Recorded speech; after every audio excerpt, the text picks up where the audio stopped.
Good morning, everyone. Hopefully you guys didn't have to wake up too early for this. So I'm very sorry for disrupting your beauty sleep.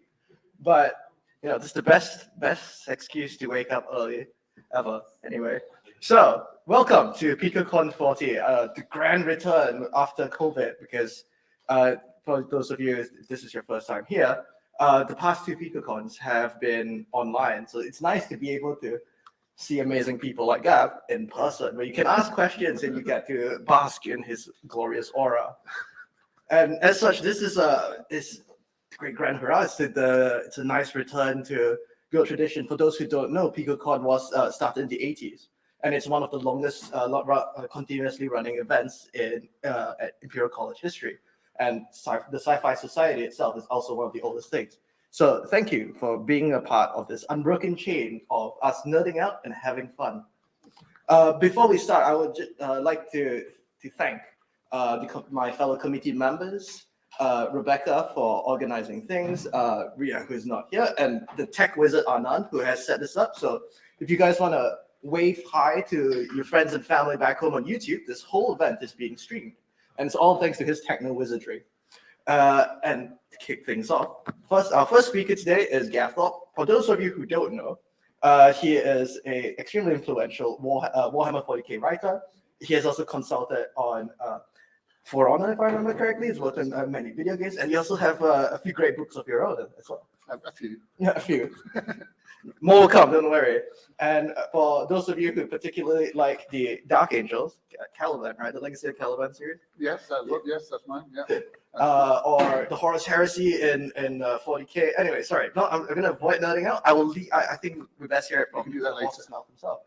So without further ado, put your hands together and thank you again for coming. This is Gav Thorpe. Oh, yeah, go.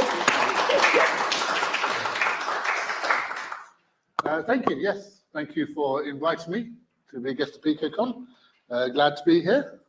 I am awake. I have had my coffee, so I think we're good. So yes, a little bit about myself for those that don't know. I began my professional relationship with Warhammer when I was 19, when I started working at the Games Workshop Design Studio.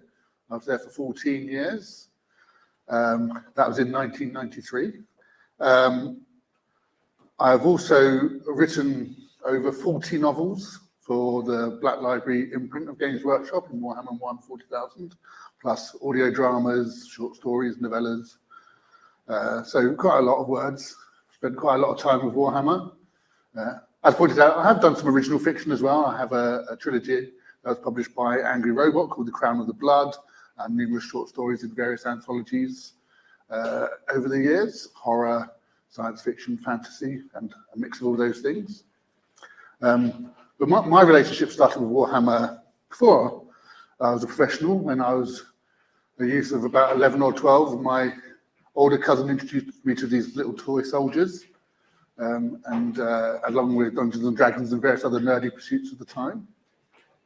So I wanted to take a look at, with the theme of Twisted, how Twisted actually is pretty much the perfect subject to talk about Warhammer, how Twisted runs throughout Warhammer from its inception through to its modern day incarnations.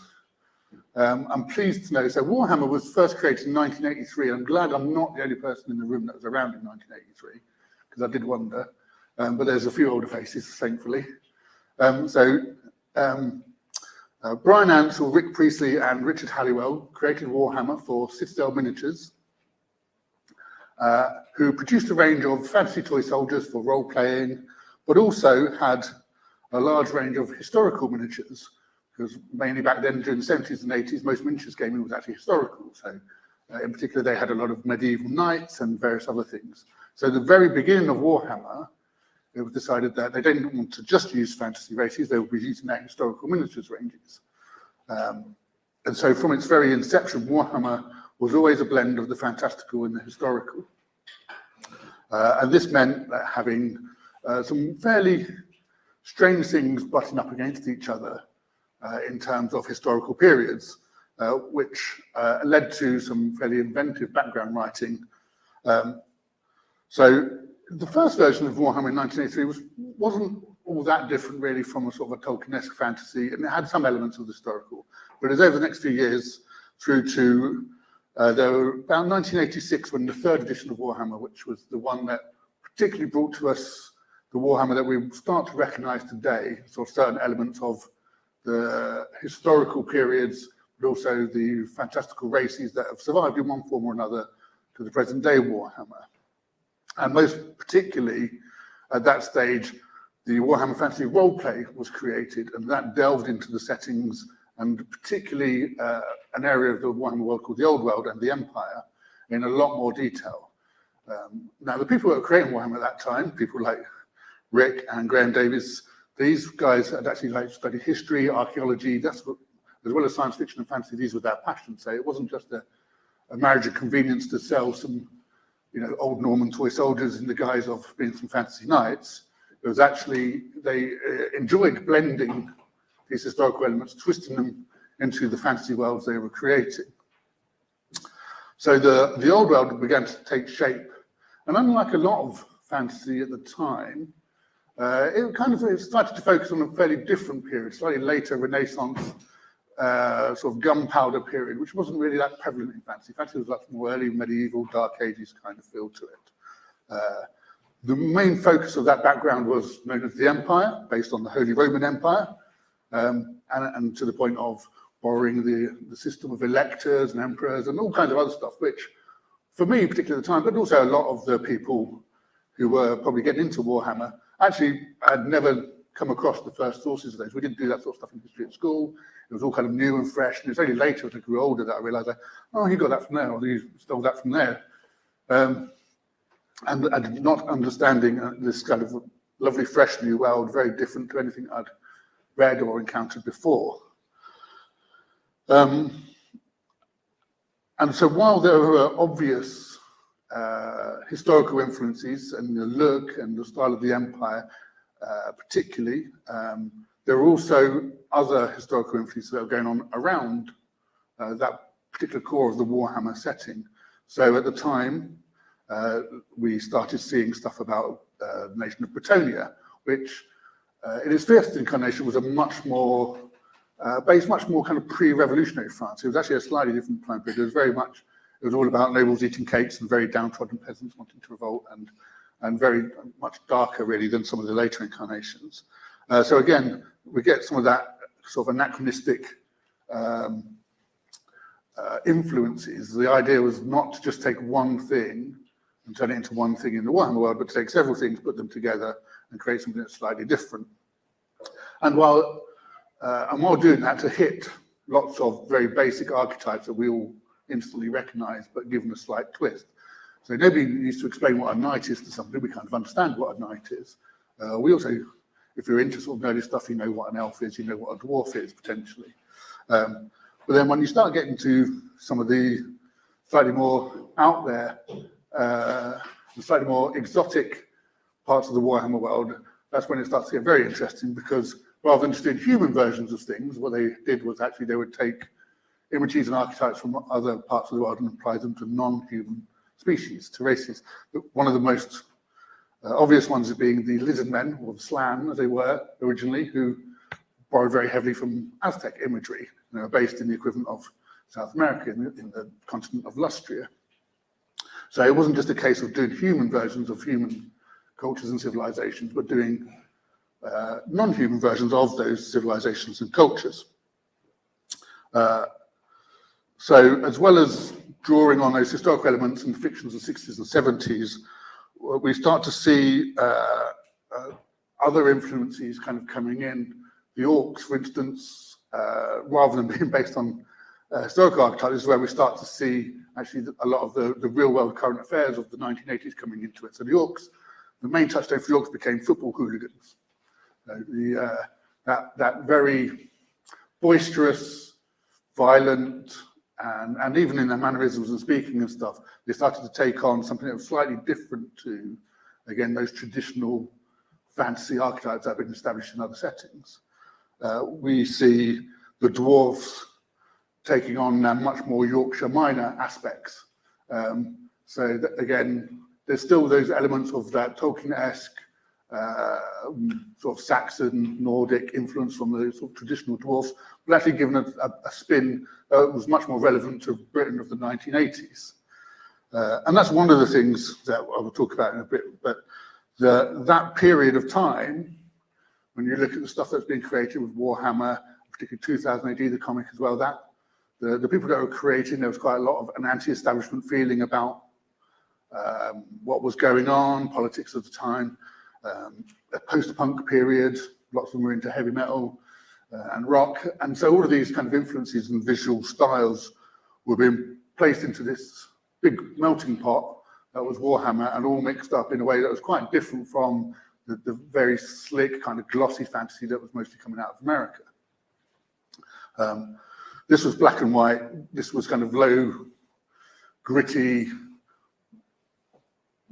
a more authentic feeling fantasy, while at the same time still actually having that grab bag of wide ideas that of these many species fighting across these fantastical worlds. So just before I joined Games Workshop launched the 4th edition of Warhammer in 1992. And that was a sort of a big change in that before then, stuff had been coming out, lots of stuff was in the White Dwarf magazine, there were various books and supplements and things, but actually from 1992, stuff started to get codified into what were called Warhammer Armies books, which was a guide to particular armies of the Warhammer world. And this is where a lot of the imagery that we now know today finally got settled down. The histories of these various places and these races and their wars were codified into timelines, and maps were made, and the Warhammer world started to take on a shape that wouldn't change for quite a long time. It was also, but continuing to sort of take a grab bag of influences from the real world into Warhammer. The Bretonians, for instance, were reinvented again, and they took on a much more Arthurian feel to them. They had the Green Knight and the Lady of the Lake, and that kind of imagery, rather than the decadent nobles of the pre-Republic France. So they had a very different feel to them than that they did before. Another introduction of that time were known as the Dogs of War, which allowed the studio to explore other parts of the Warhammer world and essentially pick archetypes from across our own world, our own fiction, our own history, and put them, rather than representing them with entire armies, they would just have a single sort of character or unit, which allowed the writers to explore areas that were based on Italy. The writer, one of the main creators is a guy called Nigel Stillman, who again was trained as an archaeologist, was a very big historian, used to go to war games conventions dressed up as the army he would play. So he could go as dress up as a Roman, or he'd just like, one time he did just go in a loincloth, as it were these ancient Sumerians. And he was very much a method designer. When he was writing the Wood Elves book, he became vegetarian for a month. And things like that. He was a lovely guy and completely bonkers, and did some amazing stuff in terms of creativity for the Warhammer world. And he invented a lot of these Dogs of War troops. So there were, again, this kind of slightly strange, not quite version of Italy and Spain. So, and that's quite a good example. So his version, his Tilea, had made leaning towers a fad that they went through there. Every noble was once built a leaning tower, and that's they all competed to whose tower could lean over the most. And so rather than it just being a one-off accidental thing, take something from the world, twist it slightly, turn it into a feature rather than a bug. And there's quite a lot of that in Warhammer. There's the Birdmen of Catraza, which is obviously making reference to the Birdman of Alcatraz, a movie, but also actually was based on the flying machines, sort of like the winged suit flying machine of Leonardo da Vinci. One of the other major characters of that part of the background was a mix of Marco Polo and Christopher Columbus, called Marco Colombo. And lots of this background was presented as his journals of traveling around the world, meeting these various people. And in a very particular twist of sort of like the history, he travels across the ocean and he lands in Lustria, where the lizard men live. And rather than him essentially tricking the natives into his brilliance by predicting the eclipse, which is supposedly one of the things that Columbus did, it's the other way around. The lizard men, their background is actually, and their Their leaders are sort of basically space frogs. And they understand the celestial movements, and they're big into their astronomy and all that, and astrology and stuff. So essentially they do the other thing. They predict the eclipse and basically scare off Marco Colombo because he doesn't understand how they can do this, because the old world hasn't actually got that level of sophisticated science and astronomy. So again, a real idea from a thing that happened in history, but given a twist, made different for Warhammer. Which has led to all kinds of series of bad in-jokes and puns as well, as we said. I've been responsible for quite a few of them, but back in the Warhammer Fantasy Roleplay supplements, there, in the city of Middenheim, there was the Bernabeu Stadium, which of course is a football stadium in real life, but it was a stadium for a football variant called Snotball. There was all sorts of real life royal names, places from Germany, that were all kind of incorporated into the background. One of the downsides is, of course, if you're from one of those countries, sometimes it doesn't actually work very well. So the current emperor, as it were, of the contemporary Warhammer world was Karl Franz, which is a kind of cool name. Karl Franz is important, which is kind of like John Smith, really. If you're German, it's not the most impressive name, really. It's kind of fairly common. But of course, the guys at the time were looking at it from afar. It wasn't the linked up world we have now. They were reading books. They maybe have traveled to Germany and talked to people and stuff, but it wasn't quite the same international world that we live in now, where actually you can just check stuff and talk to people all over the world and find out, well, actually, is that good? Does that work? Is it funny? Or is it just offensive? We don't know. So there are a few things in the past of Warhammer as well that are probably best left forgotten in terms of their sensitivities. Let's not get too carried away that all of it was great.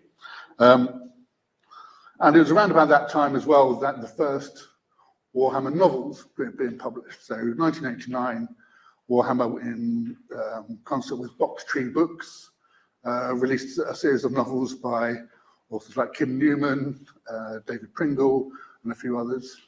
And again, they were quite different. They weren't particularly focused on the war side of the Warhammer world. They're much more influenced by the Warhammer Fantasy Roleplay and the Enemy Within. And again, they allowed them to delve into areas of the world in a bit more detail than you would for the battle game. And these meant that we had closer looks at a place like Albion, which was historic Britain. And again, the people there were very much influenced by the Celtic nations, that sort of thing. I took over Warhammer in 2000, and with a wonderful title of Warhammer Lore Master. That was one of my conditions on taking the job, was I had a cool job title, which basically meant I was in charge of the Warhammer development team, and I worked with managers on the schedules and releases and things.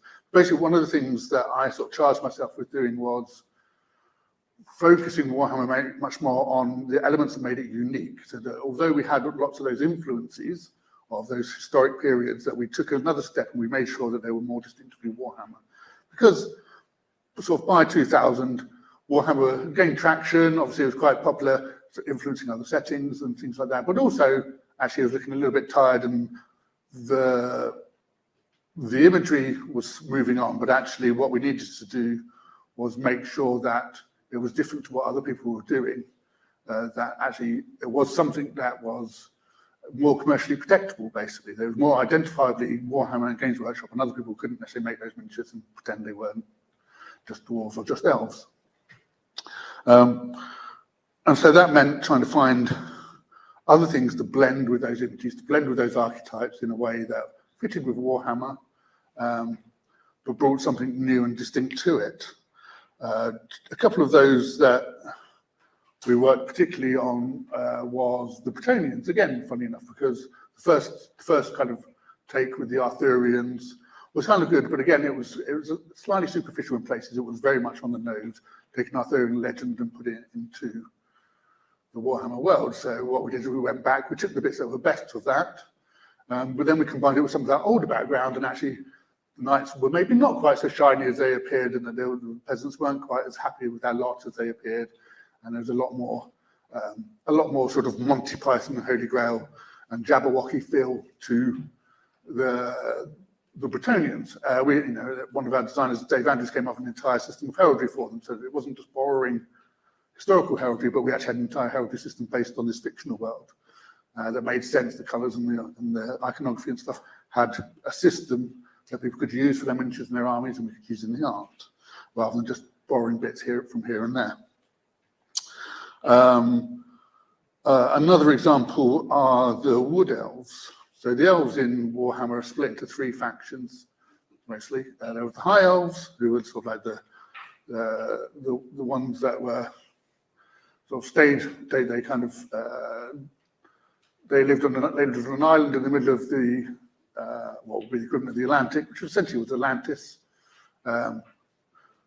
Some overlap with Numenor, and there was the Dark Elves, essentially were the versions of them that basically fell out and they moved off to what's equivalent of North America, called Nagaroth, and then there were the Wood Elves, who basically were the colonizers that kind of stayed where the humans were all growing and stuff in their woods. And again, they were quite generic. They weren't that interesting and distinctive. They drew on various Tolkien elf archetypes and a little bit of kind of medieval elf. But we decided to see what we could do in terms of making that much more distinctive. And we really burrowed down into that that idea of the capricious spirits of the woods. And it wasn't just kind of Ents as tree men, but actually, again, given a slightly darker tone, a slightly more don't go into the woods, you don't come out sort of feeling to it, much more the worst kinds of fairy tales rather than the shiny, happy types of fairy tales. Which kind of brings us to the present day, where a few years ago, 6 years ago now, I can't remember, basically Games Workshop blew up the Warhammer world. For reasons, pretty much a continuation of what I said, for some of it, but Warhammer wasn't doing so well, the sales weren't as good as they'd hoped, but also because I think they realised that in an increasingly competitive games market and an imagery market, they needed something far more distinct. So they blew up the Warhammer world in a big campaign catastrophe and reinvented it as Warhammer Age of Sigmar, which is this whole thing. It's much more cosmic Warhammer, it's all kind of things. But one of the most notable things, I wasn't involved in this by this point, I was just writing novels, so this is observing it from the outside. I was not party to any particular decisions involved, but actually, when you see the imagery that survives from the Warhammer world into Age of Sigmar, it is definitely the least historical, the most fantasy, the most Warhammery images. So things like the Dwarf Slayers, who were these kind of like big orange-haired mohawked dwarfs. And so they went from being a unit in the dwarf army to an entire army. The spirits of the woods, the dryads and the tree men and things that we talked about with the wood elves became an entire army. They became the Sylvaneth, again, focusing in on those most Warhammer parts of what had gone before, and so on throughout the various ranges of the miniatures.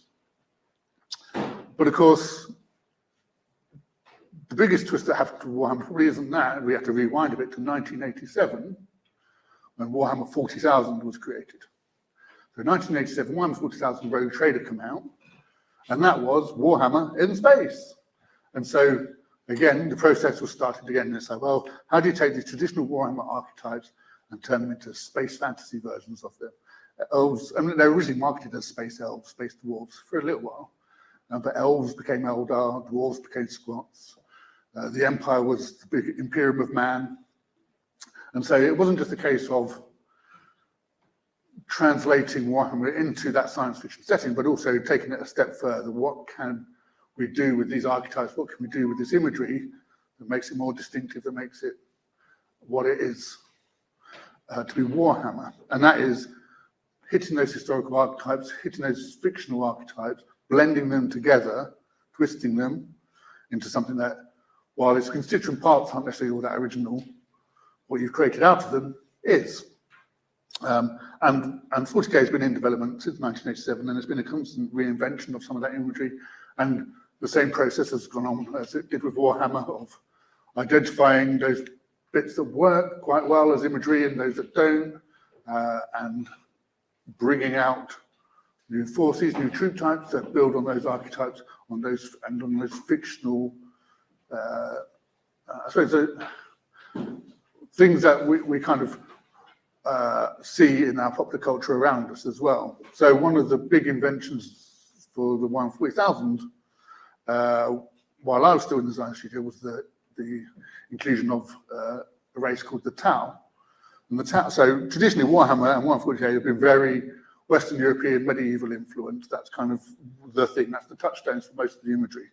The elves were a little bit different. They reached out into some more sort of Eastern and Asian sort of touchstones, and also some sort of Celtic history and mythology and stuff with that. But with the Tau, it was a conscious choice that we would tap into a much more anime manga look. Not necessarily to get into that market, but just because it was an archetype that we hadn't explored. But actually, again, in a changing world where not everyone is necessarily into knights and castles, that they might be into lasers and big robots, hey, me, and some of the miniature designers and the artists too. So it was an area of history, an area of fiction that hadn't been explored, and therefore it was ripe for plundering. And then similarly, for those we had the Necrons, which are basically undead in space. They're skeletal robots, and also look at my notes now.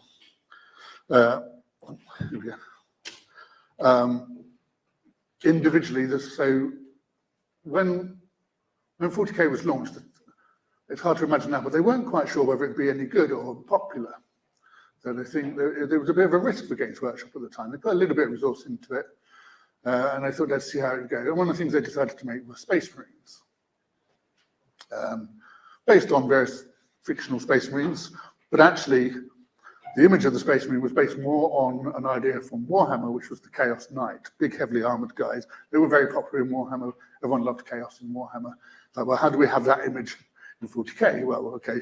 So the original Space Marines were designed guys in big, chunky armor, nice and easy to paint. Now, obviously, Space Marines have kind of gone on to become the icon of Warhammer 40,000. They've gone through various incarnations in designs over the years, but essentially kept that image. And then, in a little bit of an ironic move, when Warhammer Age of Sigmar was created, obviously they looked and went, well, how do we do an equivalent of what the Space Marines are in Age of Sigmar? And they've created an army of warriors called the Stormcast, Sigmar's Stormcast Eternals, who again, big knights in armor, and they fight chaos. So we've actually gone full circle from the Chaos Warriors to the guys that are actually not Chaos Warriors, but fight them. They're kind of like, there's a reflection of each other. So that design process has kind of gone full circle through the different iterations, but essentially that idea of the knight, the fantasy knight, and all the very different ways that it can be realized in Warhammer. So the other thing that's kind of made this possible is from sort of, particularly again, 3rd edition Warhammer Fantasy Roleplay onwards, is all of this imagery has been tied together by a common theme. So regardless of the setting or the actual imagery involved in things, the underlying foundation of the Warhammer settings has always been this idea of humanity and the corruption of the force of chaos. So chaos, it came from various other places, but as it was realized in the Warhammer world, it's kind of was, again, because this was the 80s, the atomic age, it was kind of envisaged a bit like nuclear power and nuclear weapons. It was this dark force that you could use. It was the shortcut to power, but essentially it was going to destroy us all. At some point, chaos was going to destroy the world, whether it's the Warhammer world or the Imperial with 40K, and that's it. That was it. There wasn't a happy ending. There is no but. It was the clock was set at 2 minutes to midnight, and actually the stories that we told in Warhammer were just like the crying against the dying of the light before essentially humanity's doom. So happy stuff. But that idea of corruption, that idea of twisting humanity, twisting people's own ambitions, the hopes and dreams against them, is what became the basis for chaos. The 4 chaos gods were based on sort of rage, change, despair, hope, despair really, and excess. So our humanity's real enemies weren't the marauding orcs, although they are dangerous, and they're not the world-eating Tyranids, and they're not the undead robots, and they're not the Photonians. They're actually humanity's greatest enemy are themselves, that twisted, nature, the incarnations of their own worst based emotions. And that's been true throughout Warhammer's different editions. That's been true with 40k. It's still true in the Age of Sigmar, and various other spin-off kind of settings. So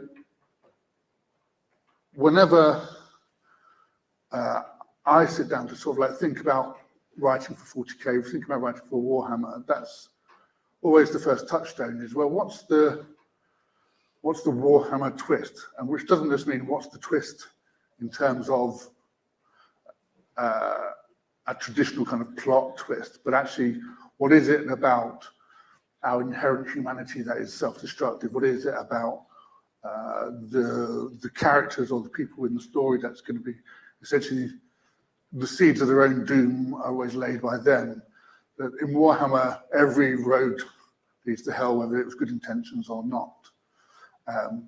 So I think with that in mind, it's clear to see why Twisted sort of forms the core of Warhammer and continues to inform the development of Warhammer and the writers of Warhammer to this day.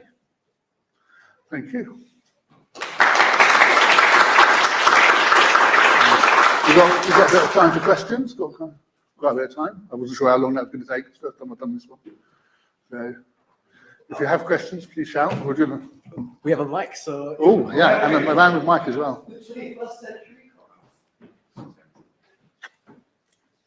I hope this works. Yes, I'm a fan, and my brother's a very big fan of Warhammer 40,000 since the 80s. We always wondered, was a potential source of inspiration for Warhammer 40,000 perhaps Frank Herbert's Dune, especially the David Lynch film in particular? And what do you think of the most recent Dune film? Thanks. Okay, interesting. Yeah, okay. Yes, Dune definitely plays a part. I think the Immortal Emperor, and interestingly, some of the similarities were actually slightly coincidental. But for a long time, Warhammer 40,000 was Warhammer 4,000, and then Brian Anson told Rick that didn't seem far enough in the future, so they added another 0. So it became Warhammer 40,000, which is really weird, but it makes such a difference. You think now Warhammer 4,000 would it have sounded as cool? So the fact it's the 40th millennium and stuff like Dune is sort of slightly coincidental, but not. But yeah, certainly Dune was one of the big influences. Heinlein is an influence. But so it was sort of like Doctor Who and things like that. So at the time, Rick in particular, was just taking a grab bag of different stuff. It was also, going back to that earlier point, Citadel Miniatures had this huge range of Warhammer Fantasy figures to sell and a small range of 40k figures, which is why there's things like feudal worlds in the Imperium and barbarians and things. So it's like, well, actually, you can just use your Empire figures and throw them into 40k. But yes, I mean, the Dune aspects, the kind of galaxy spanning man. I mean, you could say there's elements of Foundation in there and some other stuff as well. I'm a big fan of Dune. I love the David Lynch Dune. The new films were nice. I think sort of character-wise and acting and things, they were great. Found the visual design was interesting, but a bit just modern blockbustery, a bit brown and kind of lacks the thing about 40k and the thing about the original Dune and stuff. And it is that very colourful sort of like Napoleonic, pre-Napoleonic kind of uniforms and gold, and it's all very bit glitzy and things. And I was having this conversation with somebody the other day. I think, and nobody's quite got it right, but the big invasion of Arrakis when the Harkonnens returned, it was basically just a fight in a car park. Because it was. So again, no particular bit was wrong, and I enjoyed it. And also, although again, splitting it into two and where they split it, it was an interesting choice, and I thought ended on a slightly weird note. But when I went and saw it in IMAX, lots of it looked amazing. Some of it's really well done, but it doesn't. Another comparison I make is the difference between the slightly ropey Judge Dredd film with Sly Stallone, which had a rubbish plot and stuff, had amazing visualizations of Mega City 1. And the Dredd film, which again was kind of cool, very much focused on the character dynamics from Dredd and Anderson, stuff like that, but the visualizations of Mega City 1 were just boring. They just weren't there. It wasn't the wacky future of Carlos S. Carrera's wonderful designs and stuff. And I feel the same thing, like the insanity of the David Lynch version, despite the fact mean, I watched it with my partner not that long ago. She's not read the book, so she didn't have a clue what was going on, because it is very much, you know, lots of whispering and plots delivered through, you know, quite a bit of exposition or narrative, I suppose. But actually, as a visual feast, is amazing, and I don't think the new film quite has that. Maybe technically wonderful, but actually, I think just again, we have a tendency these days to dial down stuff, and I think that's where Warhammer and 40k in particular have managed to resist that urge, that they don't take the spandex out of the superheroes.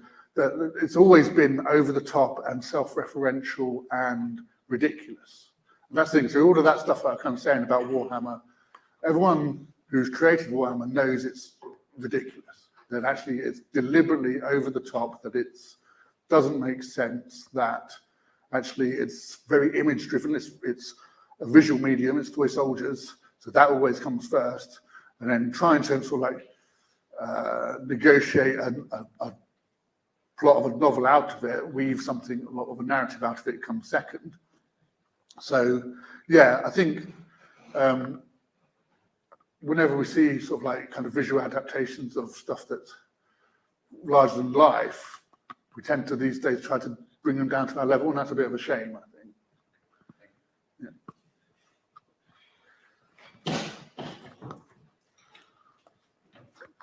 Yeah. Thank you very much for that. So a little bit following on from that, you were saying about one of the things you were making sure of is making sure that things were distinctively Warhammer rather than becoming like generic whatever. For something like the books, would one of the jobs of a lore master be to kind of read through them and say, well, yes, you know, this bit is really cool, but you know, the stats for this gun mean you can't do that. Right. Please rewrite it. Well, or do you just let them do what they like? Well, that sort of changed over time. I mean, the early novels were certainly just Wild West. It's like guys like Kim Newman and that were just, you know, they were doing their own thing. They were exploring the Warhammer worlds and those themes in their own ways, and coming up with some very interesting fiction stuff, but which wouldn't necessarily fit with the world as it developed later. So it wasn't my job necessarily to read every book, but the editors obviously are versed in these worlds and hopefully know most of those rules, not literally the game rules, but the rules of. The way I try to explain that is that there's a reality that exists somewhere, which is the Warhammer world or the Warhammer 40,000 universe, and it's there, and the rules are one interpretation of that. It's how we take that idea and put it on the tabletop with miniatures. And the fact that this gun does this and has this range is one interpretation. The reality is it has this gun and it can, you know, it can blow the person up this well and it can do this sort of thing. And it doesn't really matter quite what those stats are in the game, but that reality exists. So therefore the fiction has to reflect that same reality. There's somebody reading a story, when a spaceman fires his bolter, has to feel like at least there's a very similitude between what happens on the tabletop and what happened in the game. But that we shouldn't become too hidebound about what happens on the tabletop in terms of what happens in our fiction. We do have narrative flexibility that you can, you know, it's like, how strong is Superman? It's like, well, it's with the strength of narrative. You know, Spaceman is the same. It's like, well, do you need to punch through a tank? Well, okay, that's how strong they are. Do you need to not punch through a tank? Well, that's how strong he is. You know, it's the same idea that the world is flexible enough that, and also that we want different interpretations, that we want everyone who collects toy soldiers for Warhammer 40,000 brings something to it. There are a million different versions of the Warhammer settings in the heads of all of those fans and the people that read the books. And actually, we should enable that. One of the wonderful things about tabletop gaming in particular is that you can go in and you can monkey around with it. You can make the models, you can convert them and change them and do what you want with them. You can change the rules. It's not like video games. You don't need to reprogram anything. You don't need to have mods. You can do all of that yourself. And the narrative and the background and the setting should be the same, that you can create your own characters. You can, if you don't like a bit of it, you can ignore it. If you want your Space Marines to be like this, or if you want to have scenarios where your Bretonian Duke has become king and your army's based around that idea, and what if scenarios and all of that, it's all fair game because all of them are right, is the idea that, because you don't want to get into a situation where the center, where the developers, the designers, the writers are saying, no, you can't do that. And that's fairly unique because it's based on a game setting, not on a narrative.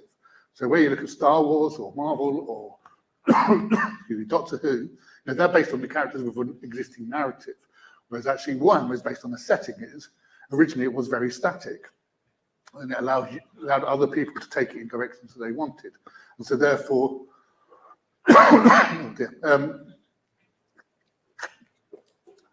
though versions of rules may come and go, that reality the rules reflect should hopefully still exist the same.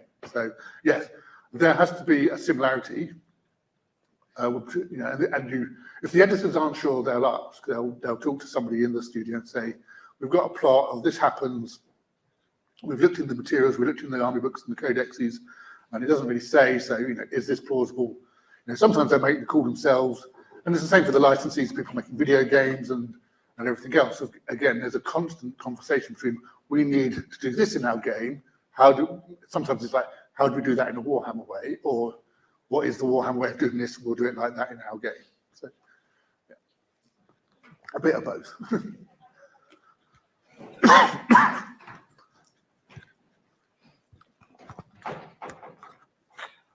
Since you stopped sort of like being super hands-on with Warhammer as like lore master, has there been something in Fantasy or Age of Sigmar or 40k that's made you think, yes, this is peak Warhammer, they really understand what this Warhammification is of ideas? Has there been peak Warhammification? I mean, I think, to be fair, one of the things that I haven't had any influence on and has made me go, oh, yeah, that's so cool. Actually, lots of stuff coming out of the studio is great. But funny enough, one of the things that I think has really tapped into that Warhammer is the Warhammer Total War series on PC. And actually, because they've actually got, particularly the head of narrative, Andy Hall, used to work at Games Workshop, so he gets it. So actually, but also their visual designers and stuff like that. So actually, they've taken the Warhammer world again, the old Warhammer world, in places which we kind of thought about and has kind of tapped into a little bit, but actually they've added to it, they've expanded it in ways that absolutely fit with the rest of the setting, which is kind of unusual for an outside licensee. One, because they're not normally allowed to, but Total War, and the guys at Creative Assembly, the team at Creative Assembly have established their chops with various versions of the Total War game. But I'd also say, I think, the things that have caught my eye, particularly in, say, for example, in Age of Sigmar, when they came out, were the Sylvaneth, so the sort of like the Wood Elves extension. One, because I just thought they were the first thing that came out for Age of Sigmar that I generally went, wow, apart from Stormcast were obviously new, but actually they were like, actually cool, I can see where this is going now, actually. I can see how they're taking those established ideas, but they're kind of reinventing them and expanding them and stuff. And so, and in particular, in terms of the miniatures and the imagery, so it's like being able to do stuff in the miniatures that just wasn't possible when I was working in the studio, in terms of their plastics miniatures and stuff, making models that physically weren't possible to make, and just going, they are amazing. So, and there's lots of that. I mean, pretty much everything that come out is technically amazing. The problem is when everything's amazing, when everything's special, nothing is, you just expect stuff to look great, to have that design ethic. You tend to take it for granted how good the stuff is that's coming out. So there's, just like any, I mean, I'm still a hobbyist. I'm still, as I say, even though I'm kind of been involved with it professionally, there's still just like, there are odd miniatures where you just go, oh, that looks amazing. One of my first games that I played with as a hobbyist was called Adeptus Titanicus. So Titans, giant war, big war robots. And there was a new version of that came out a few years ago. And again, I loved it.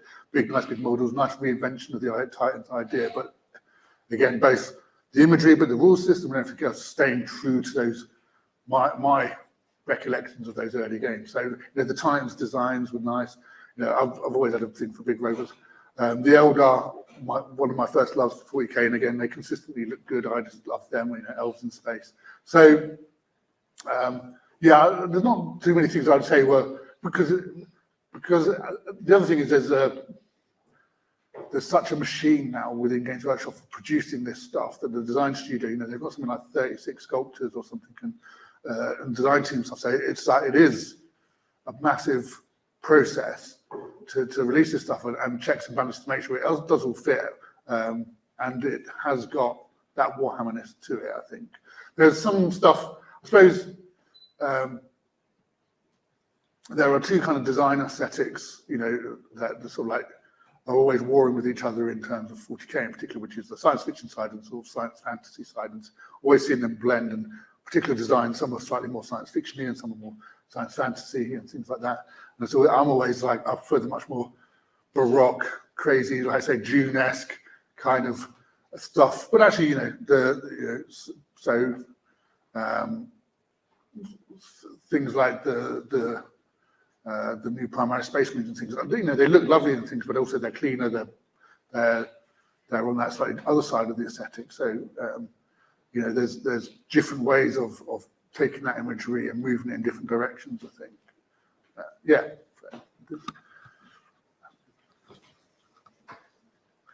Oh, that's quite a run.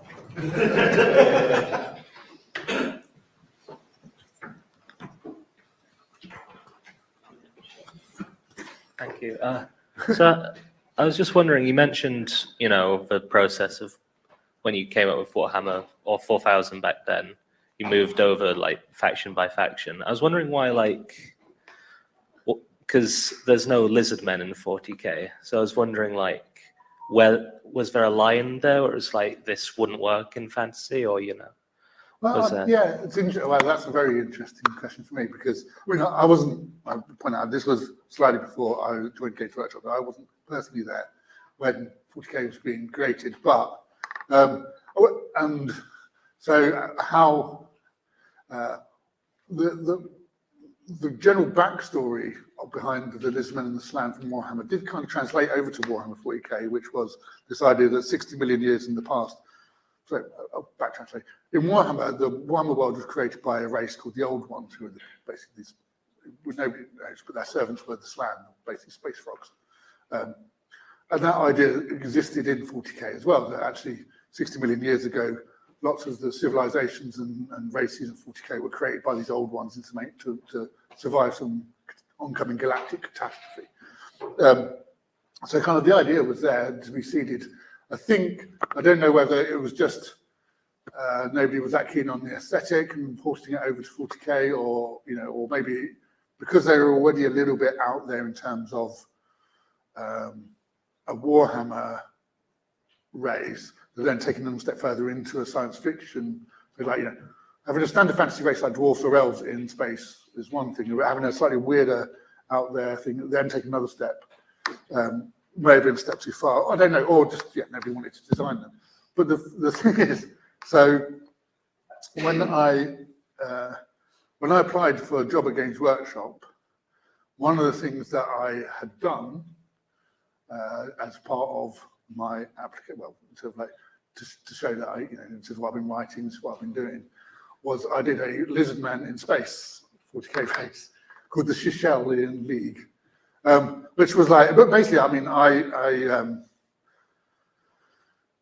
you know, when I was 18, 19, essentially, I was emulating the stuff they were creating, and the person I was emulating most was figure sculptor Jez Goodwin. And White Dwarf magazine, issue White Dwarf 127, I know it very well, had the relaunch of the Eldar in 40K and had all of Jez's concept sketches, and it was amazing, and it was brilliant. And so essentially I just kept copying that, but with kind of like Lizardmen. But at the core idea of my Lizardmen was the idea that they were based around this caste system based around the 4 elements, plus a 5th element, which at the time was psychic. And actually, that idea, essentially, you know, that they thought, oh, that's nice, whatever. Obviously, nothing happened with it, but helped me get my job. Years later, sort of like as we were reaching 2000, it was decided that we were going to bring a new race into 40K. And what we did as Games was we did a bunch of pitches, basically, like we could do this, we could do this, do this. Some were taking out some existing ideas like the Necrons and moving them up to full armies. Some were just like picking on a single reference in a line in the background, saying, well, we could do these guys. And one of them was this idea of doing this anime-influenced army called the Tau. And then I remembered, and I pitched this idea that, well, maybe the Tau are based around the four elements, that they have this kind of caste system that's a bit different to the way the Imperium's organised. And So actually the idea that I came up with when I was like 16 for these lizard men in space ended up kind of informing the basis of the Tau Society, like 14 years later or whatever it was. So that was quite, entertaining. Never throw anything away. That's an idea. So there's never, as a visuals, I suppose, there's never been a specific lizard men in space, I guess.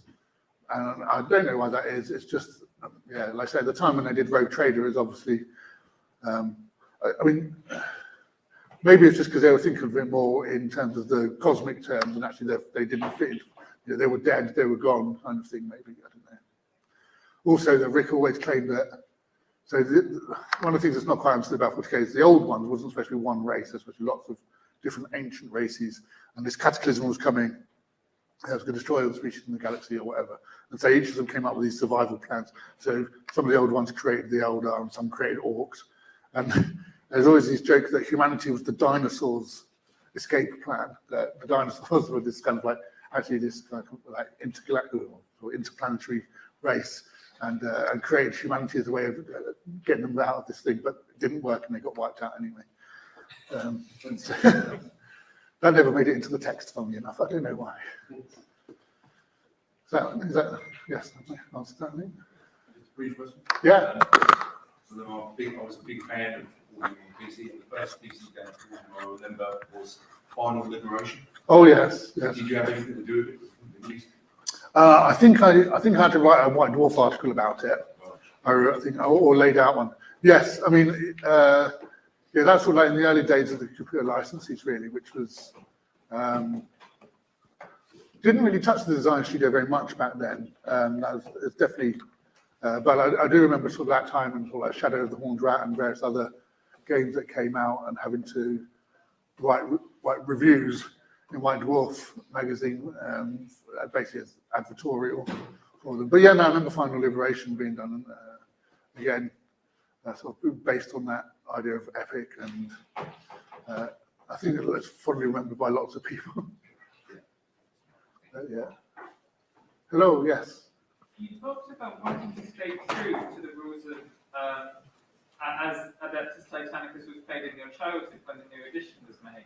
Yes. But one thing I wonder about is, do you ever worry that there's too much desire to stay true to old rules in Games Workshop? I mean, especially with 40K, it's been split into Horus Heresy, which is very true to the traditional way of things, and then 8th edition that was supposed to be this big new clean reboot. But now, now when we look at 8th, at 9th, I mean, it's easy to feel like a lot of the cleanness and newness of the rules has been lost in a desire to bring back a lot of old concepts, or to retain a lot of old concepts, to make things feel as they do because they have rules that we recognise rather than more directly because of what we see on the table, perhaps. Yes, I think there's, particularly with a game like Warhammer and the expectations of the designers and the players, sometimes there's always a tension, I think, between representing things from the background on the tabletop and the level of abstraction that you go to, but also just the degree to which you can use simple rules to represent. For me, it's about finding a balance, basically. One of the things I kind of always come back to is like, which there is no right answer, but it's like, if I paint my Space Marines one color, they have these rules, and if I paint them a different color, they have these rules. Yeah, because these guys come from this chapter of Space Marines, and their background represents this, and this is their personality, and this is how they fight on the battlefield. And if I paint them this color, they're these other people. Now, how much do we want that in the rules, and how much of that should be the hobby, is sort of like a question that every designer just sort of has to answer. So if I want to have the blue Space Marines, does it just mean that me as a player, I collect these certain troop types and I play in a certain way out of a very broad list of ideas? Or is it hardwired into the rules that I have to play them a certain way? And certainly, I mean, for quite a long time and increasingly so, the decisions made to hardwire those into the rules themselves, that it's not just about collecting your army in a certain way and painting things in certain colors and stuff to represent them. It's actually, they function differently at a rules level to these other things over here. And for a lot of players, that adds to the character because they see that it's not just a question of choice. It's like, no, they physically act differently on the battlefield in my games. And for some players, then that's sort of like, that's eliminating choice, that it's actually less about the story and more about the rules. I personally, I prefer a much lighter rules approach. I think every game system, essentially, you design a perfect game system and then you ruin it with years of development. It's the cycle of whatever rule system it is, because you add stuff to it, and no matter how hard you try to maintain that kind of integrity of that first rule system, 8th edition as it might be, or Horus Heresy system, the more you add to it, the more you want to add to characters, and the more you add exceptions to some of those rules that you did, or the more you think, oh, actually, these guys act like that, so we need a rule to represent that. It just gets messy, and you need a reset, and then you start again. And that's been the cycle of 40k development forever. Rogue Trader started out as a pseudo role-playing game, really, on the tabletop, and obviously sort of morphed into a battle game, but actually wasn't that great for more than 40 models. When we did 3rd edition, that's when we really stripped back everything. We took out so many rules. It was all just about the profiles of the models and the weapons, and it was very stripped back. And again, we've gone through a process from 3rd edition and then the relaunch of 8th edition of, again, you cull a whole bunch of stuff and then you add to it again, just because you release more material, new images come out. Particularly, there's designers feel pressure to make something special or unique or different, as opposed to just having a tweak of it. Doesn't, well, this guy's just got a tweak of a stat. Doesn't feel like enough of a sell these days. So I understand absolutely where they are, but there's also a discipline to not do that sometimes. But once you start, it's kind of very hard not to do that for everybody.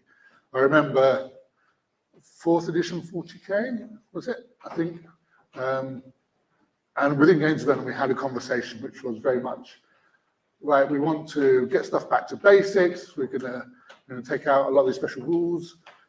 Jervis Johnson, one of our co-designers, wrote Dark Angels Codex, which was very much stripped back, and it was very simple, just based on options and things. And we followed it up, myself and another designer called Alessio, with again some similar. We took out lots of options. It was all much more about hobby. It's like if you want to represent this stuff, it's just about modelling and things. And then the Codex after that, there was loads of special rules in it, because the designer for that and the management at that time had made the decision. It's like, well, actually, no, we need to put more of this back in. You're like, okay, so our stuff looks bland now, because it hasn't got all that stuff. So it's a constant cycle of essentially creation, destruction, recreation, I think. And 40k currently is probably towards the end of, well, it's been going through that period for a couple of 2 or 3 years now of aggregating stuff from releases. And at some point, we'll need to get, we need to collapse back in and have another big bang at some point. That was a really interesting answer, because, I mean, I've always been thinking of it as in terms of accumulating too much, but when you say that, then I think back to 4th edition, I think back to something like 4th edition Chaos Space Marines, where, stripping things back almost seemed to restrict people more in ways that... Absolutely. Everyone said, where's my rule for this? Where's my thing for that? It was like, so, it's about, and again, it's a balance. There is no perfect answer on game, because it's like some people will, there's a natural inclination we found, certainly, with some of the games that we did, that as games designers, the general design ethic is you're not finished designing something when you can put nothing more in, is you finish designing when you can take nothing out. Yeah, but of course, because you like slick and it's kind of abstract and it's this and stuff. But actually, players like some grit in there. They like just some pointless detail. They like to have a level of expertise because they know that stuff.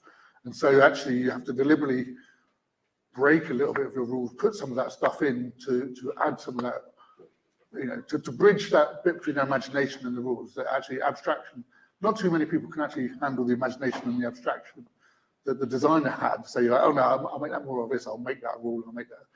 But like I say, where that is along the continuum of tolerance is varies for every designer and every person. So, and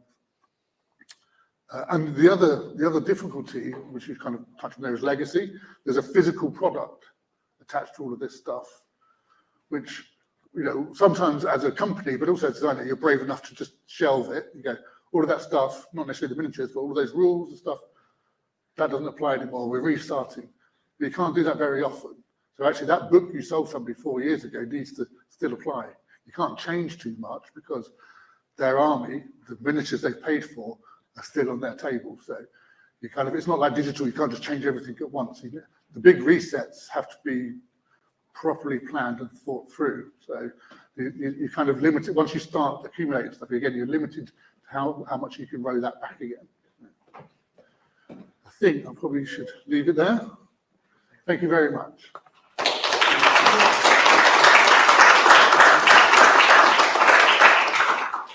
Don't worry, this is not going to be the last time that you get to see Gav today. We have a authors Q&A panel later after we beat the hell out of each other with pieces of bread or smash things dipped in liquid nitrogen. But either way, it's a great time, and we will have probably another hour of authors panels. So next up, we have Tim Klotz.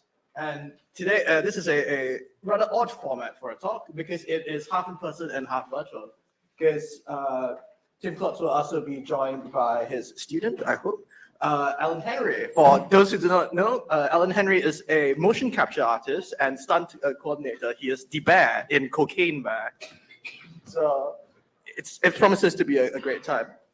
But first of all, this is Tim Klotz while we set things up.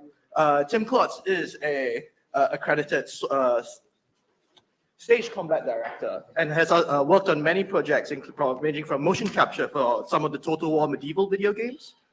He's also worked on the recent Disney Cinderella movie as a stunt performer, and he also teaches stage combat to various theater groups around the UK and America.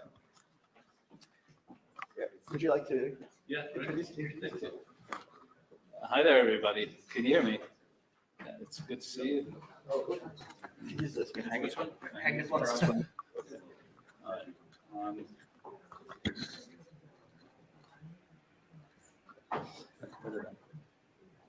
Should we screen Allan Henry's face? Hello. I guess we're getting Alan to link up soon. Is he going to appear massive on the screen, or how's this going to? Yeah, he's going to appear on the screen there, but I think you might have to hold the microphone a bit closer to your face. Okay, hold on. Just getting.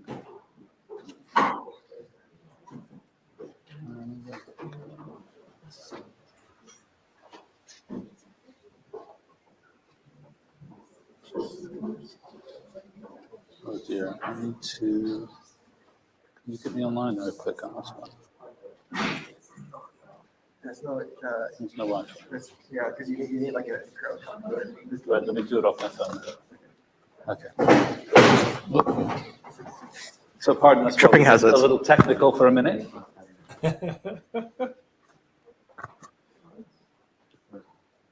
Oh, you can put in the chat, right?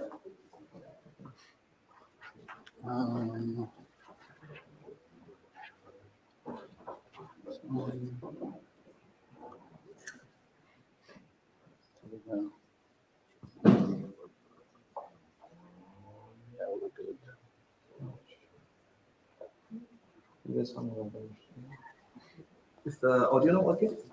It shouldn't be. Yeah, I can't hear you. Yeah, I can hear you. It's all good. Here we are. Fantastic. Right. So, hey, there's Alan. Hey. Hi, Alan.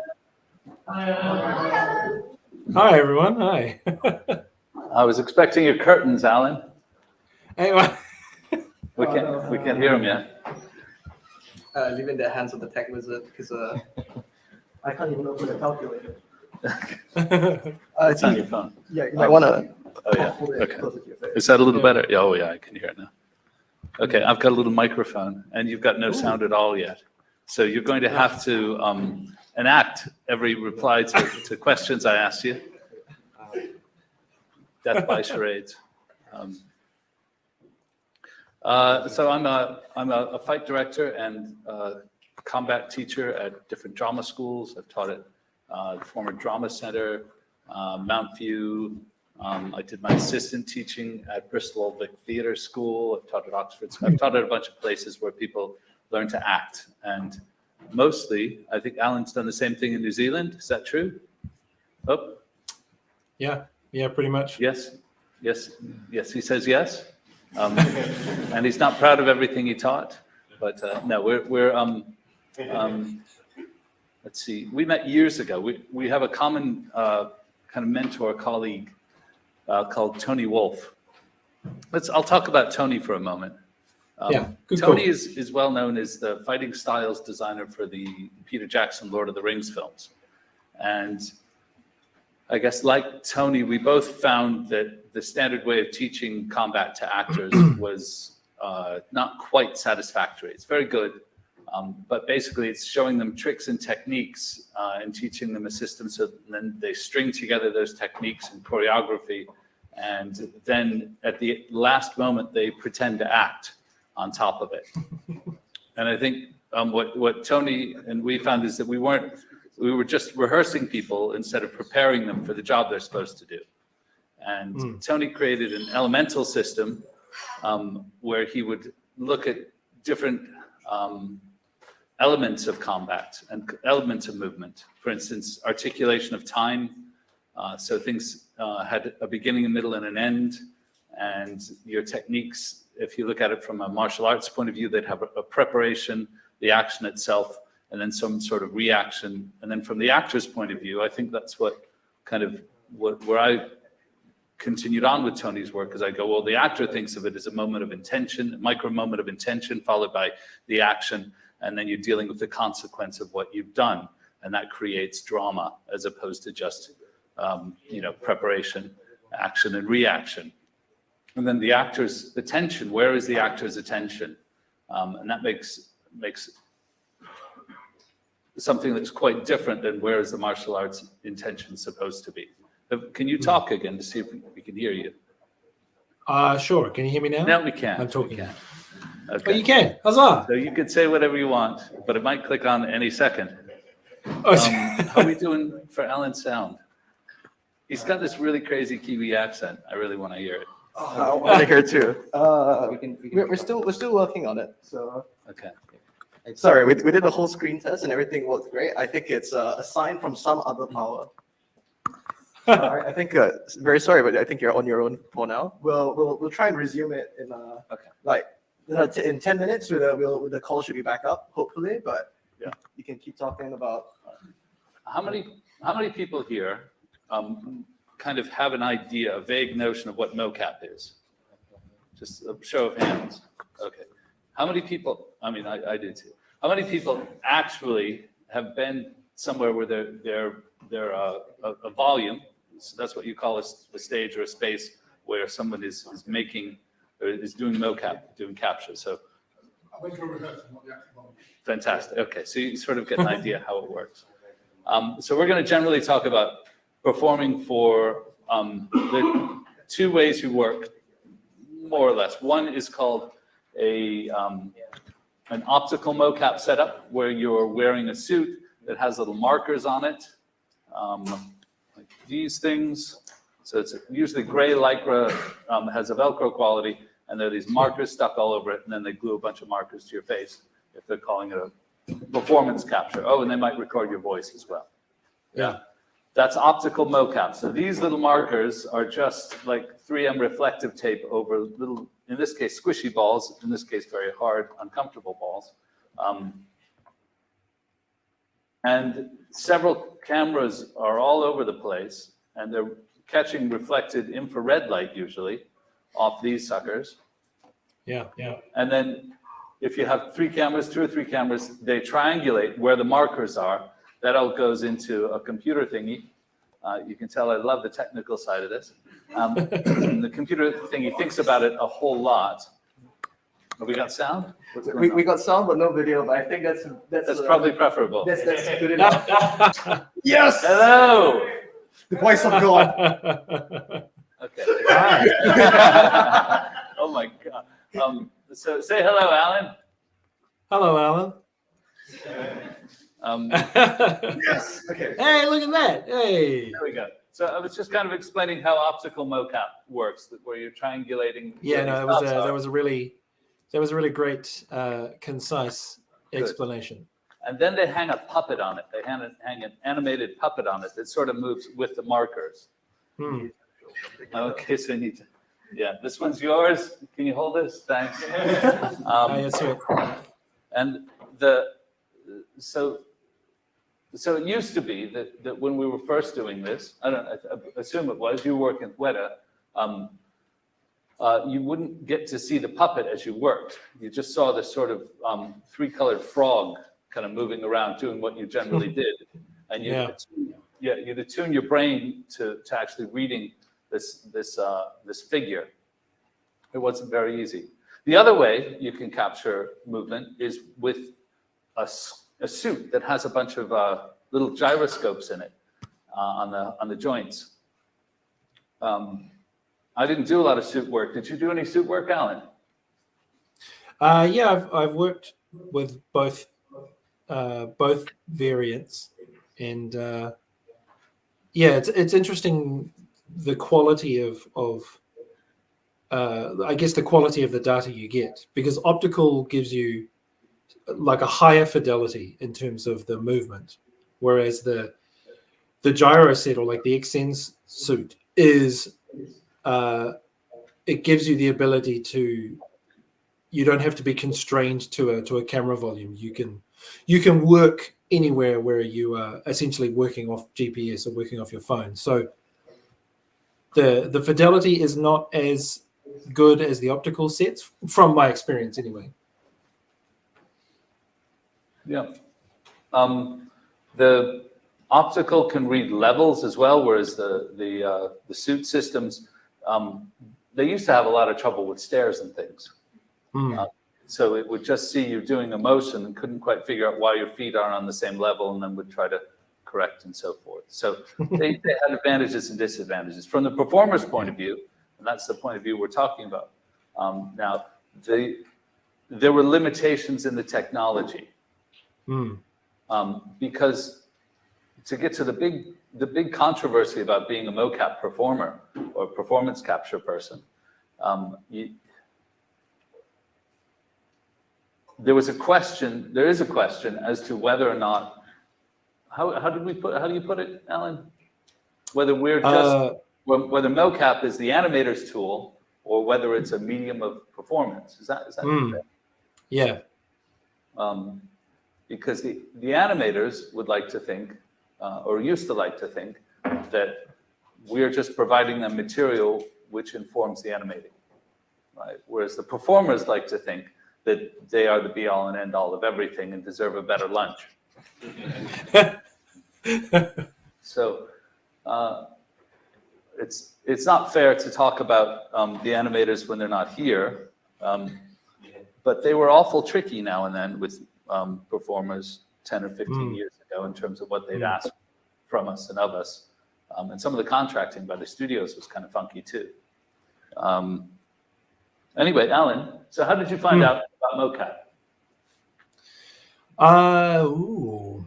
Oh no, you're brilliant. Keep it going. Keep it going. I found out. Don't worry, this happens in the Imperial lectures as well. So this is part of the cost of this building. Okay, it's a great room. You should all stand up here one day. What I'm really aware of as a performer is that it lifts my chin slightly, which not only helps me vocally produce, but also it makes all these extra chins go away.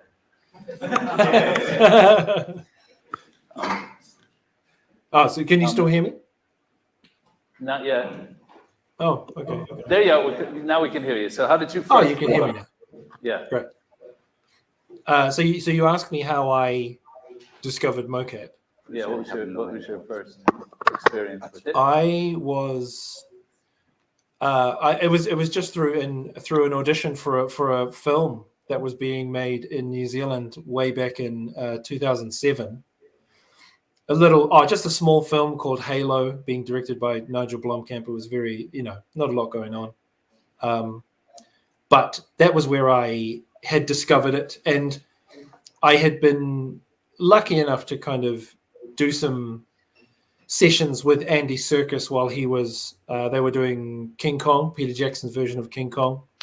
And it was in the same building where I auditioned for this Halo film. And Wellington, New Zealand, it's a small city. Everyone knows everyone else. Everyone knows everyone who's making things or working on things. So you kind of get a fair idea of what's going on. Yeah, I think I'd heard of it, but I'd just gotten over to Bristol Old Vic Theatre School to do a 2-year acting course. And Tony rang me up and said, hey, can you come to New Zealand? I think I might have a job. And he said, I can't tell you what it is, but it's a 3-film fantasy thing that should take about 18 months. And I said, I think I've heard of this Lord of the Rings project, but like, can you tell me, because no one knows, who's attached to this? And he said, well, Peter Jackson's directing it. And I was like, who's that? Wait, is he the Frighteners guy?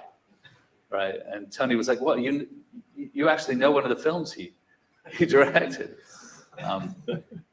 And so, but I couldn't. I just started drama school, and I really didn't want to go all the way there. And in the end, the only actor, I think they had, who was it played the dwarf in the first one? Reeves Evans?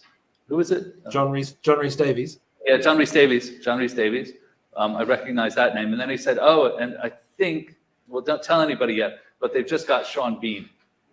And this is before Sean Bean was, really big. And it was kind of like, Tony, I can't leave drama school for that. But it got me really interested because he talked about the mocap thing in more depth. He was trying to get me to go down there. And I was like, oh, that sounds crazy good. And he's like, I don't know, we're kind of very low on the totem pole in terms of what we don't get a lot of respect, he said already, even at that stage. But I think they got more respect as things went along. Let's say your turn for a question. You want me to ask a question? Yeah, you ask a question. Well, I think a question for you, Tim, would be, do you think there is a difference between the acting required for motion capture versus the acting required for stage and screen? Is there a difference? Well,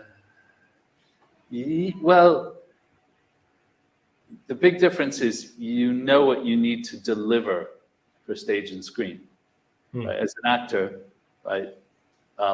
When you're on stage, you know that you have to control where the audience puts their attention. Like, I can make you all look over there, or half of you, the ones paying attention, right? That I can draw your attention. If I looked at this stool for like 5 times, 5 times in the next couple minutes, yeah, you would expect something to happen there. So I can control where you put your attention. I can't quite do the same thing on film. I'm still kind of doing that. So in theater, you have to command people's attention. You have to know what your attention's on, what theirs attention on. You watch where other actors put their attention and everything. Yeah, you have to do that in mocap. In film, there's the shot, yeah, because it's 2-dimensional truth film. Whatever's going on in the frame is or whatever's going on in some sort of geometric relation to where you're standing, you need to control that too. And you can ask somebody, what's the frame on this? Yeah. And you find out they're going in for, you start in wide, so you do everything a bit bigger. You can tell the story with every part of your body, right? Then you go to a medium shot, where it's just, waist and above. So your feet don't matter as much. But if you bend over to pick something up, you look like a dude falling into a hole. And if the script doesn't say dude falls into a hole, then you really don't want to disappear from the frame. Yeah? Likewise, and you learn to control things for the shot. When it comes in close for the face, the camera kind of can see into your soul, right? So the camera, when it's on a close-up, does a lot of the work for you in terms of projecting things outward. And if you force or push anything, then it doesn't really quite work, as a rule, and break rules a lot. With mocap, because they're using all this array of cameras and they're just capturing all these tiny little dots all over you, they can look at this from any point of view. They can change the camera angle as they wish later. They can make something a close-up that you did for a wide shot performance. And people who make video games are getting much better at actually going, gosh, if we tell the actor that in the cutscene this is a close-up, then they won't leap about and fall into holes and things like that. But when you're filming or when you're recording mocap, you generally don't know what the shot is. So you kind of need to consistently tell the story with your whole body the whole time. That's the biggest difference I find. Is that anything else to add to that? No, I think you nailed it. Yeah. Just being aware that all the cameras are watching you all of the time. And especially in performance capture, you not only do you have, you might have a camera in front of you, but there's also 87 cameras capturing every angle of your performance. And there's all the simulated, thousands, millions of cameras, the simulated ones, the points of view that they can just construct. Mm-hmm. So it can feel a little bit intense.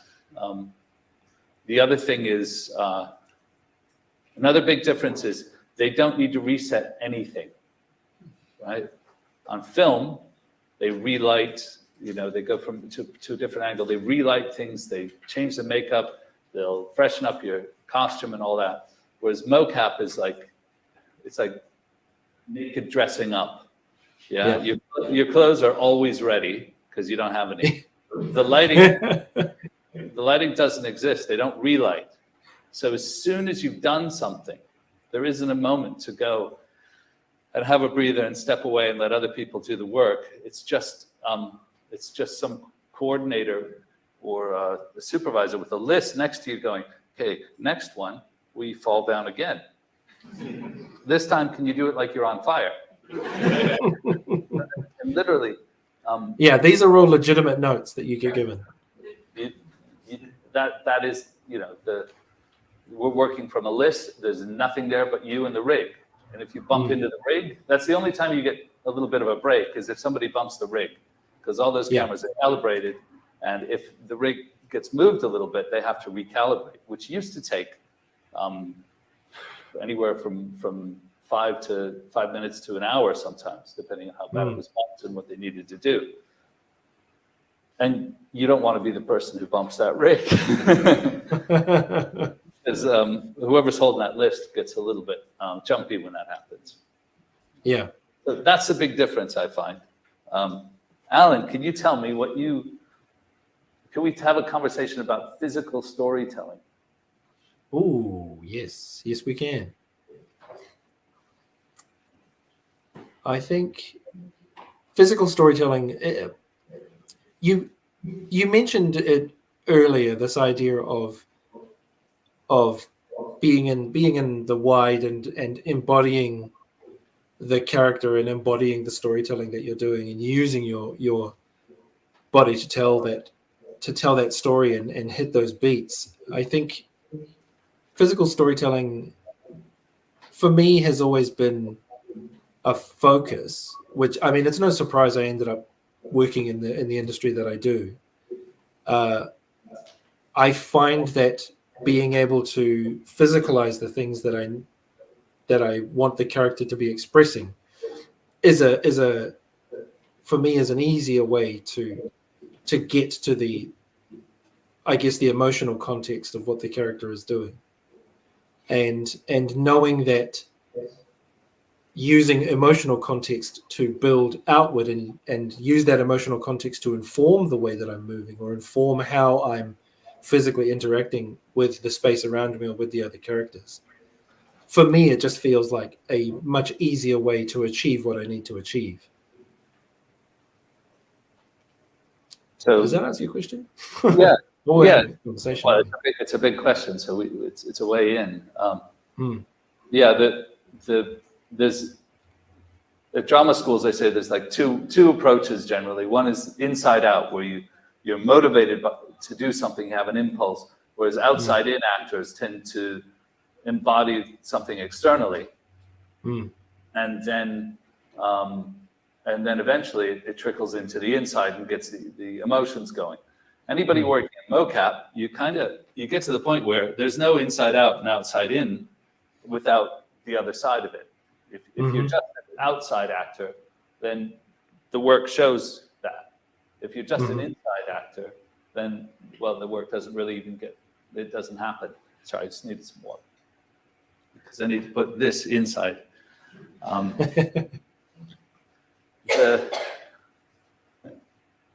One of the first jobs I did, which was the Creative Assembly, now Sega, Total War stuff. Creative Assembly works a lot with sports people, and they didn't really understand acting that much, but they did understand that when they had a bunch of Premier League football players in, if the football players were laughing, then the captures all looked like they were laughing. Even though it's the whole body, they could see the movement of breathing, and they could see the change in posture of somebody just throwing their head back and laughing as they're doing it. So they found that the people had to take things really seriously. And if you stop breathing, if you get tense, the machines can tell. When you start to lose focus, the machines can tell. So they kind of knew that something real had to be going on. In terms of storytelling, though,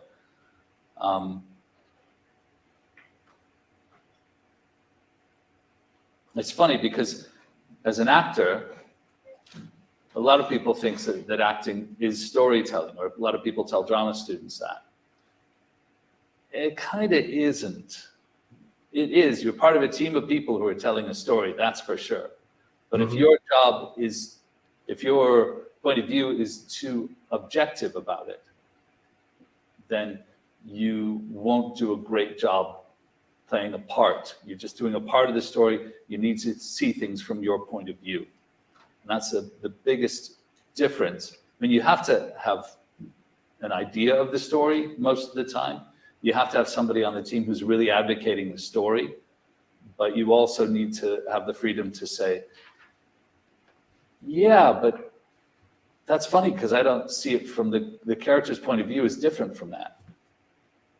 So I have to do that, but my impulse might be, to run away first. And then it gets complicated. I don't know. Can you tell us about the inner life of Bear? Your bear had a name, didn't it? Oh yeah, Koki, that was her name. Yeah, Koki the bear. You said her name. Yeah.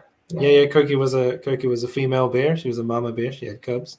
Oh, spoilers for anyone who hasn't seen it, by the way. I apologize. So why did they cast you? That is a good question. If you're asking the question in terms of from the point of view of authenticity, then you have to qualify what exactly you would mean by authenticity. I would say I got the job because I have an existing relationship with Weta FX, and they were already going to be doing the CGI. I got the job because Elizabeth Banks asked Weta to recommend a performer who could do the physical reference for the bear on set with the actors in a way that gave the actors not only a physical presence on set, but a somewhat emotional context. And in New Zealand, there are not a lot of people who do what I do. And my experience, not only with Weta, but also working in this way, kind of makes me an ideal candidate for the job. In terms of if you're pushing for why don't you cast a female performer to play a female bear, in terms of the question of the authenticity of the character of Koki the bear, when you look at the screenplay or you look at the script, trying to find the, I guess, objectively female things that she does are different to when you think about a human character. If you think about a human female character, there are specific human female things that a woman would bring authenticity to.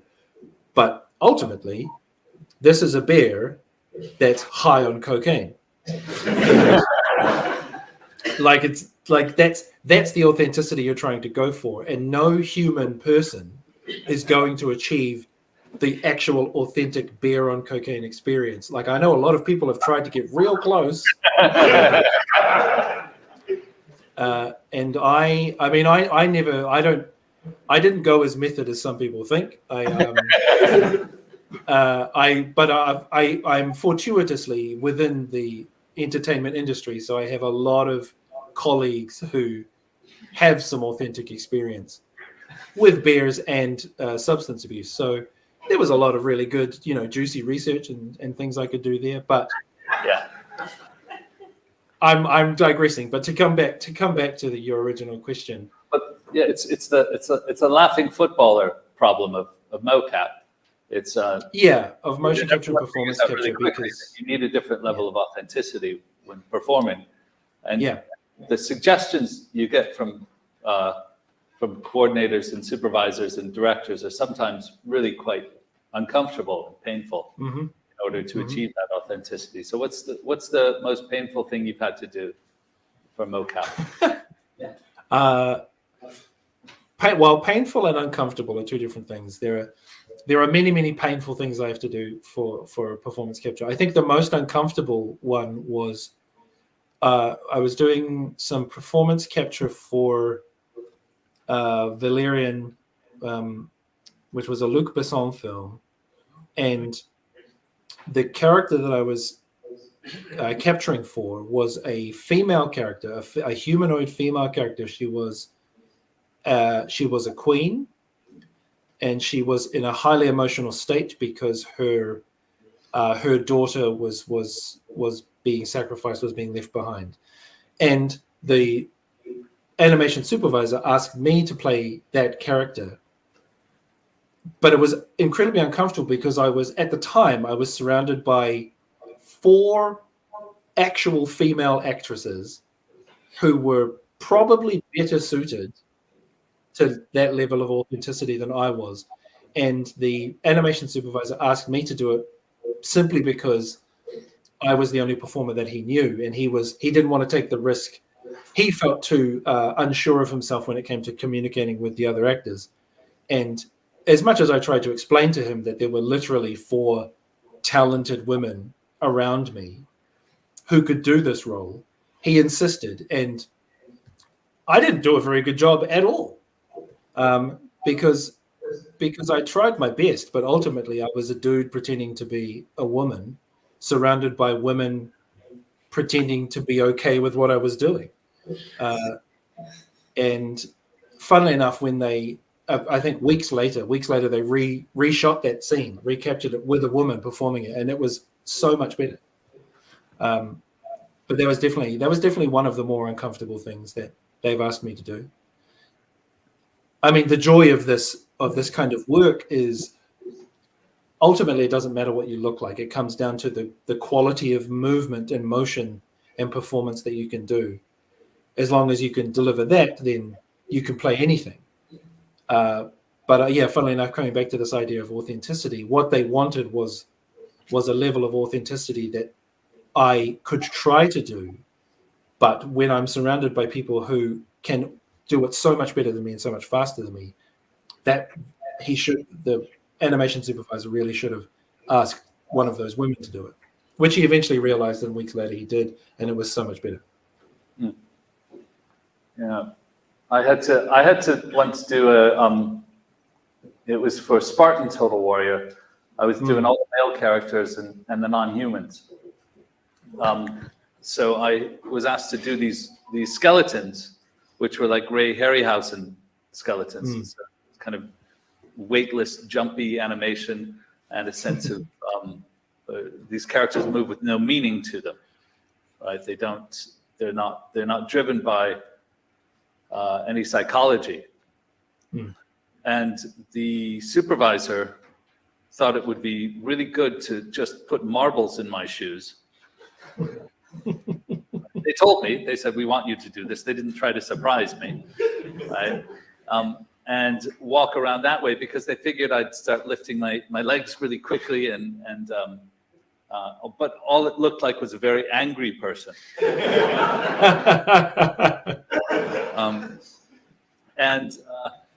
So we kind of dropped that part of the list for a little while, and I did an angry character until I got over it.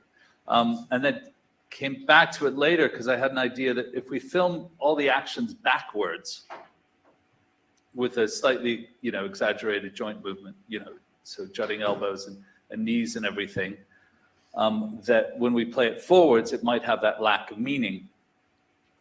And it worked pretty well, especially because after you've recorded stuff, they take it back to the animators, and the animators can keyframe correct everything and improve on what you've done.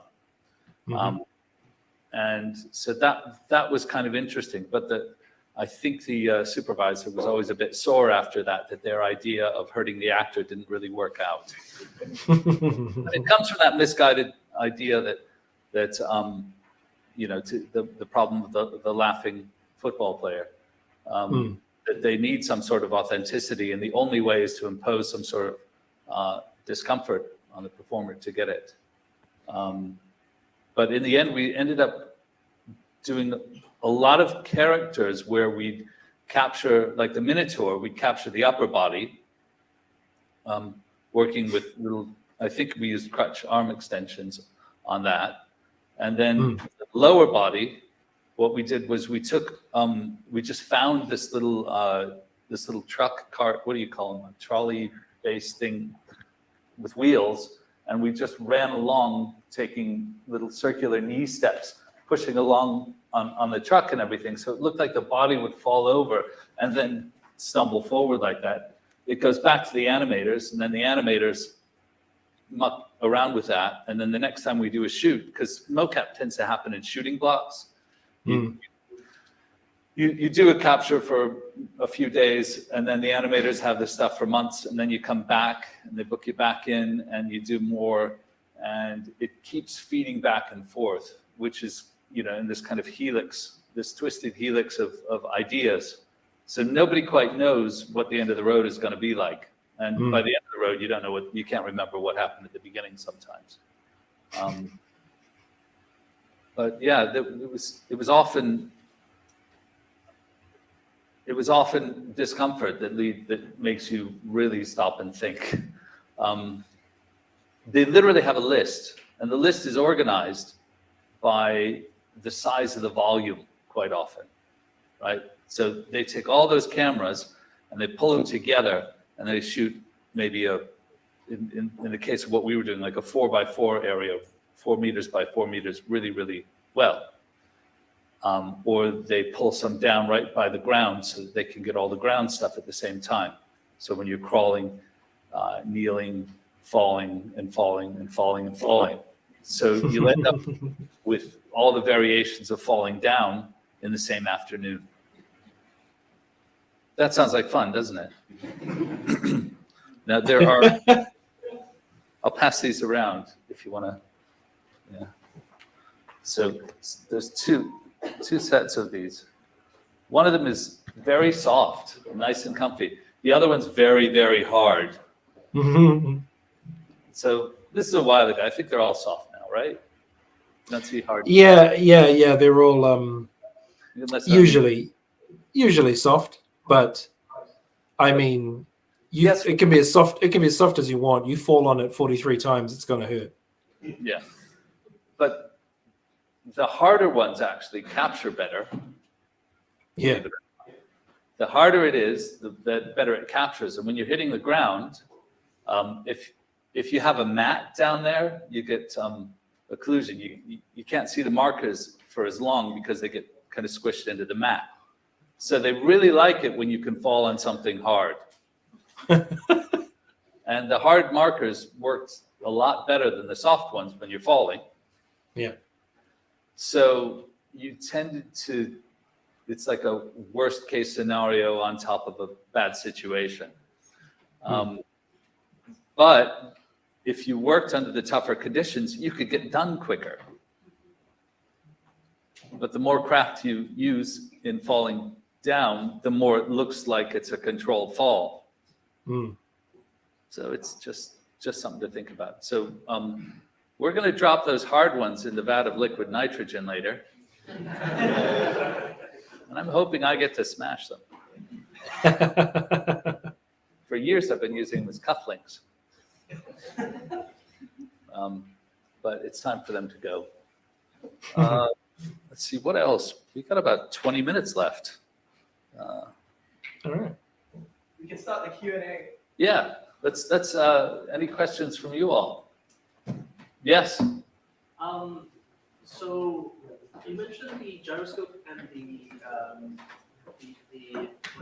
Optical, yeah. So what are the advantages of the gyroscope? It's because it's wired. I mean, they used to be wired, and I guess they're Bluetooth now to a box. And instead of someone taking because the cameras are more or less just seeing where the markers are in 2D. And then you take 3 different points of view, and a computer crunches the data, and it can figure out where those markers are in 3D. Does that make sense? Yeah. But that's a bit of crunching. Then when you go up to, shooting with a minimum of probably 7 cameras, that's a bit more. But then when you're in a studio with 60 cameras, that's a lot of freaking data, right? Yeah. Whereas in order just to make a picture, so you can look at the psychedelic frog walking around, and it's even more computer power to hang a puppet on that to look at what it might look like with the character moving around. With the suits, it's much more contained and predictable in terms of the data crunching required. Also, it's virtually pre-calibrated, the suit, whereas the calibration process, so that the cameras can figure out where the other cameras are, so the computer can crunch, is quite complicated. The suit is cheap compared to a big optical setup. Yeah. And you don't have to have a controlled space to make a volume. With a suit, you put on the suit, you walk around, it has data. Yeah. There's also systems that are sort of what do you call blended systems, where you have a suit system and just a couple cameras to figure out where it is in space. And then you can have more than one suit going on at the same time. But if you were going around sampling indigenous dancing, you could take a suit with you wherever you're going. Yeah. And it wouldn't be that big a deal. It'd just be another bit of luggage. Whereas the optical system, that's a crew and a hell of a lot of luggage. It's a good question, though. Now you understand why you might end up with a gyro suit. Yeah, thank you very much. Any other questions? I'll also jump in on the end of that. A lot of the time, the optical suit is more robust. So the gyro suit can be very, very sensitive and very delicate. So you can't really do a lot of stunts in it and crash around on it. But the optical suit, because the only thing you're wearing is just reflective markers, you can smash into the ground and bash into walls and fight each other and throw each other around and roll around. And if a marker breaks, you can just replace that marker and the system is fine. But if you're in a gyro suit and you're trying to do stunts, there's a risk that you'll injure yourself a bit more, and also a risk that you'll damage the system, which may require the entire thing to get rewired and kind of readjusted. So that's another thing that you need to factor into what you're working with as well. And you can't necessarily just jump into the sea in the gyro suit. Nor do they make gyro suits for animals, whereas you can mark up the object or animal optically and just try to hurt them the way they did. Who else had a question? Yes. First of all, the cane there sounds absolutely brilliant, and I must go and see it. Everyone should see it. It's a wild ride from start to finish. It really is.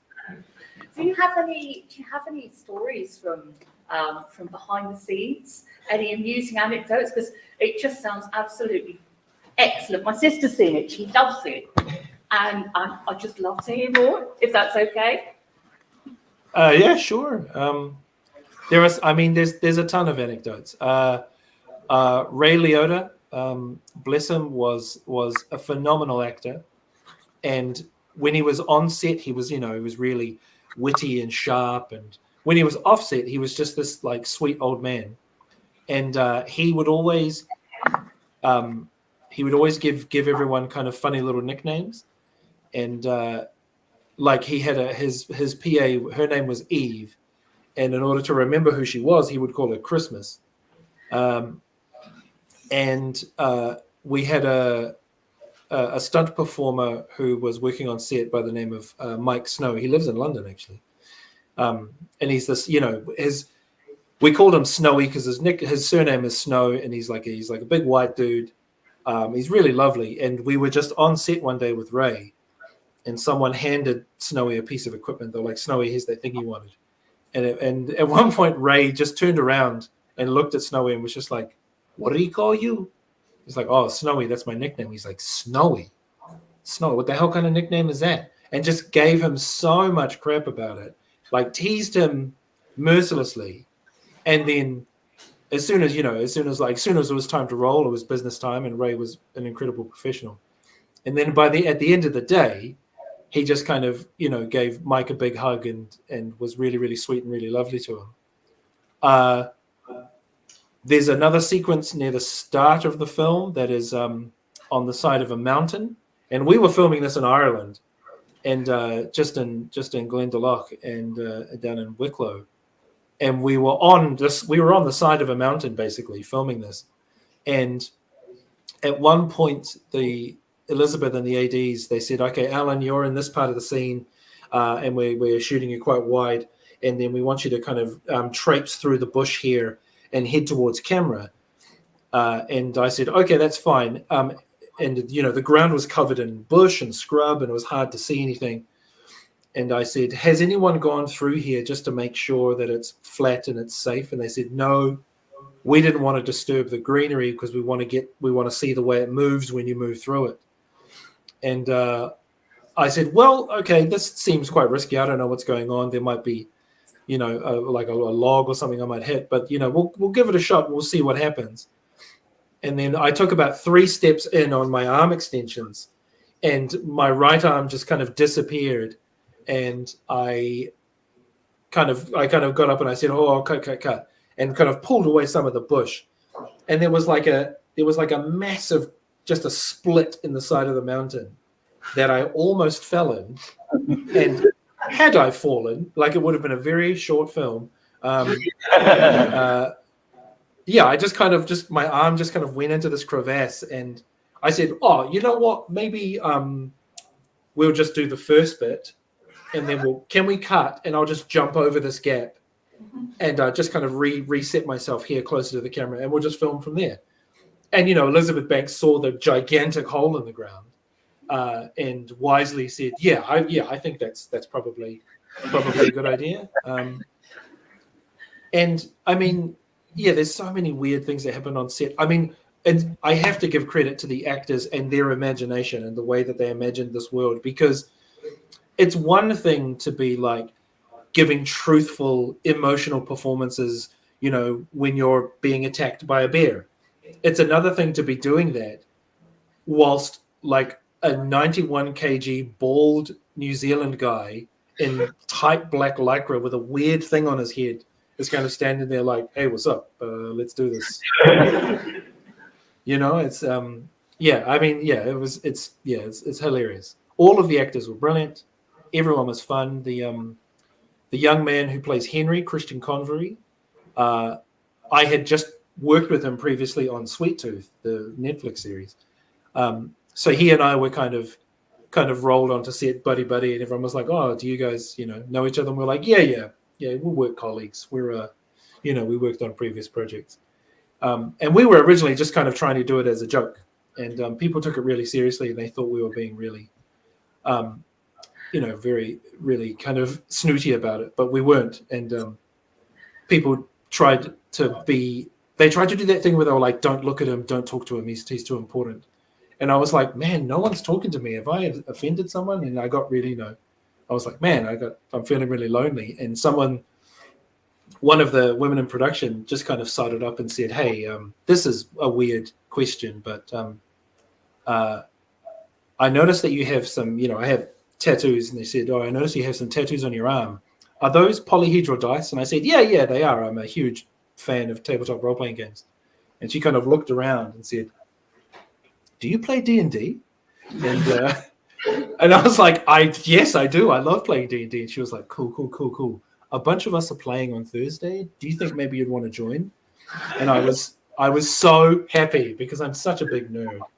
And then everyone found out, and then Elizabeth Banks kind of in front of everyone was like, oh, by the way, Allan plays D&D. And I was like, yeah, that's right, nerds. Ha. And then she said, my brother actually plays D&D. So yeah, you should have a call with him and have a chat. So it was, it was nice finding my fellow nerds. D&D, well, and tabletop games are very important. Very much so. It's all about collaborative storytelling. It's an amazing acting exercise. And you get to roll cool dice and do math. And you get, so I read when I was youngish, I read that cats could hallucinate at will. Mm. If you don't play with your cat, that the cat will just be able to vividly imagine things. And I always aspired to do that. And two activities that really help you with this. And I'll tell you what, if you're ever doing green screen work or it's mocap, you suddenly will start to see the things in your mind's eye really, really clearly. Not quite as you're doing it, but kind of in the moment right before, or maybe there's something happens and you just get this really vivid imagination. The place you exercise that is with role play games. Yeah. 100%. That is where you exercise that part of your brain, which hallucinates like a cat seeing butterflies. Yeah. You just saw acting is just the gateway drug to D&D, really. Yeah. Here we go. Yeah. Okay. Other questions? I know we're running. Yeah. Sorry, I rambled on. I apologize. All right. Let's have our previous speaker. I was just wondering because where do you see that sort of like the line between that very physical acting and stunt work? The people that I did a bit work with, that was obviously there was a divide there. Yeah. Of the actors went so far in terms of fight sequences stuff, and the stunt crew came in and did certain types of work as well. So for you, just as actors and stuff, or the work you've done, where do you see that line of like, no, this isn't acting work now, this is stunt work, or is it just a continuum? Yeah. So is there a point at which you go, no, I'm not doing that? That is a really good question. So let me just repeat that for the. So where is you're talking about the line? Where's the line? How do we see the line between where acting or skilled performance as an actor ends and then the skilled stunt performer's work begins? That line runs straight over us, I think, is the answer. It's like it's there. That line, when you get close to it, becomes this small field, and we live in that place. And there are things that I don't do, or wouldn't usually do. When we're hired to do a job, we do what the contract says. When you step off that, you start doing somebody else's job, and that's That's just rude. Because, you know, like if you start doing your own stunts and the stunt people are paid by the number of times they do like a fall or something like that, and you do a couple for them, you're not getting paid anymore generally, right? But they're getting paid less.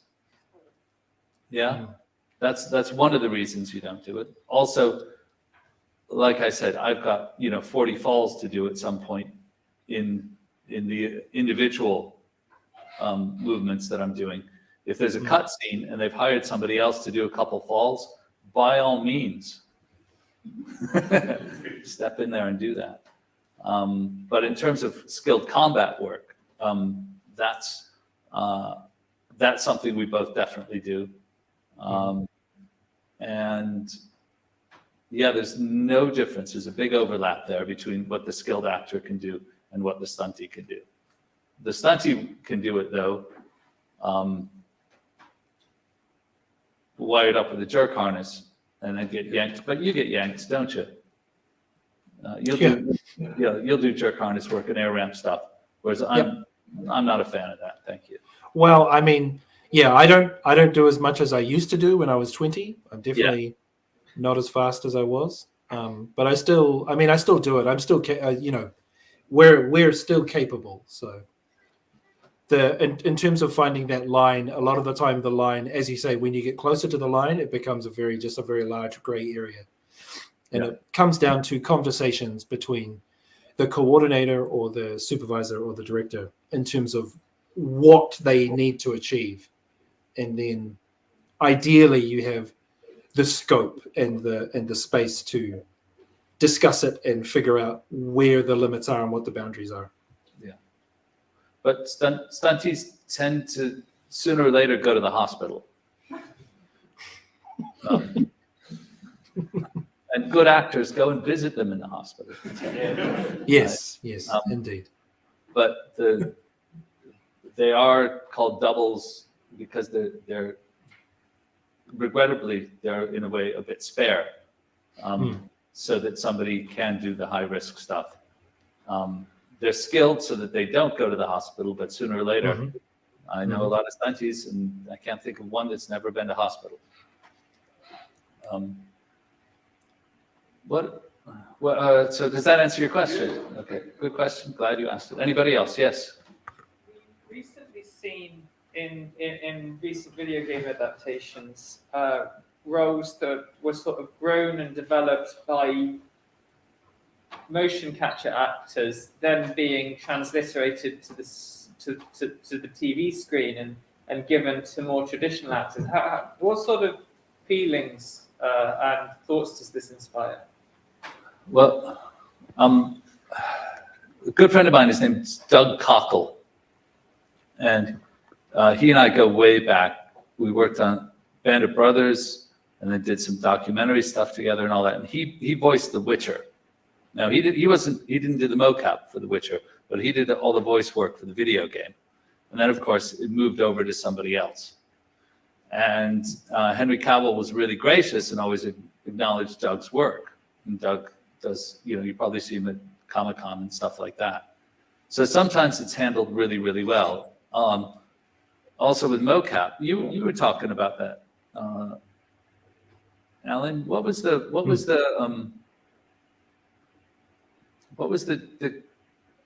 role was developed? You developed a role mocap wise that was, because often you do a bit of mocap before production begins, in pre-production. Yeah. I recently did some performance capture for a cinematic for a video game that's coming out, and the animation studio that was working on it have contracted me as a performance capture artist, but have contracted someone else as a voiceover artist, thinking that we're two separate streams. And when I explained to them that as an actor, my job is literally to deliver lines as well.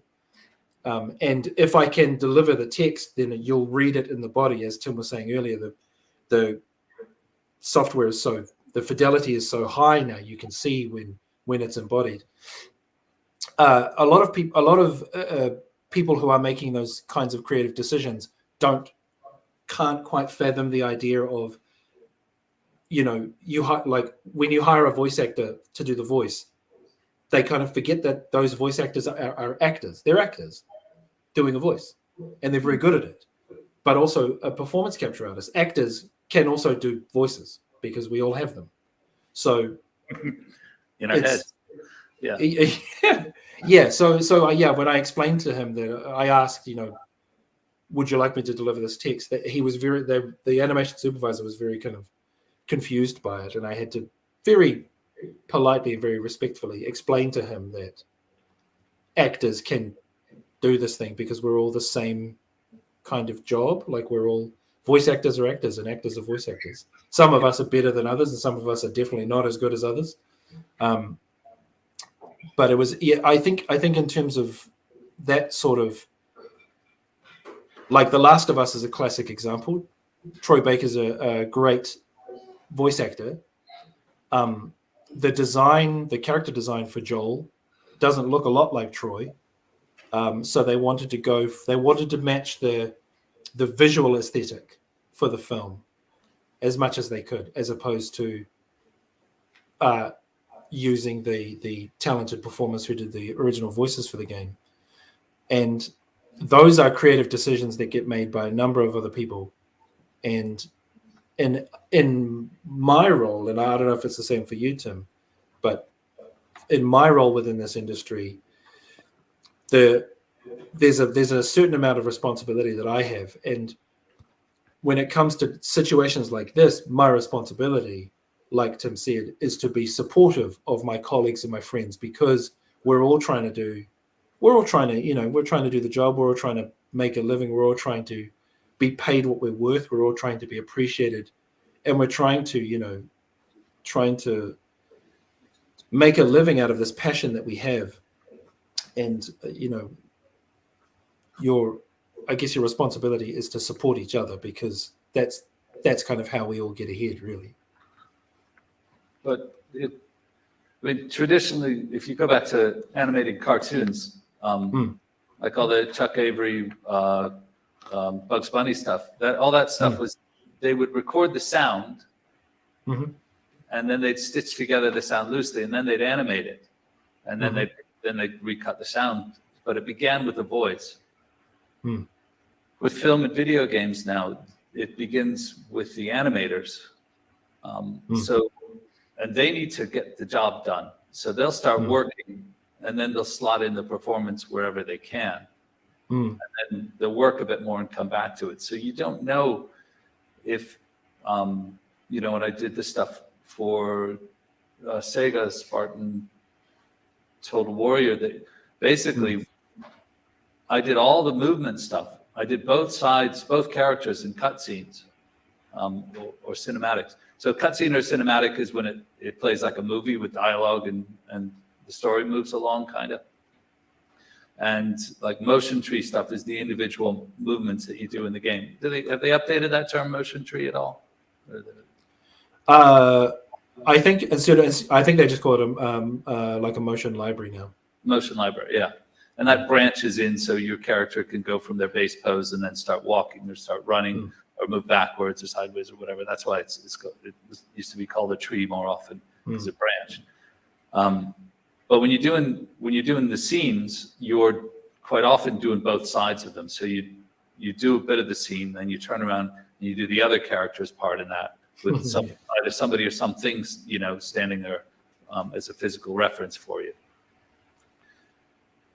On Spartan, I did all the male characters and all the non-humans, and all my mates, some of them with the same agency I'm with, were doing all the voices. And eventually, the supervisor was like, we got feedback on what you're putting through, and apparently you're a voice actor too, and you didn't tell us that. But I was performing, and you heard my voice, you recorded it in the video reference, and they're like, yeah, but we can't tell. It's not what we do. We just, you're like the clever guy in the office who we sometimes get to do voices now and then. It's like, no, that's why I went to Bristol Vic Theatre. If you did hire me based on my why did you hire me? You know. But yeah, it is very strange. You just generally don't know which way it's going to twist or turn. You show up for one day. Quite often you're on a daily contract, so they ask you to be available for the week. But any day, it's like the army; they could just send you somewhere else at any time. For some of them, others not so much. Right? Does that answer the question? Okay. Any more questions? How much time have we? Well, we've gone over time, but I think we still have time for one more question. I'd just like to tell everyone that the next event starts at 1 o'clock. So if you want to start heading out for lunch, it's a good time too. But I think we since we have the room the whole day, we can overrun as much as our kind guests of honors are willing to stay. Alan, it's what, midnight there? You got any appointments? And sorry, and just a reminder, there is still an authors panel at the end of the day, so you can bottle up some of your questions for them as well. But we still have time for one or two more questions. Yeah. Okay, hit me.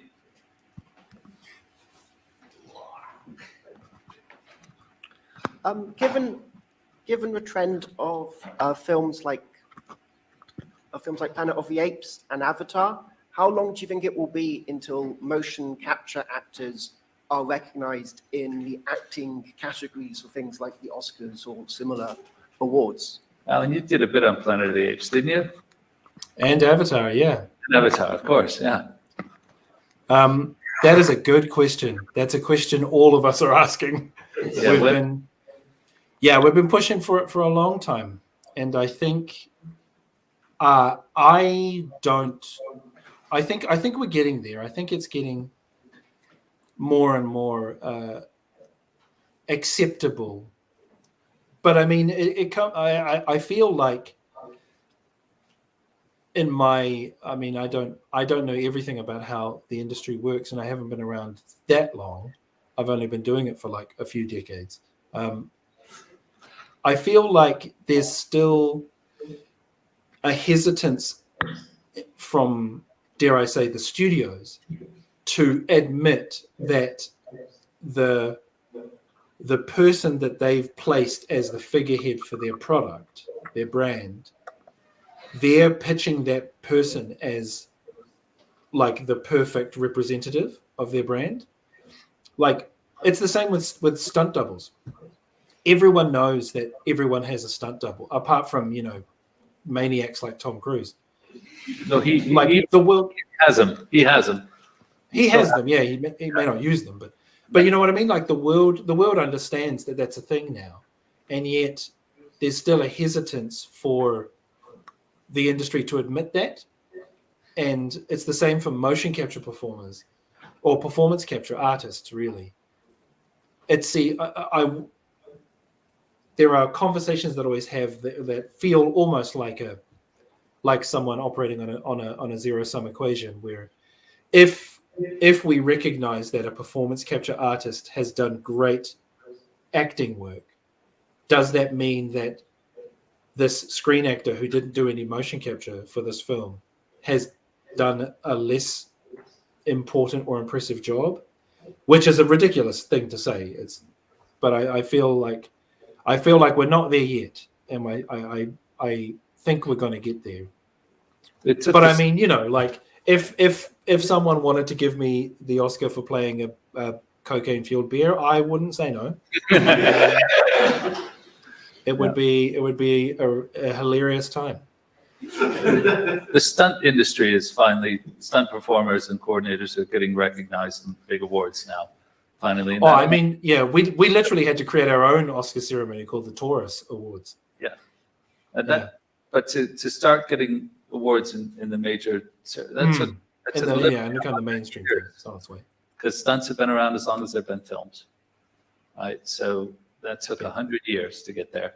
Hopefully, mocap performers. Yeah, I know that, and I mean, like, you see, like some of the greats, like Andy Serkis and Terry Notary and Doug Jones, they're starting to get a lot of well-deserved recognition for the work they do at that level, at an academy level. So like that's why I think we're definitely getting there. We're on the way. That's a good question. Now. Yeah. Okay, any other questions? Well, we have the room. Yes, please. Hi. I think Alan mentioned sort of researching, limited reference points for a cocaine-fueled bear. But how do either of you research how to portray a non-human character, either both in choreographing fight scenes and embodying these characters, where you don't have a clear reference point to go with? Creature work. So you're asking how do we research the creature work? That's a really good question. I'm glad you've asked that. Creature work is great because it seems to be an open, a clean palette, a clean canvas that you can create something on. But what tends to drive creature work, as much as observation of real animals and things like that, what tends to drive it is received notions. Would you agree? Like received notions of like what a bear is supposed to do, or received notions of what a centaur is, or what the Ray Harryhausen skeletons can do and are. So when you're given something like that, the first question I like to ask the director or coordinator or whoever is what do you mean? What's that like from your point of view? Yeah. The other way, I think. Yeah. Go on.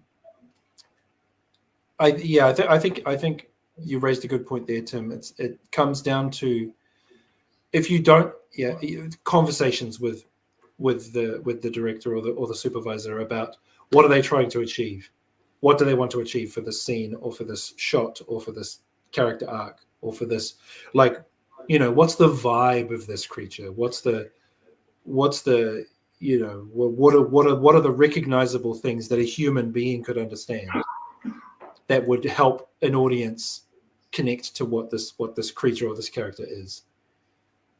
And like Tony Wolff also, one thing he developed was an analytical system of movement. So he'd look at elements of movement, similar if you do theater or dance work, similar to the Laban movement, it looks at elements of how.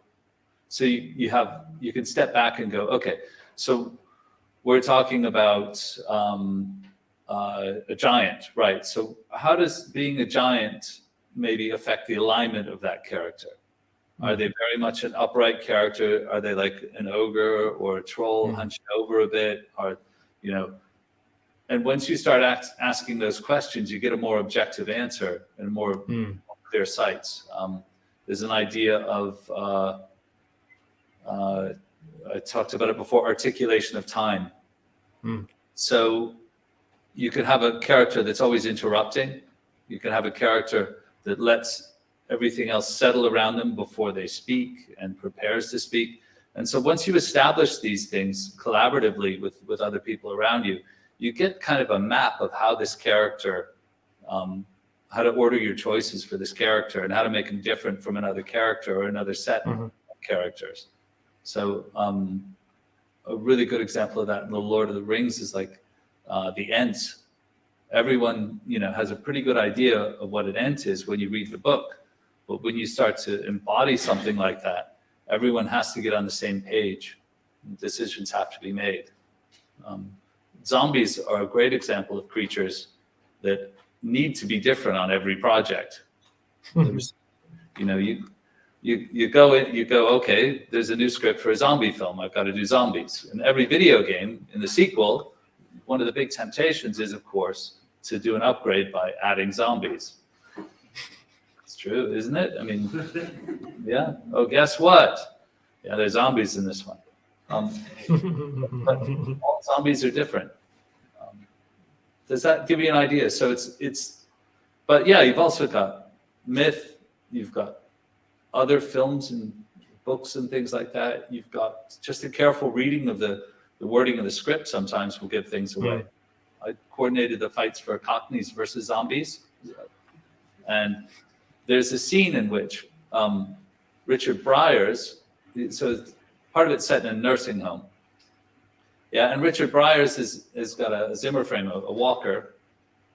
And you begin this chase sequence, and he starts to get away on the walker from the zombie shuffling behind him.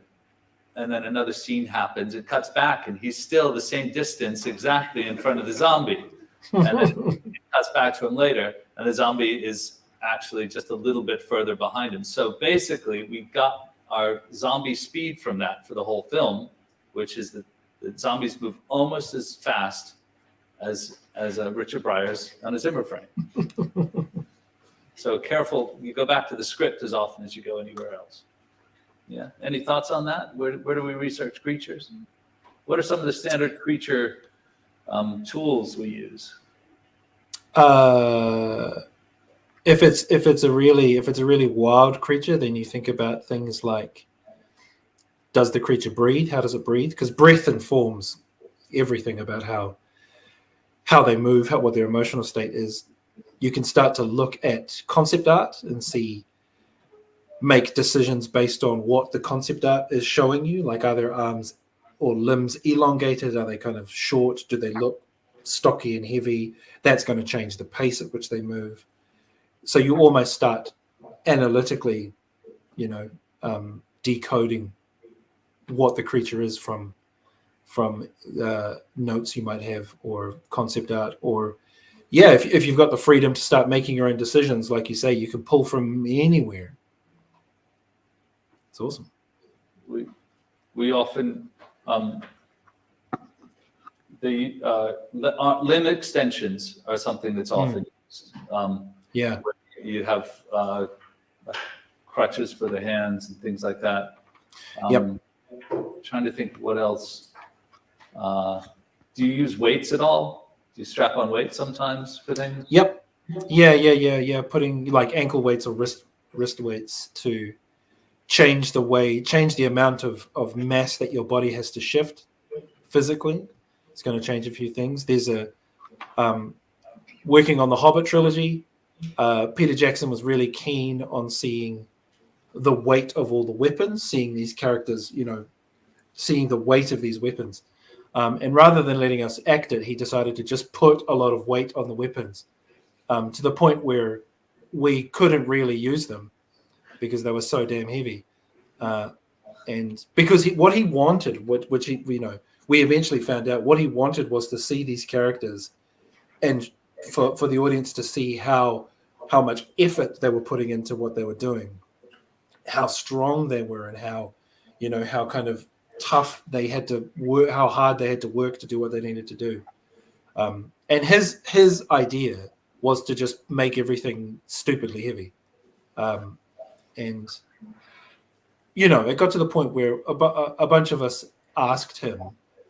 literally asked him, like, Pete, why these dwarves that have been fighting for thousands of years and have been engaged in warfare for thousands and thousands of years, why are they suddenly building weapons they can't use because they're too heavy? Which he didn't really appreciate that constructive feedback. So he was like, well, we could just make it heavier. And we were like, oh, okay, right, cool. Yep, I'll just cool. There's all sorts of ways you can kind of work with weights, and sometimes it's helpful, sometimes it's not. But yeah, it's one of the problems is that any sort of research you do, there's a point at which you feel like, oh, they're never going to let me do this. Yeah, you fall in love with an idea before you get to set or before you get to the meetings. And most of the time, you don't even get that idea out, and your heart goes quiet. Yeah, so it's better to get them talking and to fall in love with one of their ideas. It generally makes for a better collaboration. All right, now I totally understand if you need to eat or something, or if you have to go take a message. Or are we gonna finish now? What do you think? So I think it's best that we finish for now, because Other than a pub right across the road, the other closest places to eat are at South Kent or at Gloucester Roads. It's about it's a couple minutes walk. And if you guys are aiming to make it back in time by 1 p.m., oof, better start running. Yeah. All right, well, Sorry, it's just so that the next speaker doesn't come back to a completely empty room. So before we leave, a round of applause for our two guests. thank you, everybody. Thank you. Thank you, Alan. My absolute pleasure. It was so good. And I don't hope it worry, was, there's plenty of time to elucidating. ask more questions later. Talk to you later. Thank you so much. Thank you. Sorry for the technical issues. No, no.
I've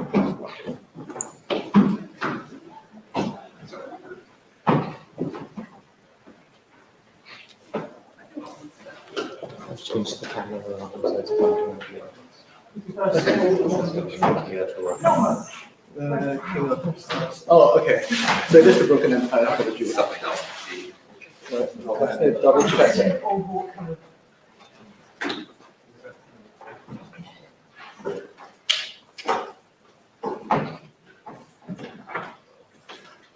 Paramount. I got it wrong. I was gonna say HBO. It's Paramount. Yeah, so camera is here. So while you're introducing him, can you stand there? Wait, no, sorry. This is what we see. Okay. He's going to be up. I'll put him on the big screen. Okay, so where is his camera? This? Yeah, it's here. Ah, perfect. Ready when you are. I'll wait for the next group of people to stream in, which is the microphone I'm using. Okay, then after that we'll run around. I gotta finish eating, so you can run around with the microphone for questions. But wait, which one's the? I just the green one. Yeah. We are unmuted. Okay. Perfect. Hello, everyone. Hello to everyone who finished their lunch with alarming speed. Hope you guys had a good afternoon so far. But it's time for the next guest. Next up, we have the esteemed author and Imperial alumni, Dr. Mark Lawrence, who's most famous for the Broken Empire series, a series that is won many awards and such like, and has even been picked up by Paramount for a film adaptation. The rights were acquired in 2017, at the very least. Since we're doing it online, Dr. Lawrence does have a camera to see all of you guys. So no picking up your noses. No picking at your noses.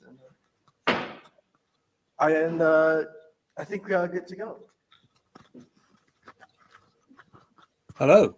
Hopefully you can all hear me. Thank you very much for that introduction. It was mainly true, so that's pretty good. I'm going to forewarn you now that there's a twist coming in this talk. So if you bear with me, then just for a few minutes, I'll change gears. And we'll also talk about forewarning people about twists. But for now, I'm just going to plunge right in and we'll see what happens. So hello, everyone, and welcome to this talk on twists. I'm excited to talk to you about how twists can make a good fantasy story great. And first, I think we should define what we mean by twists. A twist is a sudden or unexpected turn of events that upends our assumptions about a story or characters. It can be a plot twist where we learn something that we didn't know before, or a character twist where a character's true motives or identity are revealed. So why do twists matter in fantasy literature? Well, for one thing, they keep us on our toes. A good twist can make us rethink everything that we thought we knew about a story and keep us engaged and interested in what's going to happen next. But more importantly, twists can deepen our understanding of the characters and the world they inhabit. Take, for example, the Harry Potter series. Spoilers coming. One of the most memorable twists in the series is when we learn that Snape, the seemingly villainous potions professor, was in fact in love with Harry Potter's mother the whole time and was trying to protect him. And that twist not only adds a layer of complexity to Snape's character, but it changes our perception of the events that came before it. Suddenly everything makes sense, but in a new way. So another great example, and I won't give any spoilers here, is of a twist in fantasy literature is the Mistborn series by Brandon Sanderson. There's a twist near the end of the first book that completely upends our understanding of the magic system and the characters that we've come to know. And it's a twist that changes everything.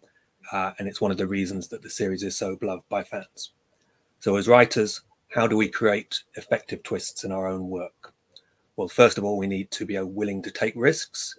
Twists always work best when they're unexpected. So we can't be afraid to throw our readers for a loop.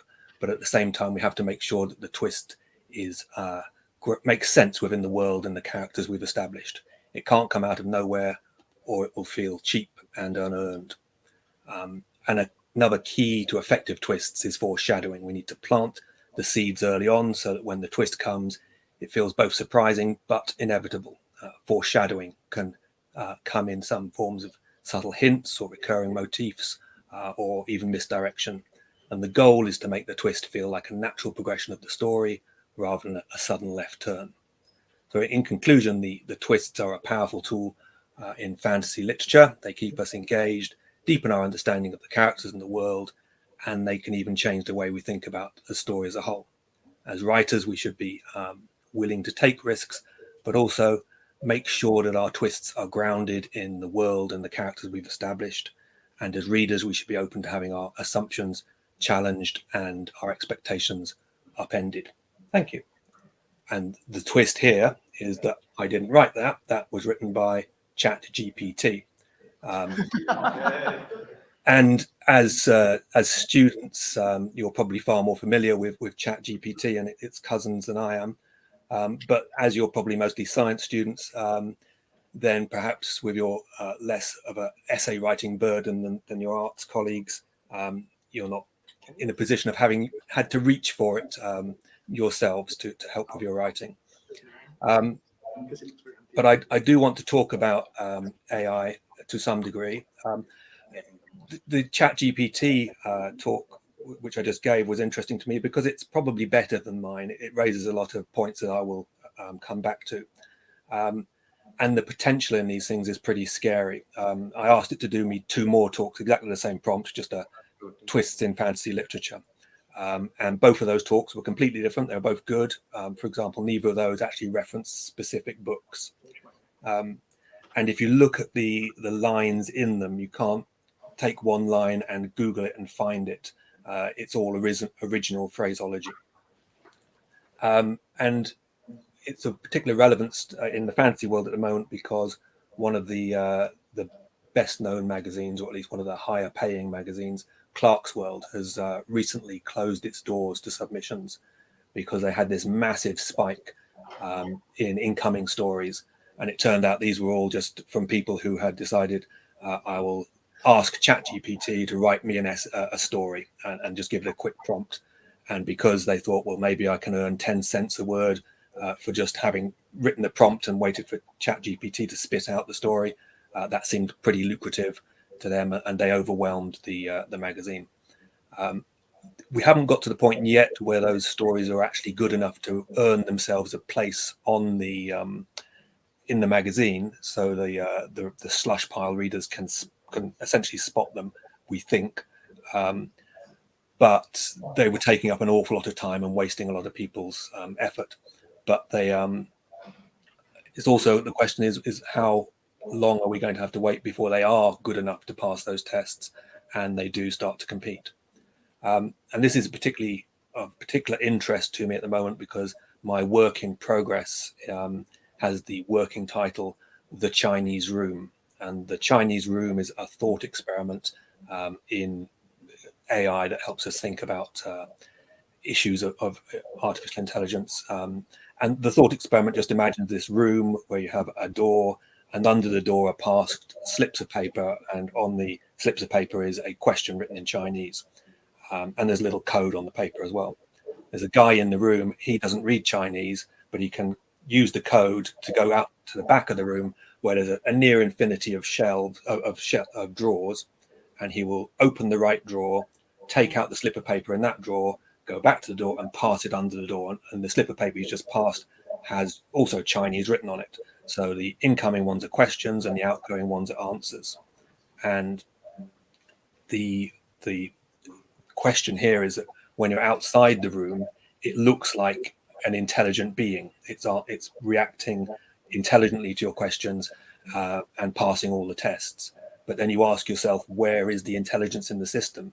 The guy who's going back and forth doesn't even know he's answering questions. He can't read Chinese, and the drawers in which the slips of paper are held, they're not intelligent. So where is the intelligence? And that helps us ask a lot of questions about artificial intelligence. And in my story, it's a rather fanciful projection of a real AI into a Chinese room projection, and my protagonist is the little individual who goes back and forth, and it's talking about issues of emergent awareness and self-consciousness. So I did my PhD at Imperial a very long time ago, and after that I did 20 years as a research scientist in fields like image processing, image understanding, tracking, and decision making. And I did work with neural networks to some degree, but all of that experience would not have put me in a position where I could predict could have predicted the sudden rise in capability in AIs for text and for art that we've seen in just the last couple of years. And it's worth, again, returning to this idea that these AIs are not just copying and pasting. The text ones, the line from the speech I just read out, a twist is a sudden and unexpected turn of events that upends our assumptions about a story or characters. You can't find that anywhere. The thought is not original, but the phraseology is. And it's the same with the art AIs, that if you try and put a little box around any sort of portion of the images it produces, you can't then go and find the image online from which that has been stolen. It's not producing Frankenstein's monster by piecing together lots of bits. It has learned how to do something and then regenerated stuff in response to a prompt. And this is one of the reasons why you get that sort of nightmare fodder at the end of the arms of characters in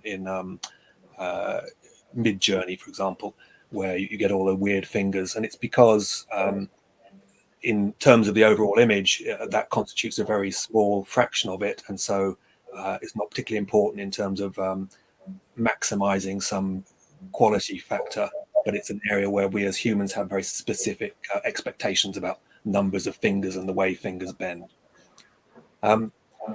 So since I was a scientist, and many of you might be going to be scientists, I thought I'd do a very quick diversion into some neural network stuff, and then we bounce back soon enough to be well into the fantasy. So when I was doing all these topics under the umbrella of AI, when I started in like 1992, I did code up some very simple neural networks, and then later on in my career, I used them a couple of ones produced by other people in more earnest, but they were never the major focus of my work. And one of the reasons was that if you have prior knowledge about a problem, then there are many mathematical approaches which give you a place to put that prior knowledge and to use it explicitly and effectively. Whereas with a neural network, it's more of a black box. You can pre-process the data, but you don't have that benefit. And also back in the day, they just didn't work very well. And I think there are two main reasons why they've become much more effective instruments over the last few years. One is that back when I started, there had been some work in universal approximation theorem that just showed that if you had a neural network with many hidden layers, it could always be mapped onto a neural network with one hidden layer or maybe two. But some bright sparks a few years ago came up with deep learning, where they realized that even though adding more layers, generally speaking, doesn't allow you to do anything more, it makes it a lot easier to train the networks so that they can learn a lot more from the data. And the other factor, there's this phrase in the news, unfortunately, like recently, that's attributed to Joseph Stalin, and it's quantity has a quality all of its own. And the people using neural networks discovered that if you just made them much, much bigger, that suddenly they could start solving problems that we couldn't solve before, that you didn't expect them to be able to solve necessarily. It's an emergent property. So those two factors combined have driven this this sort of explosion, along with other things. I probably should have asked ChatGPT whether I'm right there, but I'm too proud. So that's just my sort of out of the game take on the matter. Another interesting thing about the scale is that because they now want to make neural networks that are huge, millions of nodes, they're finding that these things very difficult to actually fit inside digital computers, and they're moving towards analog electronics. And this introduced me because I read a couple of years ago, reread a book by Harry Harrison, the Stainless Steel Rat, so 1960s science fiction. And in the book, you had computers that lived on spaceships, and these were rubbish. These were you would feed your navigation data into them on cards, and they would maybe if they had a database of 1,000 images, they would take 10 minutes to search it. And simultaneously in this universe, you had robot policemen running around having conversations with people and solving crimes and doing all sorts of very clever stuff. And I was scoffing at the idea that the 1960s sci-fi writers, and this was quite prevalent, it wasn't just Harry Harrison, had this belief in robot brains in one corner and computers in another, and they were different, rather than what we were thinking. You put the computer in robots and it runs the robot. And all this interests. This brings me back to one of my first encounters with Imperial College when I was at school. There were no computer lessons. We had back in 1982, I think, a computer club after school. And what we would do is we would write our computer programs on little cards. We'd have to punch out little holes in the cards to accord to different commands. And then our teacher would take a stack of our cards, which made a program, and take them to Imperial College over the weekend to run on the mainframe, spit out loads of paper, and he'd bring it back to the club next week. And you always found that it would sort of have crashed on card 3, and you'd have to start again. But yes, so this move toward analog means that we might actually have, in a sense, these robot brains of the stainless steel rat, because we will be having neural networks that function in an analog sense rather than are manifested in a digital computer. And the AI is reaching other corners of fantasy. So in terms of the artwork, recently there's been Christopher Paolini, the famous author of Eragon and those books. They generated that rather terrible film. But the cover of his latest book has AI artwork on it. And rather unfortunately for him, he's being 1-star bombed on Goodreads by people who are very cross about his crime of having AI on the cover. But of course, Christopher Paolini didn't know that his cover had AI in it, and the publishers also say they didn't know, and the designer also says that they didn't know, because what they did was go to a stock art resource online and say, I'll have these pieces of stock art, and then make the cover out of them. And it turned out those pieces of stock art were generated by Midjourney or some similar device. But it's a difficult question, because these things are the capability is expanding very rapidly. The potential is huge, and nobody really knows where it's going to finish. And whilst we don't want artists to be put out of work, and there's a debate to be had about the training of these AIs on artists' work, which I won't get into. That's just for other people to have. It's like a tide. When something is very cheap and easy, it's very hard to keep at bay. So it'll be interesting to see where that goes. And I think with technology, you have the weavers in the 17th century or 18th century, and the machines are starting to weave their cloth when they're out of a job. But I think that artists and writers always thought that they would be at the extreme end of that line, that technology would never come for our jobs. But it's entirely possible that in a couple of years' time, if the acceleration in these things continues at the rate it's been going, then it may be before even I get my bus pass that there are stories being written that people want to read by AI. I have a friend, my best friend, he works from home. It's essentially a call center job. His company has a very big array of things they sell, and people phone up and tell him about their problems with them. Like the body bag I bought off has a hole in it or something.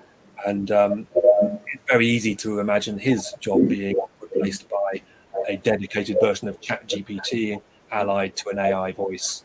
So I think big changes are coming, and some of them are pretty scary. But let's get to the actual talk. So if we rewind and pretend none of the last 10 minutes or whatever it was happened, we'll start now. I am out of practice at public speaking. I've got a very disabled daughter, which means I can't go to conventions and do this sort of thing. My first experience of public speaking was actually when I was at Imperial, and I went to a conference in Florence on digital signal processing. And because I was so sort of nervous about the whole thing, for my 15-minute talk, I had written it down and memorized it and practiced the hell out of it. And I knew it took exactly 15 minutes to the second. And I stood up there, froze in the headlights, and just gabbled this thing out at a billion miles an hour. And 6 minutes later, I'd finished, and I had an audience of astonished people who had no questions. But I quite like this remote option. It means I can't really see if the crowd has reached into double figures, and if you want to sneak out, you can sneak out very easily without upsetting me, because I probably won't be able to tell. I've one of the reasons, well, I've needed to bite the bullet and get into the video format and doing talks, and I sort of eased myself into this. I started up a YouTube channel a couple of months ago. YouTube's quite nice because if you mess up a talk, you can just sort of delete it and start again. Whereas here, if I screw up, then it's for the world to see. I was actually invited to Picocon back in 2018 as a guest of honor. And on that occasion, having a disabled daughter, it was an excuse not to come, pretty good excuse. But I now have a book to promote. The book that wouldn't burn. This is an ARC, so it's not the cover, and it's a pretty low resolution cover, but the actual cover is very nice.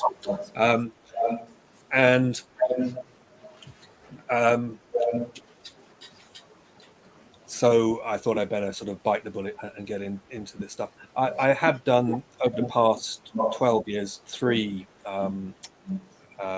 appearances, these things called Grim Gatherings that the publisher and the Fantasy Faction blog put together. And the common thread in those 3 was myself, Joe Abercrombie, and Peter V. Brett. So I got to sit there and listen to them. They're all very practiced and confident, and sort of they ask a question, and Joe Abercrombie would gobble up 90% of the points I was thinking of making, and then they go to Peter, and he'd sort of polish off the rest, and then they come to me, and I just sort of open my mouth and hope. But I did notice on those occasions that there are 3 things that either authors like to talk about or the audience like to ask them questions about. And those are the methods for their writing, questions about research, and also questions about whatever drama is happening in Twitter at the moment.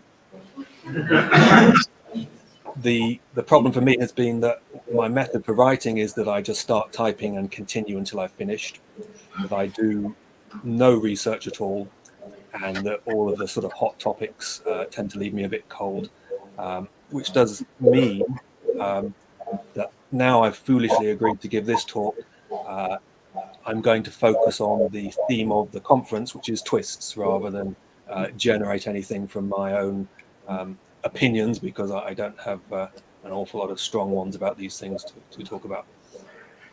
I did think of putting another twist in this talk, which would be that the whole thing was recorded, and I'm actually sitting at the back of the auditorium. But that would involve me traveling. So, but I hope at least one person looked around at the back. So we'll start with just the twist talk. We'll start at the shortest scale. So twists obviously can be of any scale. They can be like big ones, like he was dead the whole time, and if I spoiled that 1999 film for you, tough. And they can sort of be across a one book or a trilogy. But at the very smallest scale, we're talking about, because a twist is essentially a surprise. You know, the dictionary definition, if you look, typically it will start with something like the 1960s dance, but if you work your way down, you'll get to a literary twist, and what it boils down to is a form of surprise. So that the smallest twist you can have is an oxymoron, which is two words, and because there's an inherent contradiction in every oxymoron, that's a form of surprise. So that's the smallest twist you can have. And a literary example would be, say, darkness visible, and the jokey example is American intelligence, where you've got that inherent contradiction that constitutes a surprise and therefore a twist. If we increase the scale somewhat, we can move to one-line twists, and I spend a fair amount of time on Reddit on r/fantasy in particular, and there's a thread that crops up there time and time again. Every couple of weeks, someone will post one that says, "Give me your best first lines of a fantasy book." So I'm going to hit you with a few of the usual suspects, because every time someone posts this this question, you get the same answers to a large degree.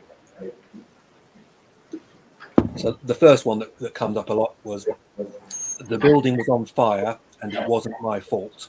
That's Jim Butcher, Blood Rights, the Dresden books. Another perennial favourite is, "There was a boy called Eustace Clarence Scrubb who almost deserved it." That's C.S. Lewis, Boy with the Dawn Treader. And the third and last one I'll give you is, "The sky above the port was the colour of television tuned to a dead channel." That's William Gibson, Neuromancer.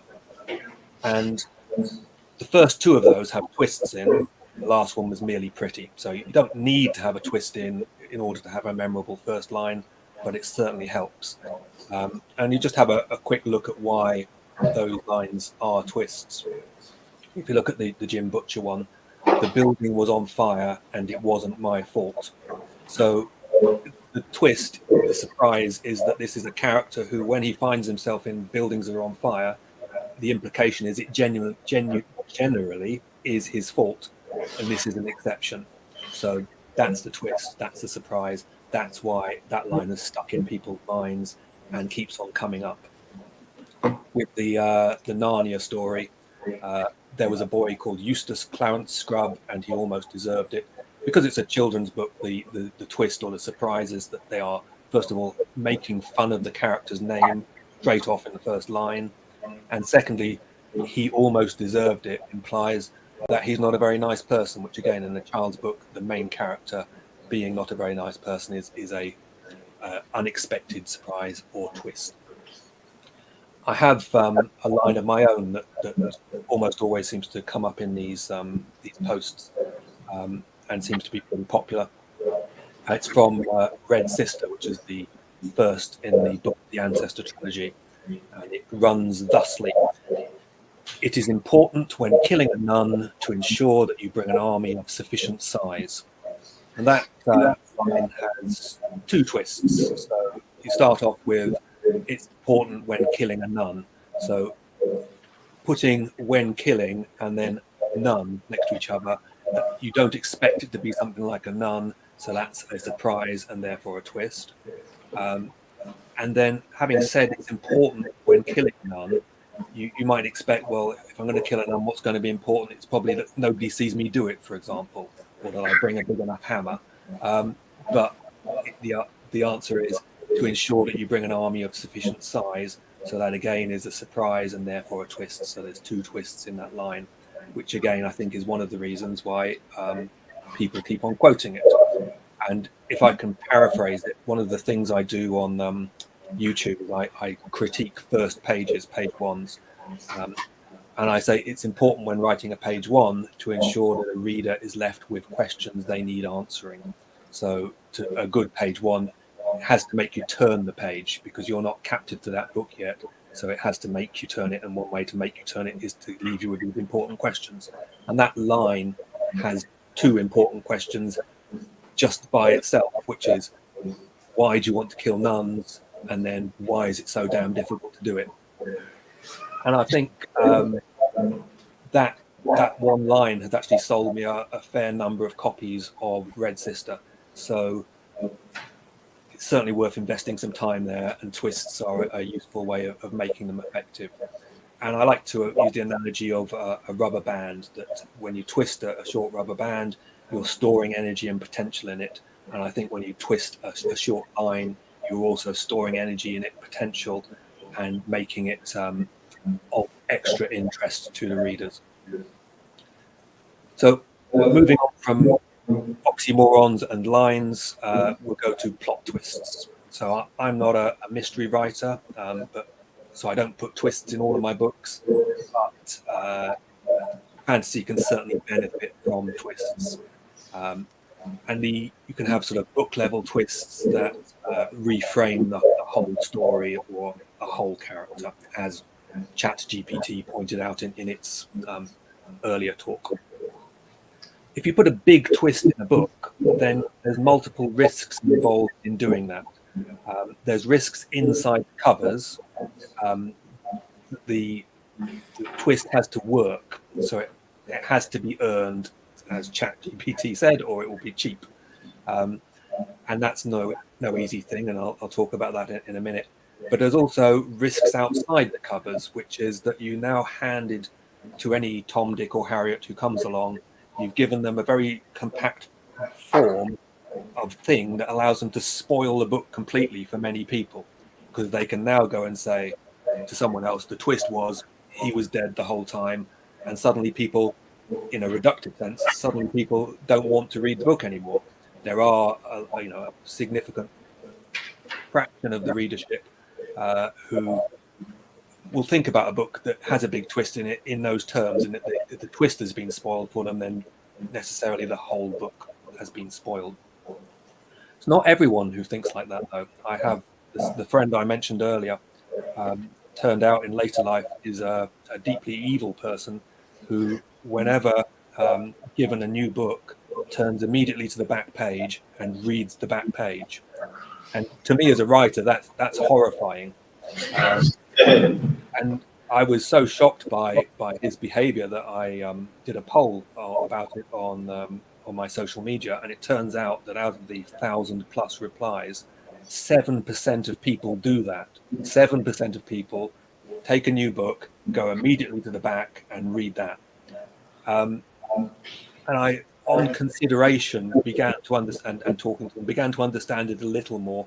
It's a form of anxiety management. So reading a book, it necessarily plays with your emotions and tries to build up tension. And some people just can't handle that. And the only way they can feel in control and not become too anxious is to spoil themselves. And that can be, by reading the last page, or maybe if somebody's looking at particular jeopardy, skimming ahead and seeing if they've still survived in chapter 30. And I understand it to some level. We have, on British TV at least, something I like to call embarrassment porn, which is comedies where they just ramp up the level of embarrassment up and up and up till it gets to excruciatingly discomforting. And when I'm watching that sort of stuff, I start covering my face, and if it gets too bad, I have to leave the room.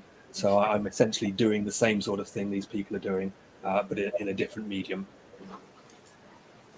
Talking about big twists, even if you're not told what the twist is, just knowing that there is a twist there can change your relationship with the material, with the book.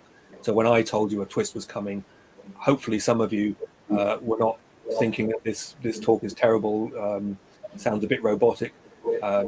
You were thinking maybe there's a twist coming, maybe this isn't, I don't know. But it does change the way you approach a book. So there's an episode of the IT Crowd, and if you haven't watched the IT Crowd, definitely pick up some episodes of that. It's wonderful. You can thank me later. But in this episode, two guys sit down to watch a video, and one guy has been forewarned that there's a big twist in the film, and he spends the entire time watching it just off the top of his head, stream of consciousness, formulating theories about what it could be. Like, they're all clones, he's dead, she's invisible, and he just goes on like this, much to the annoyance of the man sitting next to him, who's just trying to enjoy the film. And that person is now no longer watching the film in the way that the makers of the film envisaged. And the same thing with a book, that the person who is reading the book is no longer reading it in the way that the writer envisaged. I'm going to mention a book written in 1985 that has a massive twist in it. So if you don't want to hear what that is, I'm not going to tell you what the twist is, just that one exists. Fingers in the ears. It's Ender's Game. And me telling you that it has a twist in it is a form of spoiler.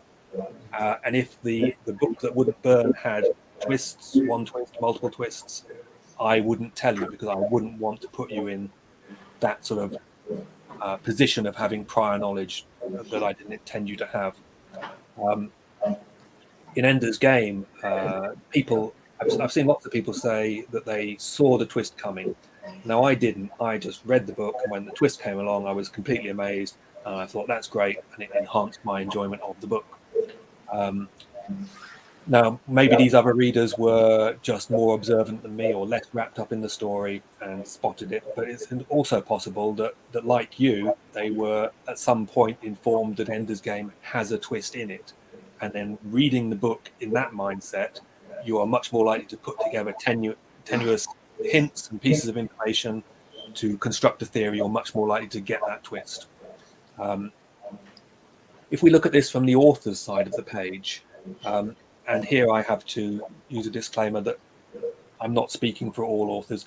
Writers are hugely varied. There's no playbook, there's no sort of set of rules, and anyone who tells you so is just lying. But when I write, I expect readers not to guess a twist. If I put a twist in, I expect the readers not to get it. One of the reasons I try and engineer it in that way, I mean, I expect when the twist is revealed that they can look back and they say, oh yes, I should have seen that coming. It makes sense, and they're happy with the twist. But the reason I don't want some of them to get it is because that then puts your readership into a set of different states. You will have people who have guessed the twist, people who think there might be some twist coming but they're not sure what, and people who have no idea at all. And so you're now writing for a larger set of readers in different states, and it just becomes a lot more difficult. In my first trilogy, the third book, Emperor of Thorns, there's a twist in there, and when I wrote the manuscript and I handed it to my editor, she said, well, you know, this comes out of nowhere really. I think you need to foreshadow it more, otherwise readers are just going to feel cheated. So I went in and I put some lines earlier on, strong hints about what was going to happen. And ever since then, the last 10 years or so, I've been reading reviews of the book by people who said, well, I saw this coming a mile off. And the implication in those reviews is that somehow it being so easy sort of spoiled the book a bit for them. It diminished their experience. And I've always felt that I would have preferred not to have put those lines in and to have just had them all be surprised when it happened. Now, my editor was probably right that the surprise they would have then been complaining that they weren't given enough chance to guess it. It's a very fine line to walk, and really, I guess I should have put some hints in when she asked, but not quite so strong ones. But it is a difficult thing, and you do need the potential to be there, as ChatGPT so eloquently put it. Otherwise, it will feel cheap and unearned. Plot twists, though, are certainly worth putting in a book. They enhance the experience. But another thing they do is that they offer a shorthand for readers to discuss the book among them. So one reader might say, I don't know, tell me when you get to the reveal about Sister Pan. Or it might be a twist that's so big that you don't even need to have any information at all. You just say, you know, tell me when you get to the thing, you'll know when. And those points of connection, those compact, easy to reference points of connection, allow conversations to happen around the water cooler or online where people gather to talk about fantasy. And from an author's point of view, from a selling books point of view, you want people to talk about your books. So that's another service that twists can do. They're a compact representation of your novel that then allows easy communication about it between the readers. I'm just going to dive into a few more types of twists before I wrap this up. So another type of twisting that occurs in books is to do with threads in the story. So many novels will comprise several threads and have several points of view, and it might be just 2, or it might be George Martin 18. And you could view each of these strands as essentially a separate story. You know, if you went and you gathered together all of the Jon Snow chapters from the Song of Fire and Ice, you might then have a pretty good story just about Jon Snow, and you could do the same for some of the other characters maybe. But if you weave those threads around each other, then you can imagine them as all separate strings able to have a certain strength to them. If you take the rope analogy, if you intertwine them, you add strength. And in order to intertwine them, we're not just talking about, let's have this character crop up every 4 chapters. I'm talking about not just having the threads in the same world and the same time, but having some interplay between them, having reflections and echoes and contrasts. So maybe in one thread you've got character A facing some problem, and in another thread you've got character B whose dilemma is essentially an echo of that character's, but in very different circumstances. So you're looking at one point from 2 different ways. You might have contrast. You might have a thread where you're on a battlefield and blood and guts and all of this, and then you stop that chapter, and then immediately you're in sort of a tea parlor having sort of little cakes and genteel tea and conversation, and that would be a contrast. So there's many ways in which you can sort of interweave the threads of a book to twist them together to form a sort of stronger whole. And I think maybe the last type of twisting I want to talk about is when books work on 2 or more levels. We're talking here about messages or themes that come indirectly from the text, and this is seen primarily in literary fiction, but also in children's books. And there's a sort of dead zone between them. When the message that comes in directly is in strong contrast to the ostensible subject of the book, the stronger that contrast, the more we move towards satire, so sort of Gulliver's Travels and all of that sort of stuff. But this dead zone in between, typically mysteries and romances and fantasies don't rely heavily on themes. Now, obviously, some fantasy and some of those other ones, some examples of it will be pretty literary, but generally speaking, that's not the main thing. And if people ask me what literary fiction is, I say, well, if somebody asked you to describe what a book was about, if your answer is to basically give a summary of the plot points, to say, this guy went here and did that, then either that book is not literary fiction or you just missed the fact that it was. If your answer is to talk about a much higher level thing, it's a book about bereavement, or it's a book about growing older and how someone copes with the changing stuff, then that's a literary book, or you've just read way too much into a Hardy Boys mystery. And it's easy to project themes onto books. So, it's easy to sort of bullshit about themes and things. I've got a spoof review on of Green Eggs and Ham on Goodreads, where I treat it like a literary masterpiece and deconstruct it in that way. But sometimes it's true, and if you go to the author and say, did you mean to talk about these things? They'll say, yes, absolutely. Well done for getting it. And so themes are another way of twisting the text. That you take the text and you essentially turn it over or twist it, and you see a whole other side to it, where you're getting a deeper take on some subject that's not what the story was ostensibly about. So I think, in conclusion, I've come basically to the end of this twisting talk. I've covered twists on the smaller scale, sort of word pairs, and on single sentences. So we've had oxymorons and we've had nuns. I've talked about plot twists, the whole book or film scale ones. He was dead the whole time. And I've mentioned the twisting together of character point of view threads. and I've spoken about how anything vaguely literary or childish often has two sides to the text. So you can twist it around and see that the story is replaced by a message about something or an investigation of something that's much larger than the main subject. And all of these things add strength to a novel. All of these forms of twisting, it's twisting up that rubber band behind the propeller and hoping that when you let go, the book's going to fly. And I think that's pretty much me exhausted on the subject of twists. And I hope that the meta twist isn't that the speakers before and after me have chosen the same track and you have to sit through of the same thing.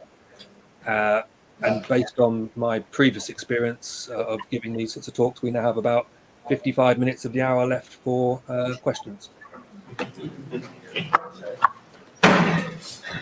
All right, before I pass this off to the right and honorable crowd, since the next event will involve liquid nitrogen and moving people around, will have to stick a bit tighter to the time limit. So at most, we can probably only go 5 minutes over time.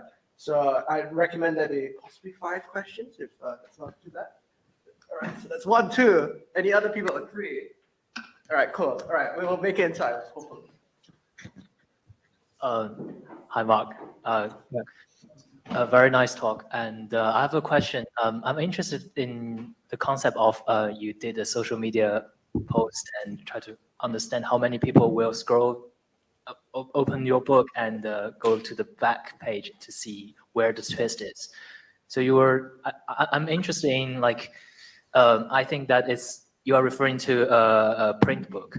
What about digital books? Like now you can just do a search word and you can jump to any pages like that. Have you thought about this kind of thing? Have you thought about your work being published digitally and people will do something similar like that? Well, I suppose it doesn't add any new capability, just makes it easier, doesn't it, to essentially spoil yourself. And as much as I dislike the idea of people doing it, the reader is always right, just like the customer is always right. So once they've purchased the book or borrowed it from the library, they are entirely at liberty to read it in any way that makes them happy. So yes, you're correct that it's even easier for them to spoil the story by jumping around, but that's their privilege. And also in the digital book, people don't literally turn the page, they scroll the page. And how do you think that changed our understanding of twisting? Or when you write books, am I twisting your mind here? Well, I mean, certainly when we write books, we don't think about where on the page something's going to appear. So it's not like or something exciting happens at the bottom of the page so that someone turns it. We do tend to think of when we get to the end of the chapter, it's nice to give someone a reason to move on to the next chapter. And I guess that doesn't matter whether it's pages or scrolling.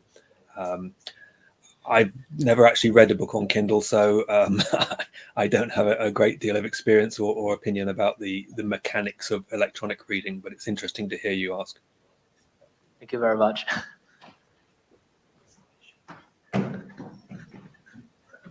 Sorry, who else had raised their hand? Hi, Mark. So following on the theme of Twisted, you are quite well versed in Dungeons and Dragons, right? And that is a game full of twists and turns, and you also DM'd a few games. How does being a forever DM feel, and how has that influenced how you approached your writing?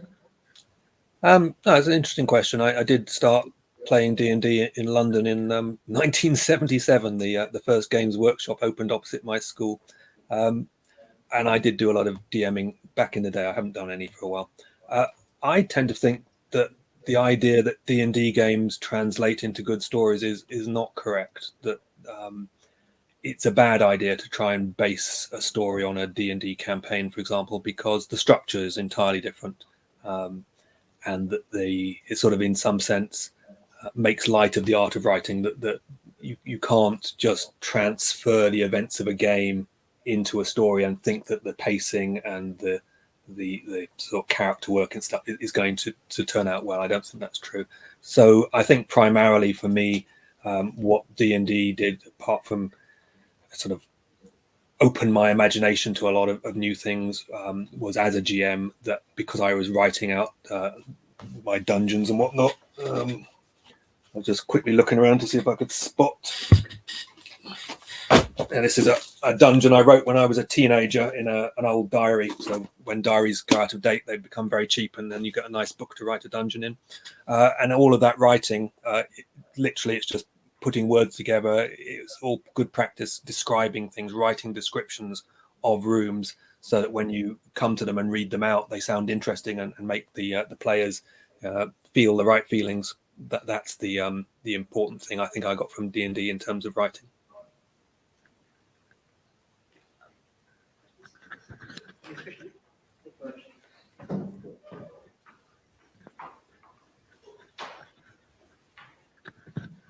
Hi, Mark. It's back to ChatGPT. So I've got to ask, do you think, similar to how people are using ChatGPT for coding, where they would go and get it to actually provide a base and then work of it, do you think it actually would improve productivity and tweaking it when you're actually writing? But do you also think it could possibly be harmful to the writing process and the culture around it, or do you think it's a benefit? I mean, it's a very complicated question. And the answer is I don't really know. And it's shaded by all forms of prejudice. I mean, it's a real thing. It's happening, and we need to learn how to use it effectively. I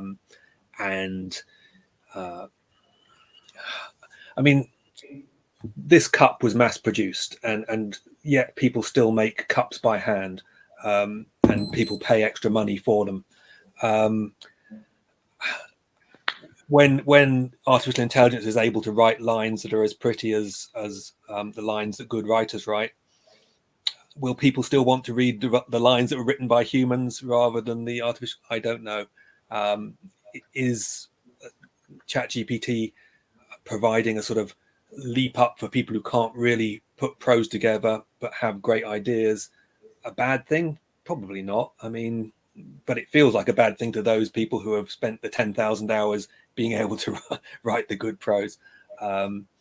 So yeah, it's complicated. I think we'll all have to adapt. And yes, I'm sure that it's a useful tool. It's a tool that sort of, in my heart, like the artists who are objecting to the AI art, I feel uneasy about, but I'm sure it's a useful tool. It can be certainly used to produce good copy for adverts and reports and whatnot, and I'm sure it also will have a place in book writing in due course.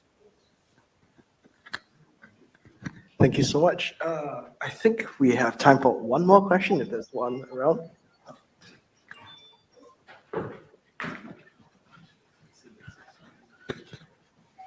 Just enough thoughts on the ChatGPT thing. Steve Jackson Games recently published a blog post where someone had fed in all of the facts and things for one of their games, Munchkin, and then asked it to write an essay about Munchkin, and every fact it put in the essay was wrong. It had permutated the information it had been given. It hadn't used any judgment. It had just put things together in ways that seemed like they made sense, and it was wrong every time. So I really wouldn't use ChatGPT for anything serious quite yet. Yes, I mean, it's, I think, a text predictor, essentially. So it's working not in the way that many people assume that it is working. It's, but I think it's working quite like intelligence does. It tells outrageous lies, makes stuff up that sounds plausible, but then we have many politicians who do these things. Yes, you certainly don't want to trust it too much. And in the speech I opened with, and it talks about Brandon Sanderson, I'm not entirely sure it was right about this twist, because I don't remember what it was. I read the first Mistborn book. It's the only Sanderson book I've read. I liked it. The ChatGPT talk goes on about this big twist at the end that upends everything. I think maybe there's a twist further down in the trilogy, but it's not in the first book. And so, yeah, it may have made that stuff up. All right, and I think that's all that we have time for. Thank you so much for No problem. your time.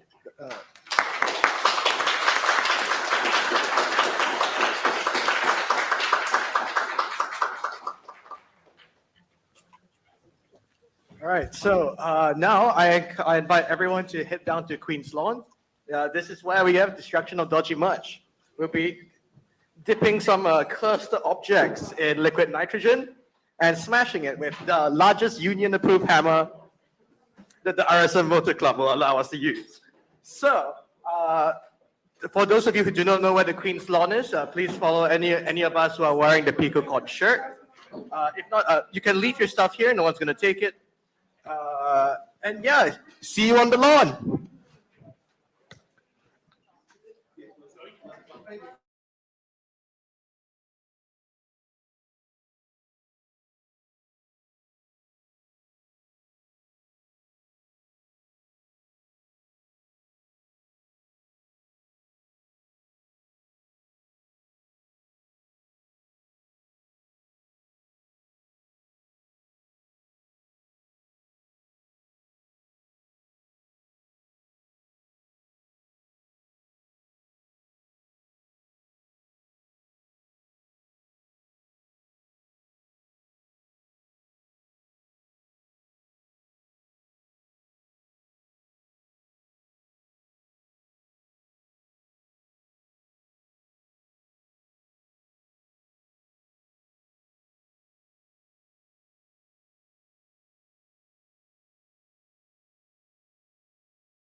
It's already on. Yeah. Oh, no, sorry.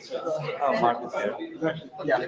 Mark is here. Hi everyone. Thank you, Sofa, for giving me just a minute to give a brief shout out. Some of you know me. I'm Maciej Matuszewski. I was a Sofa here 10 years ago now, but currently I'm speaking to you as one of the heads of program for the 2024 World Science Fiction Convention, which will be in Glasgow. So this will be the first time that WorldCon has come back to the UK in 10 years. And so it's a great opportunity to go to this wonderful event. WorldCon is a big 5-day event, kind of a bigger version of Picocon. It has a multiple stream of panels. It will have concerts, other big events. It is where the annual Hugo Awards are presented, and it is all volunteer run. So if you are interested in helping make a WorldCon happen, we are also accepting people to apply for volunteers. All our program is volunteer run. So if you are interested in being on program, in being on panels, giving talks, applications for that will open in about a month's time. And of course, you can already purchase memberships. So there are some various business cards, postcards, stickers that you can just take on the front desk, which I've left out. If you have any questions, feel free to find me afterwards. And yeah, thank you for fantastic Picocon, and thank you for letting me speak. No problem. All right. Before we get to the highly illuminating guesting, first. Housekeeping matters. Lost and found. Someone left a glasses case with very suspicious material, which is probably just a pair of glasses. I'm leaving it at the front. If it's yours, please come get it. If not, it's mine now, I guess. I hope. It's all for a good cause, a charity of me.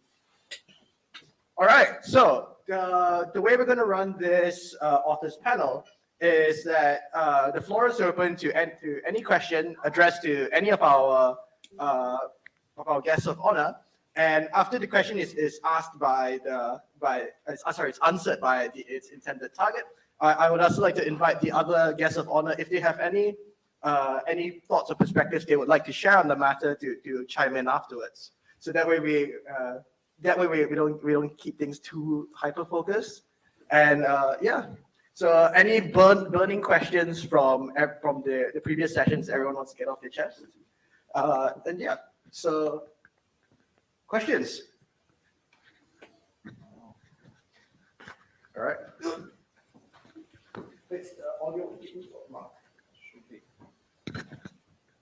Two.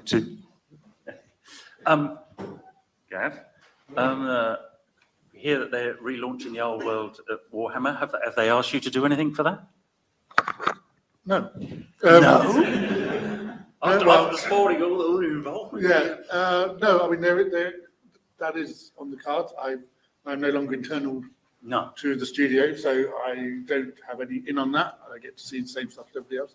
I do believe that there's a desire when they return to the old world that we will return to doing the tie-in books and stuff based in the old world as well. I don't know that for sure.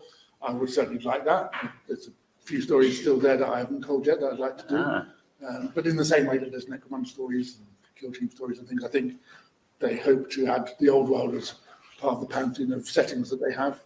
But other than that, and any other kind of background material that I left in files 20 years ago or whatever it was, that I've not had anything to do with the development of it. So yeah, I'm just as keen to see what they do as anybody else.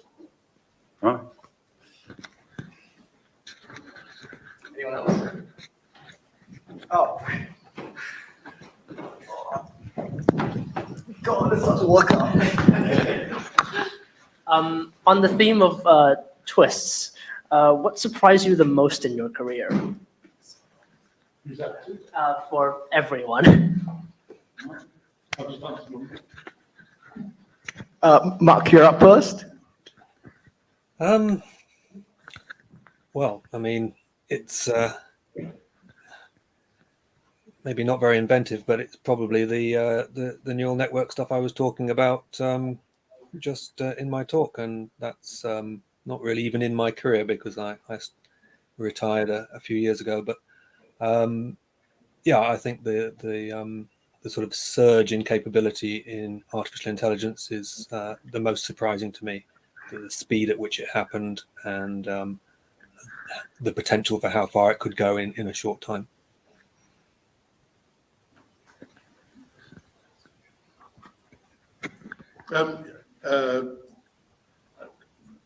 For many writers, I suppose the big twist is that they've got a career at all, and that we actually managed to take something and make a living out of it eventually. So I suppose for me that is it really. That I took something that I was into as a teenager, and my interests and hobbies, and without any plan whatsoever, I've managed to carry on doing that for another 30 years and now pay me to do it. Is itself extraordinary, and for which I'm always very grateful, I think. And I don't want there to be a twist. I want that to carry on, thanks. I don't want there to be a ha-ha. We always expect the rug to be pulled out from underneath us occasionally, and just like, no, that's it, we don't want any more books, we don't want you to write anymore. But thankfully that's not happened yet. So yeah, that's probably the big twist, really, that I'm still doing it.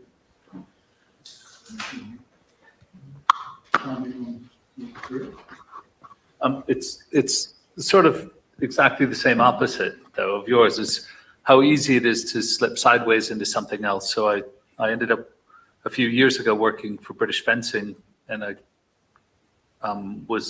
they were funded at the time to increase participation in fencing.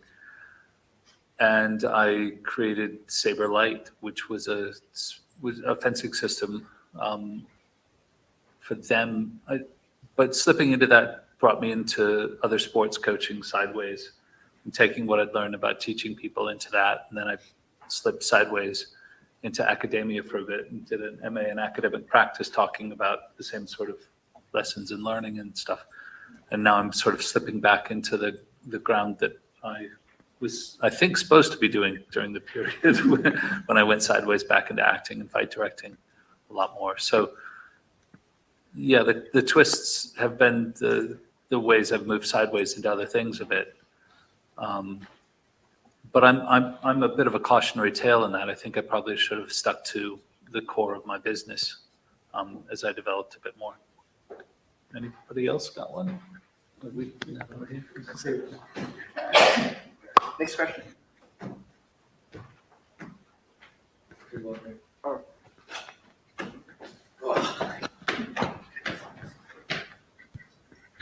Yeah, so I've one that I think fits with two of you well for rather different reasons. How do you balance desire for realism in combat, combating representation in your work with the need to tell a good story or for things to flow?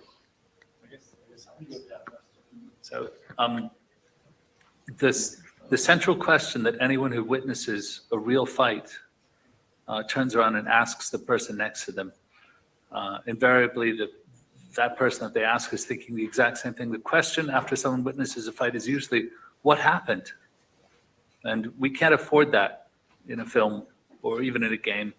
Combat is a kind of chaos, and martial arts and storytelling about them are ways of organizing the events in the chaos, or organizing the phenomenon of combat, so that a person can manage it. My job is to allow the audience to experience vicariously what happens in a fight, to understand that and to find a little bit of order in it. That's the biggest difference for me. So authenticity, we want it to be truthy, but the truth of violence is that it's chaotic. And working with some cinematographers and people who visually storytell to stretch out the events of a combat so it can be followed. So it's, like D&D, everyone gets a turn within the chaos. That's how I see that. Does that answer your question? Yes. Okay, let me pass it on. Someone who's actually had a chance to think about it. Funny, we were just talking about this And one of the things that was asked of Tim Allan earlier, which was about representing the non-human characters, and they were talking about sort of like creature work and the idea of what the essential features of that creature are. And I was thinking, it's like, so it's more about it's not about the reality of a fight, but it's about the verisimilitude. Do people recognise the fight? Because actually, as sort of Tim's just said there, real fighting isn't necessarily all that appealing, either in prose or in film or whatever. So actually, you want a good fight, and actually whether it feels real is probably more important to 99.5% of the people seeing it than to whether it is real. In the same way that anything else you write, for the most part, your readership isn't going to be an expert on it. You need to know enough. Sometimes you can know enough to be dangerous, in which case you can over-focus on details. Once you've done a bit of research and you want to include stuff and you want to put this move in or do that, and actually what you end up doing then is losing the story of the fight in the choreography of the fight. And I think that's one of the things, a fight in a book or a film stuff should always still be considered part of the narrative.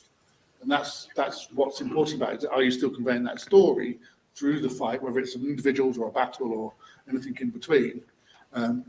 Not necessarily, and is it believable within its own context? Not is it believable to either historical or a factual accuracy of the real world? I don't know if Mark's got a different take on that, or. Well, I think I'm going to say something similar, but probably a bit more extreme. I'm primarily writing to entertain people, and as you say, real fights are often not very entertaining. If you see a fist fight, you generally don't see the blow that knocks someone down. It happens too quickly. It doesn't look very impressive. People fighting often ends on the floor with them grunting and straining, and not a lot of interesting stuff going on. And I'm in no way an expert in say sword fighting. And again, sword fights, when I've seen people doing it in some realistic style, they're often over very quickly. There's hardly any interplay. It's a couple of touches and it's finished. And yes, you have to dramatize that. You have to draw it out so that it becomes part, as you say, part of the narrative, so that the story continues through it and the characters of the people involved have a chance to show in the action, and their emotions and whatnot come into play. Whereas, yeah, I think in a real fight, there's no time for any of that, and you're on the floor before you know it. I'm sure you might have had the same with me of having an editor saying like, "Oh, can you put a couple of lines of dialogue in?" Or so, can you break up the action a bit? Or can you, we've had that. It's like, so we know that people don't stop to have a chat and exchange taunts, but again, it's part of the expectation sometimes of fight scenes or of particularly of the genre as well. Of like, there is a bit of interplay between characters other than just trying to smack shit out of each other. I don't think I've had an editor say that specifically, but then I tend to use one point of view and be very deep in that person's head. So I will put thoughts in. And as I said, I don't think there's probably time for much thinking in fights, but my fight dialogue is the internal narrative of the person in that fight. And in, say, for like the Book of the Ancestor books, I essentially have a version of something like the bullet time from those computer games where I forget what's his name. It's always taking painkillers. Anyway, there's a computer game from the 90s where Max Payne. That's it, Max Payne, and they just take the fights in slow-mo, so you are diving through the air at very slow speed, and it brings everything to life because it slows it down. And I did that in Book of the Ancestor, where I had characters who could move incredibly fast, and therefore I'd put them against overwhelming numbers and show the fight happening in slow motion, and that gave time for them to realistically have time to think about the actions while their bodies were straining to actually make the movements. Yeah, I had a similar sort of thing when I wrote a trilogy called Path of the Elder, which so that's the space elves of 40k, and one of the things is they are preternaturally fast and reflexes and stuff like that, which when you're shown them from a human point of view, you can just do, it's a blur, it's people dead, whatever. But actually, I was very deliberately writing purely from within their worldview and stuff like that. So yeah, I had to switch it around. I had to present the humans as slow, clumsy, and trying to get people's mind's eye in a different place rather than looking at it from the human perspective, looking at it from that alien perspective. So again, those fights would have been over in the blink of an eye, but actually from the point of view of the characters that we're reviewing it through, much more dramatic and kind of involved, I suppose. Temporal distortion is also something that we should recognize as human beings. There's the whole Csikszentmihalyi flow theory construct, which includes that sense of time speeding up or slowing down in heightened moments. And as a narrative device, it's amazing that we have language. And language in storytelling is always a manipulation of time. You're talking about something that's happened before, something happening in the future. And I suppose when we get down to it, combat is always a metaphor for something. It doesn't usually just stand for combat. It helps people identify their own struggles in the characters. It helps us all, dealing with the struggle of loss is signified by, that meaning is put onto the death of characters and so forth in combat and risk. And these are really human things, and combat's a great way of expressing behavior. It's much better in books than it is in real life. Yeah, that's an important point, actually. I think that quite often and you see it in films a lot of times as well, that action is substituted for drama. And it shouldn't be. Action is just a different type of drama that you're using to tell your story. I think that's the most important thing. You don't, sometimes you can actually see where that sticks together. The story stops here, the fight scene happens, the fight scene's resolved, the story continues. And that's what you need to avoid, I think. But, in any media, it should be woven into the characters of that, and why you have a fight is woven into that storytelling. And then that way, it's a lot easier because you're not worrying about necessarily this parry, this attack and stuff, because you're thinking about what the character story is and what you're trying to present, not necessarily just the physics of a physical confrontation. Has that answered that? I think so. We took it to the ground. Another question. Who's not asked a question today?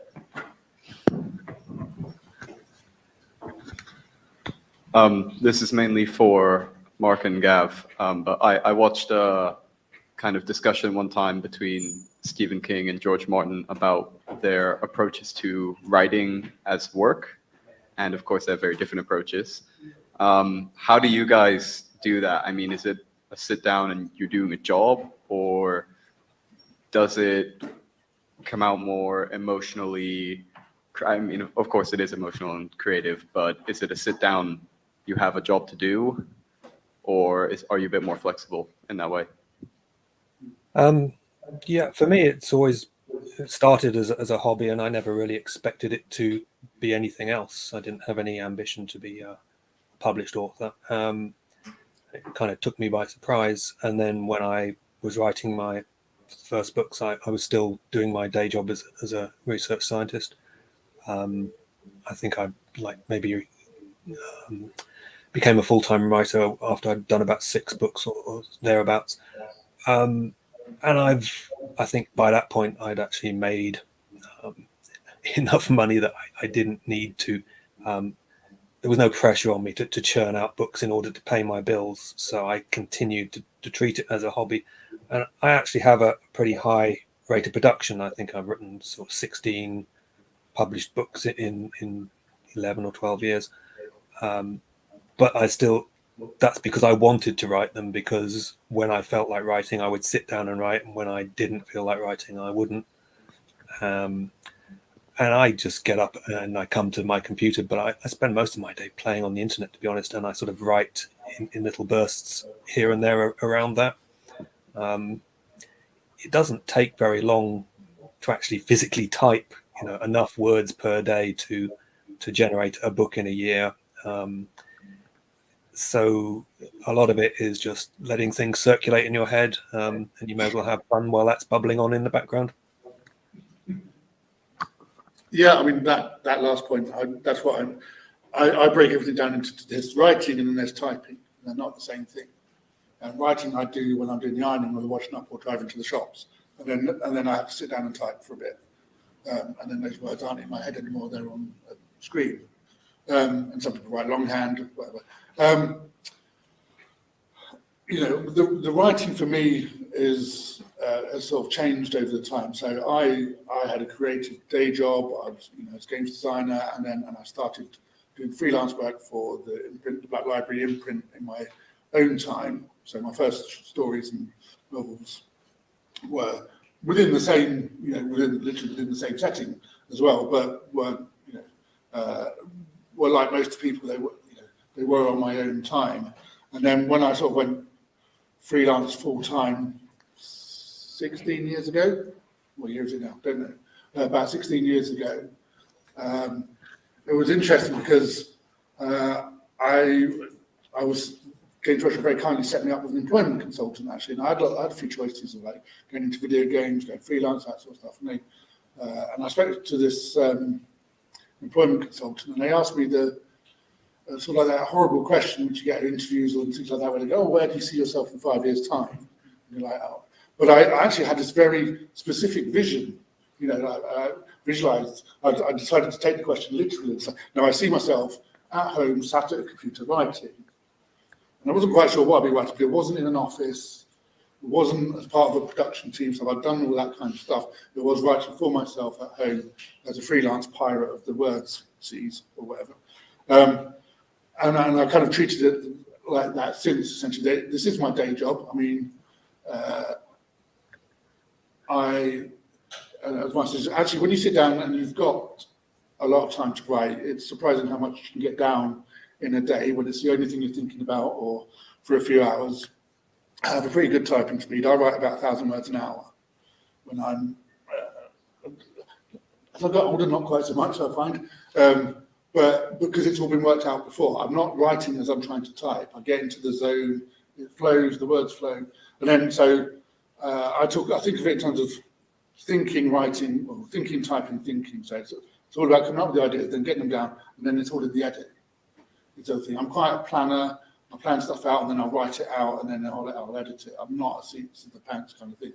So although I do so many different jobs, and you know, sort of like little writing gigs and scripts for video games and stuff these days, I have to compartmentalize my time. But in terms of novel writing, it is a case of just saying, yes, I'm going to have 3 hours every day, and it's going to be slightly impacted by having a 9-year-old as well at the moment, but he wants to get on the computer. But it's like, yeah, he's dropped off at school. I fart around on the internet for a little bit, and I start writing about 10 o'clock. I do 2 hours writing, it's time to go for lunch, fart around on the internet, another couple of hours.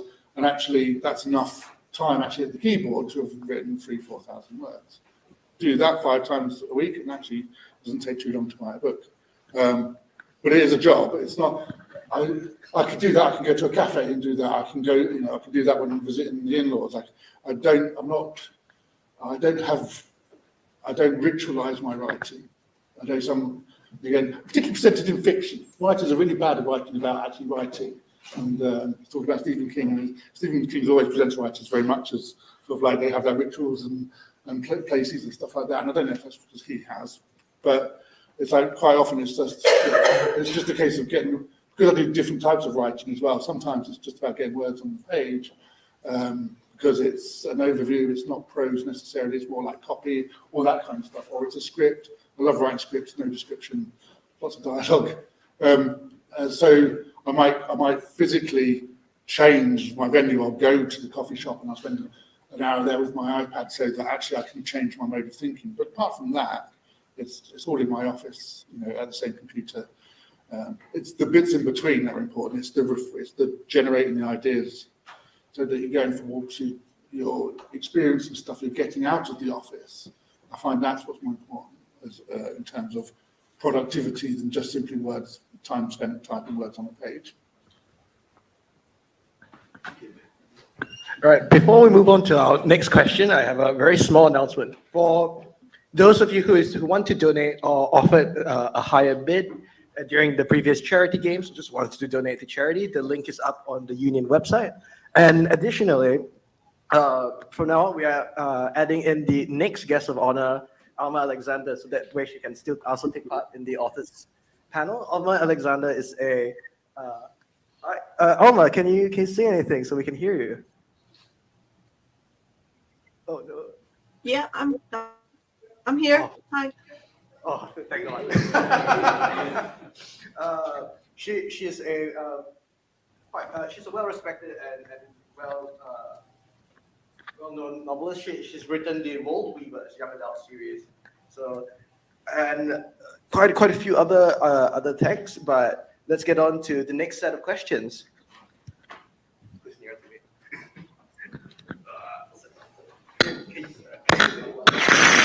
Yes.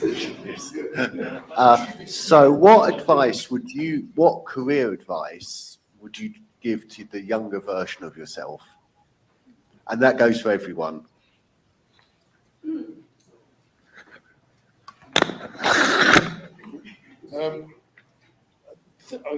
This gets asked, and actually, to be fair, I don't think I'd give myself any advice because it's turned out fine. I mean, generally, there's things where you go, oh, you know, do that bit better, or you know, that wasn't such a good idea. Don't do that. In terms of like big zigs and zags, it's like I've been so fortunate in my life, the opportunities I've presented and the people I've met and the stuff that's led on to. It's like if I'd planned it, I would have been insane if I wanted my life to turn out like this. It was just, you know, from a little bit of happenstance to where I am now. It's like, I'd have far more personal advice for myself than I would professional, I think. Yeah, I really like the mistakes I made professionally, and I wouldn't want to avoid them. I think I learned a lot from them.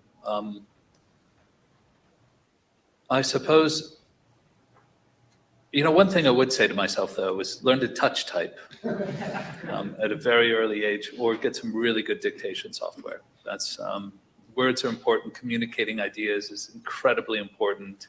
Get good at that, no matter what you do. That's about it. But otherwise, make some real big mistakes professionally and learn from them.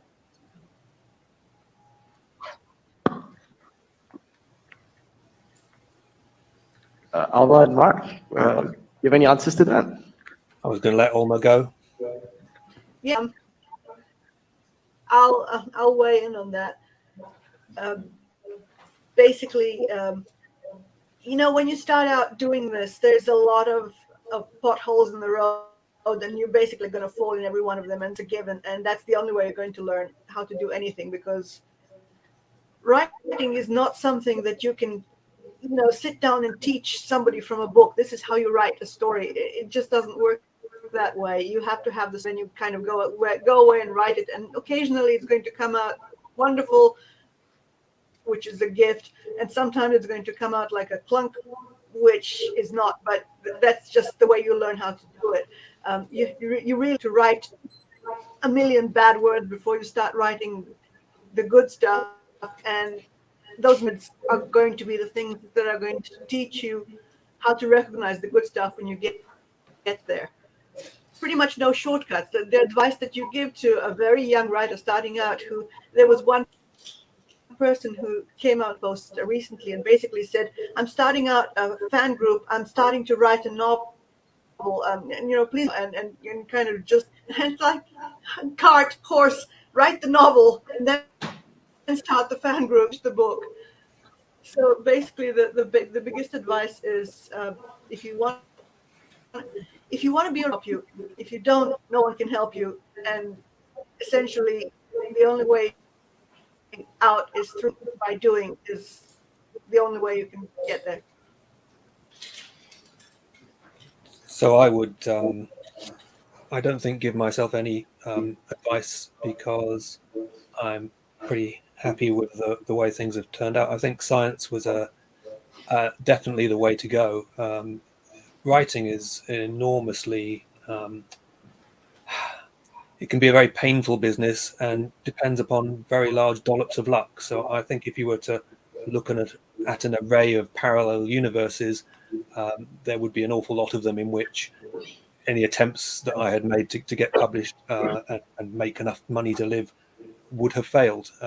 I think all sorts of factors beyond my control that are responsible for me having, been reasonably successful as an author, and there's no guarantee that it would happen. So I think it would have been sensible to tell young Mark to do exactly what he wanted to do, which was to be a scientist and write as a hobby in the spare time. And if it took off, fine. And if it didn't, then you had fun writing. And I think that's the only reason people really should write, because it's something that they're driven to do and they enjoy. I think I meet many young writers who feel, to me, fantastically too optimistic about their prospects. They can't all succeed. I'm sure some of them will, and they're setting themselves up for such sort of disappointment and sort of pain that I wouldn't encourage any of them to do it, with the belief that they were going to become a published, well-paid author. I would just encourage them to do it because they enjoyed it and would have fun writing. Yeah, that last I bit. might also add one more thing. Yeah. I might think, a good editor is worth their weight in gold. If you get a good editor, if you get a good editor to whom you can hand your story, someone who understands what you're doing and is sympathetic, listen to them, listen to their advice, because they're not out there to sabotage you. They're out there to make a good thing better, and they always do. A good editor is really worth their weight in gold. Yeah, that's what I was going to say, is actually finish something, submit it to somebody, like a zine or an indie press or something, because there's nothing like going through the editorial process with someone, and that if you do want to make that leap from just writing for yourself and doing it as a hobby to something that you want to be published, then you need to get into what it's like to not be published, and what's required in terms of working with editors, submitting stuff, rewriting, and all that kind of stuff. Because, but yeah, I think the main advice is you wouldn't pick writing, and I say the same about games design. So don't pick it off a list because you think it's going to earn you lots of money, because a good chance is it's not. It'll be something you just enjoy doing, and if you're lucky, it'll be something that you get to basically. It might flip into being your career. But actually, the first impulse has to be just to enjoy, even in possibly a masochistic way, the act of doing it, of putting words on a page and creating characters and telling stories. But above all, if you do want to turn it into a career, you have to finish something, and then you have something to work on. Next question.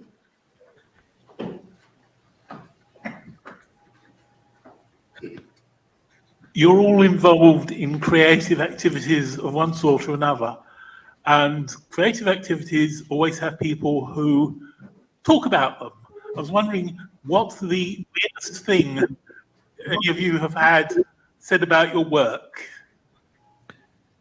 Well, not necessarily the nicest thing or the nastiest thing, the weirdest thing.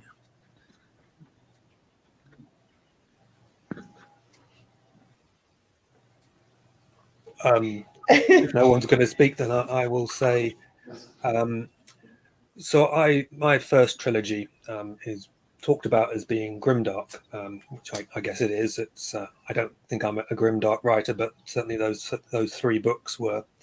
So it has a very angry, violent protagonist who does awful things, and the weird. I mean, it's weird. I'm not saying it's weird in a bad way. It surprised me very much that a lot of people over the years have emailed me and said, people who suffer from deep depression and sort of people who have attempted suicide and all these things, and said how much the books helped them. And that was something that had never occurred to me, but there seems to be something in that sort of in the defiance that he shows in bad situations, even though he is not a good person by any means.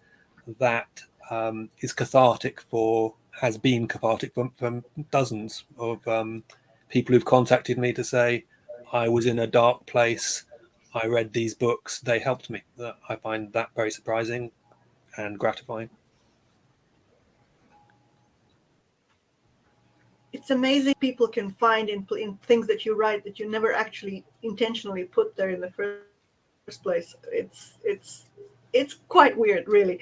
But if I'm going to pick something, there's lots. There's a whole. I mean, once you've been in this, there are all kinds of little stories that pop in like little wildflowers and cracks in the pavement.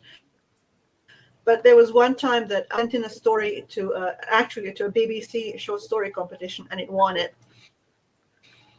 And involved a blind character as a protagonist. And one of the response that I got from that, one of the emails that I got from somebody in the UK who emailed me and said, we read the story, we listened to the story was wonderful. Now, could you please settle an argument between, because we want to know whether you yourself are in fact or have ever been blind. Because of the simple way that you got the blind character and this compliment that they could possibly give me, because I obviously am not and never have been. So I was writing from trying to imagine how a blind person would experience the world, and the vindication that an email like that told me that I'd succeeded in doing that was franking the competition.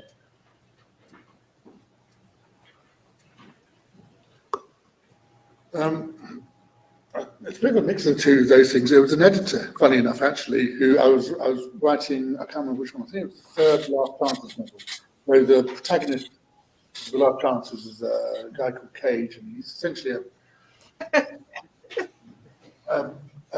sociopath. He's suffering from PTSD. He's a PTSD-induced sociopath, essentially is what it is. And by the third book, he's really not very well and not with very good people. And I wrote some particular scenes, and there's a particular sequence which is kind of was a weird kind of blend of like Alice in Wonderland and other stuff, not literally, but kind of you're literally going down the rabbit hole with this character. And the editor contacted me and just said, "Are you all right? Are you genuinely? I want to check you're okay because of what you're writing." And no, it's fine. I'm making it up. I'm not challenging.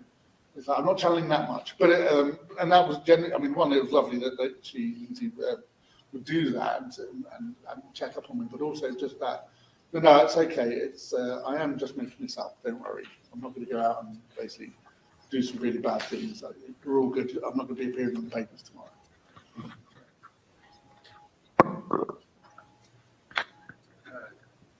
Tim, do you want to weigh in on this? So something that sort of typifies what I do. I got a review when I was a young actor once that said that my work was fittingly restrained. And yeah, I was like, well, I was in a comedy. And I was like, what do they mean by that? But I've kind of taken that apart and put it together a few times. In the end, the audience has, or the reader, I suppose, if you're writing books, they have a better film or a better play or a better book in their head than anything that we create. So I think generally creators leave space for what goes on in the imagination of the person who's viewing or consuming or reading. And I think the best stuff that I've done has people in the audience turning around and just going, "That was really sick," or there was a play that it was a Macbeth, and what we did was during some murders, we just had a character stand up and reveal they were pregnant, and the lights went out right before they were killed, and pretty much every night there was a chorus of "oh fuck" from the audience, and that's probably a weird but quite review of what you've created. But I didn't do that. I just stopped creating and let them do the rest in their mind, and that's kind of the weirdest stuff you get is actually stuff that comes out of people's heads because they added that to your creation, and giving them that space. I'm quite proud to do that in the work. It's not me. It's all y'all that are really, I'll leave it at that. All right, next question.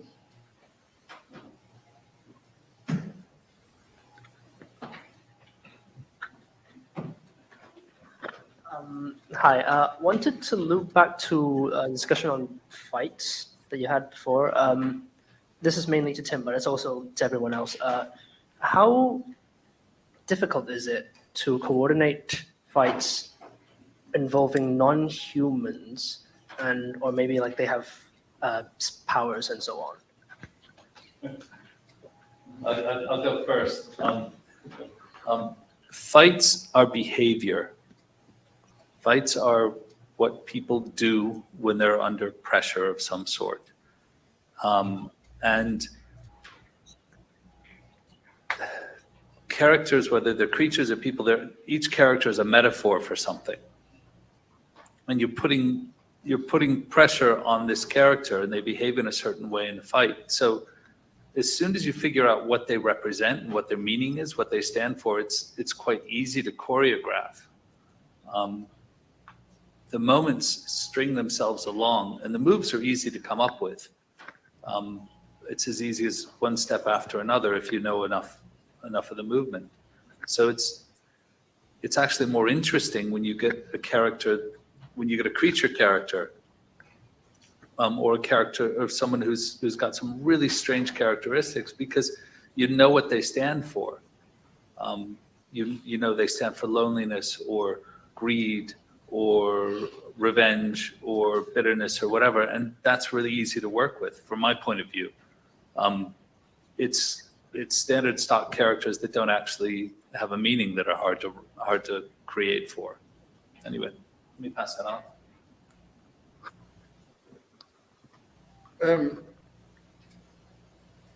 Yeah, I suppose it's going back to what we said earlier, and there's a reason that non-human is in the fight. But I suppose the difficulty is when it's, as I said, we're not talking about the space elves or whatever, which is when it's only something slightly different. If things are extreme, it's got big tentacles coming out of its head and now whipping around, and you can describe it. It's quite fun. But trying to describe somebody slightly faster than somebody else, or slightly, of nuances, because particularly in writing, everything is foreground. You can't, if as soon as you mention something, it's in somebody's head. It's very hard to hint at stuff because you're having to put every single thing into words on a page. Unless you can try and convey in some other way through a subtext of the fight that there's something else going on. But then you're very much relying on the reader to pick up on that this character's slow, or this character's, or this thing. It's one of the reasons why I have slight difficulties for all the other kind of cool storytelling stuff, but where like sort of, for example, superheroes and stuff, when you get good superhero stories, the story isn't about their powers, it's about the character that is the superhero, and it's the same thing. It's like, well, when they get into a fight, you want them to do kind of visually or stimulating things with their powers, but actually, again, it doesn't change the story of the fight, why they're fighting.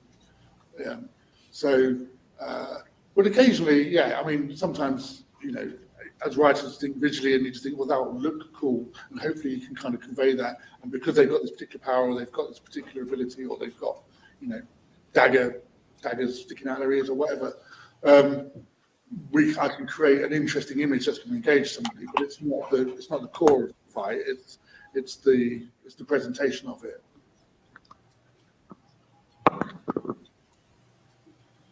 To Mark and Alma. Alma? Not much to add there. I'm not really a writer of fights with aliens.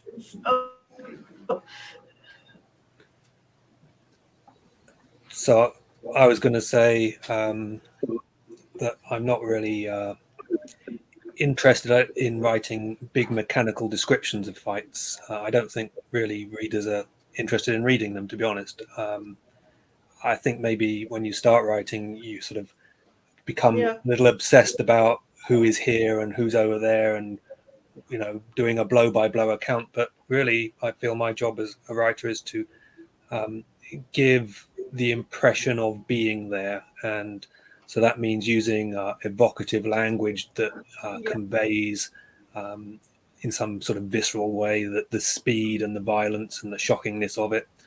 And if there were non-humans there, then presumably they would have some characteristics that I could somehow capture with some well-chosen words that would again give the feeling of the creature, not a mechanical list of its parts, but some way of describing how it moved that made you feel that you were really there and this thing was closing in on you and gave you the feeling of awe or revulsion or whatever that you should have if you were there. It's my job to put you in the skin of the person in the fight, not to give a sort of an accounting of who's where and what's done when.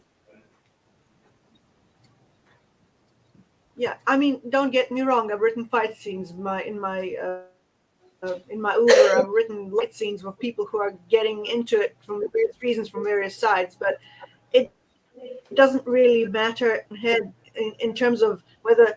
I mean, I don't really write a fight scene because I want the fight scene a human character and the thing with mandibles on the other end. It just doesn't, enter into the equations because the story requires the fight scene to happen, and it actually means something within the story plot line or within the story worldview.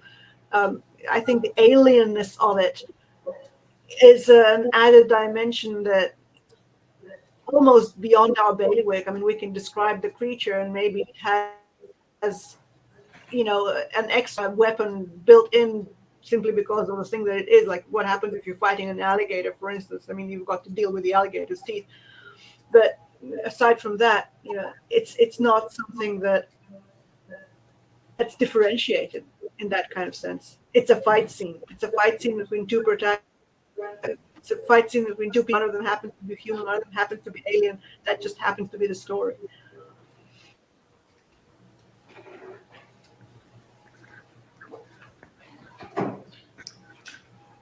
What are some of the ways that you guys add smaller details to your characters to make them seem more realistic? Whether you're like actually playing as the character, or you're writing about someone in history, or you're writing about someone now.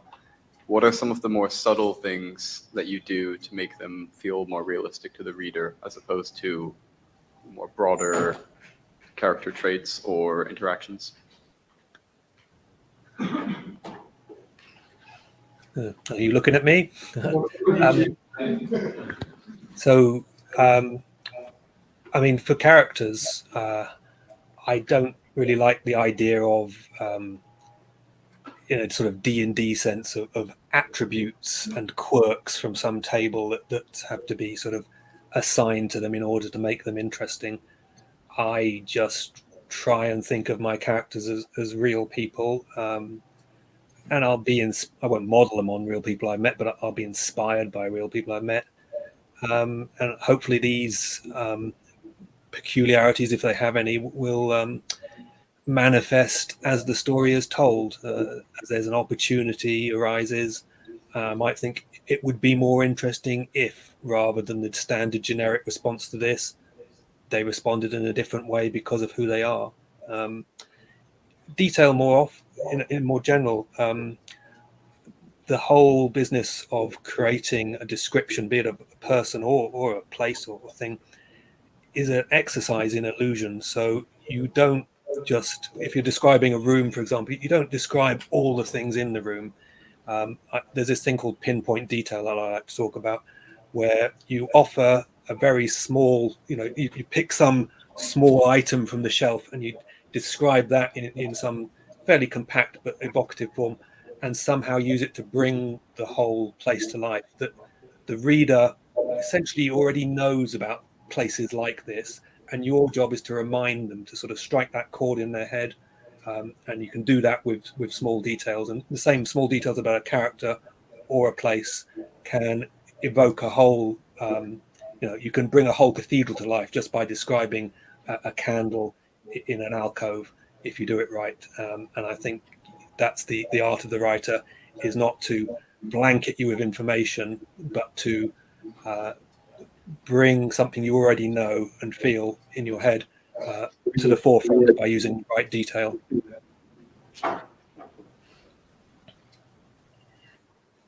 I hate to be that. I don't create characters. Most of my characters basically step out of the woodwork and say, "Hi, my name is Story. Sit down and take dictation. My name is Alma, and I hear voices a lot." I basically live what my characters are telling me, and they reveal themselves in a lot of little ways along the story. But quite often, I'm going to be writing in the middle of a story, and the character is going to go and do something I never really even thought about him or her doing, and I'm kind of still typing and going, "Wait a minute, you did what?" But the characters themselves are, to me, they become real. They become real. They become people who could step out of the page or out of the computer or off the screen and pretty much world right next to me if I let them, because they are real. I'm just happen to be telling their story at that point in time. And real built-in subtleties to begin with. So my characters, when they turn up, they bring it with them, and they will to me as I get to know them through the story. But at one point, I had a novel with pretty much 8 main protagonists, and it was getting loud. They were all yelling and then screaming at the same time, trying to get control of the narrative, and I was trying to weave the whole thing in. And you get the urge to write a novel with 8 protagonists. Go and lie down until the urge goes away.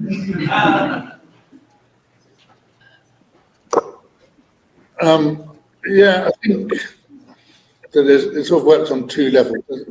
As I sort of mentioned earlier, one of the things about writing is that everything has almost equal weight on the page. It's hard to do foreground, background stuff like you can with visual media. So if you introduce like a tick of somebody fiddling with a wedding ring or doing something, you have to write it it becomes second nature if you're seeing it on a film or in art or something, where you have to write the words out, and then he twisted his wedding ring. And you can do it in such a way that people maybe start to not concentrate on too much. But so much of the time, when readers engage with the text, they're expecting you to tell them what's important. So therefore, suddenly, him fiddling with his engagement ring suddenly makes him think, "Oh, is he having an affair? Is he doing this?" What's the secret? What's the symbolism of him doing that, rather than just being fidgety? So what you do then is you just revert to a character that fidgets, and then they can just imagine what it is. So it's hard to kind of draw those visual mannerisms potentially for characters that we get in other media, but certainly with through speech and things like that, you can add, you can make sure they've got a particular voice, and it doesn't actually mean like an accent and stuff. But I think the important thing when you're creating a character, and any character, is that remember that they have an agenda, that they're not just a cog in your plot. And I think that's the thing, especially if you plan your books and stuff quite a lot, or if you just need a character to walk on and do a thing. So, they might just be a plot device, but actually sometimes they hang around more than you need to, because they turn out to be quite entertaining. But also just when they're talking to each other, when people have a conversation, in quite a lot of prose, obviously it's trying to deliver something to the reader. But actually, when you're writing those, you have to remember each of those participants in the conversation has something different they want to get out of the conversation. They might not be one having the conversation at all. They might want to be interrupting. They might be trying to get a conversation onto a different topic or whatever. They're not just exchanging information for the benefit of a third party. And so once you start getting your head into that and understanding the characters are not just plot devices, but are actual, you might have to work it out yourself. They may tell you, and it becomes fully formed already. But actually, once you get into that, then actually those individual elements of because they feel consistent about what they're trying to get in all of the scenes that they're in, then your presentation of them starts to become consistent, and the reader starts seeing them consistently as well. And quite often, you might need to go back to some of the earlier chapters they appear in and reinforce some of that, because actually it'll take you a little while to bed in how you're presenting the character. And it's not quite there in the earlier scenes, so you go back and go, actually, no, I've got a better picture myself of who they are and what they're for. Therefore, that scene where they appear, actually, I don't really get that across. I need to go back and do that. So, And if you concentrate on that side of things rather than necessarily just worrying about, because it doesn't really matter what, most of the time, it doesn't really matter what the actual reader's picturing, because like I say, it's about evoking an idea, not necessarily having a very specific picture that you're just trying to insert into somebody's head. Because the more you try to do that, the chances are actually you're going to miss, actually, because let them see the character as they see them. They'll start to invent tics, they'll start to invent mannerisms, as they encounter the character again and again, you know, before there was a film like The Lord of the Rings, each of us had a different version of what a hobbit looked like, really, you know, even if there was art and everything else. And it's the same for every character you create in prose. It's everyone's idea of it will be different from yours, and that's fine. You have to be comfortable with that. Before I speak, do you feel, who asked this question? Have we answered your question? Because yeah, is that all right? Then I think we should probably move on to a different question. But it was a good one. Thank you. Hello. So I work in a bookshop and sell books, and it specializes in thank you. It specializes in sci-fi and fantasy books. But unfortunately, at times I struggle recommending books to people because I sometimes feel like I've not read enough books myself. So I would like if each of you would please just recommend me one book that I should read, and I will try to read it. Thank you.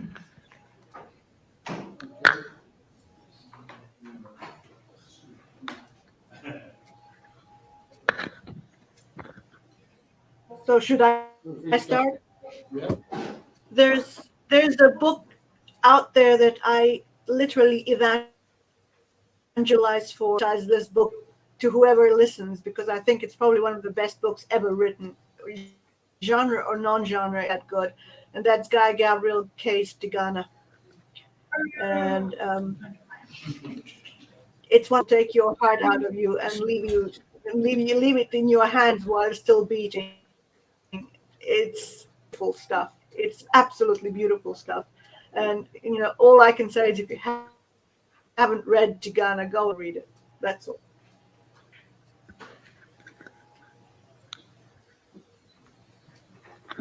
Okay, I'll dive in. Yeah. So I've got many author friends, and they're probably all staring at the screen going, "Say me."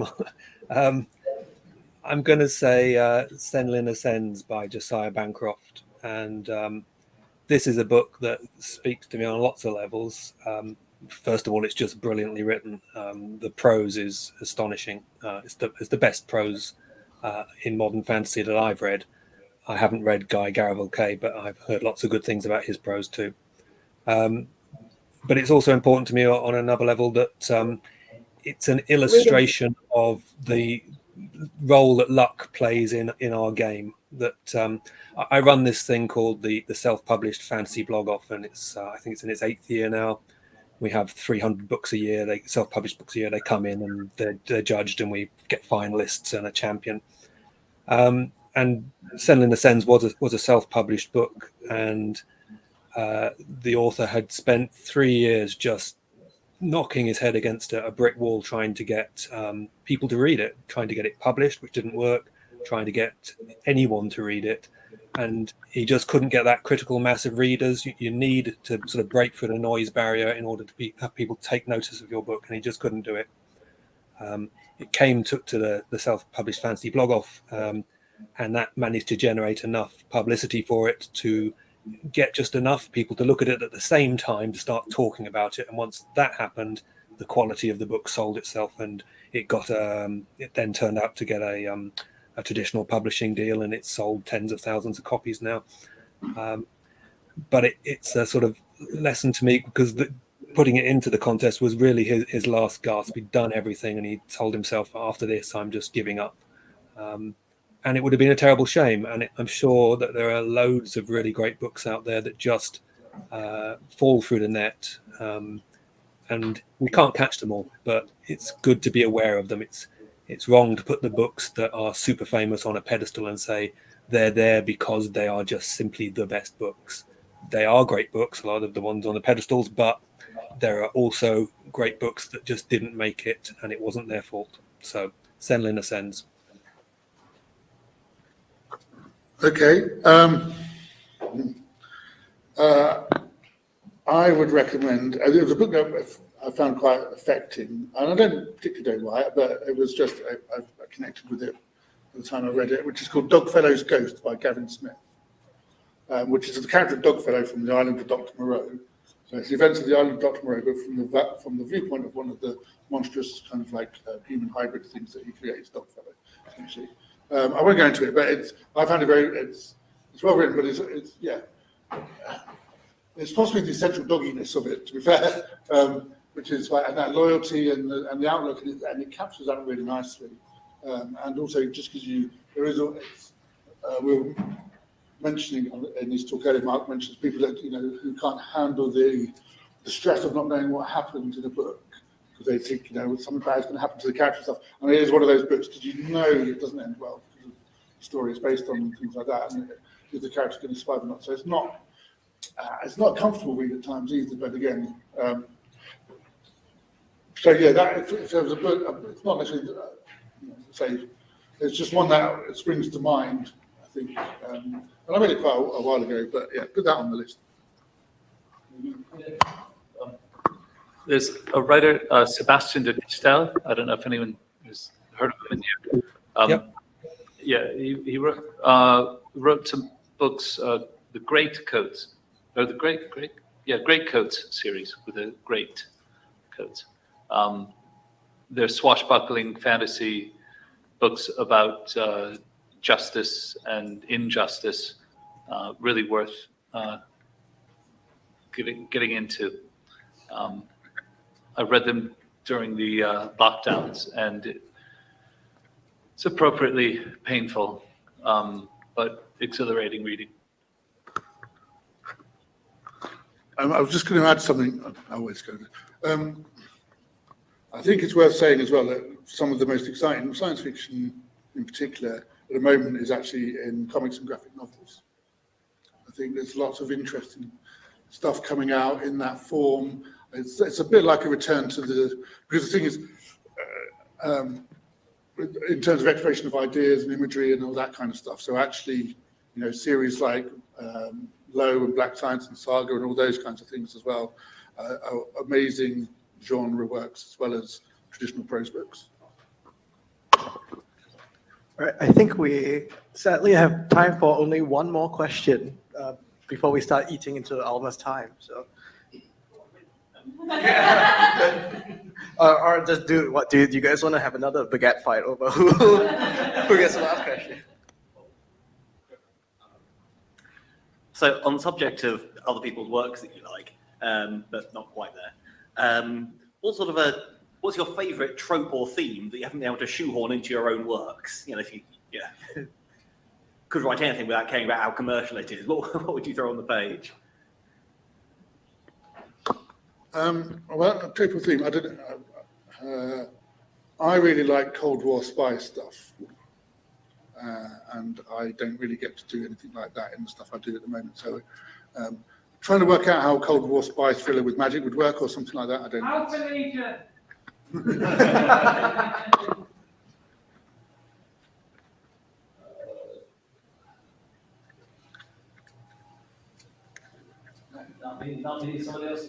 I don't really have an answer. I never consider commercial prospects when I'm writing. I just write about what I want to write about. So, and I've written an awful lot of books. So there's nothing pressing. When I come to write my next one, I will sort of sit down and stare at the walls and go for walks until something pops in my mind, and I'll write about that.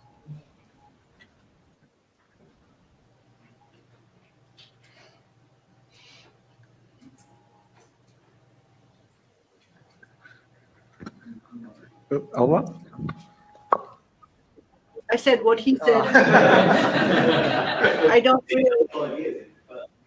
really write for the market. I don't think writing for the market is changes before you know it. And while you're starting to write for the market that is here now, by the time you finish writing, I don't think the question is about the market. writing, your book is still happening over here. You just.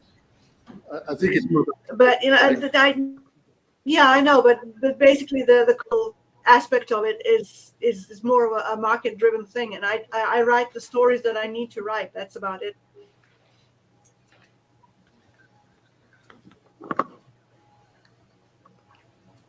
All right, Tim, do you have a? Yeah, I'm thinking because my whole the business of fight directing is quite often like someone comes to you with a list of cliches and says, "Can you physicalize this?" Quite often, the script you get is a whole bunch of things that are somebody else's guilty pleasures, and you're supposed to facilitate. You're supposed to be the enabler of a bunch of tropes. And I suppose what I'd like to do is to give them exactly what they want and still make sure everyone is surprised.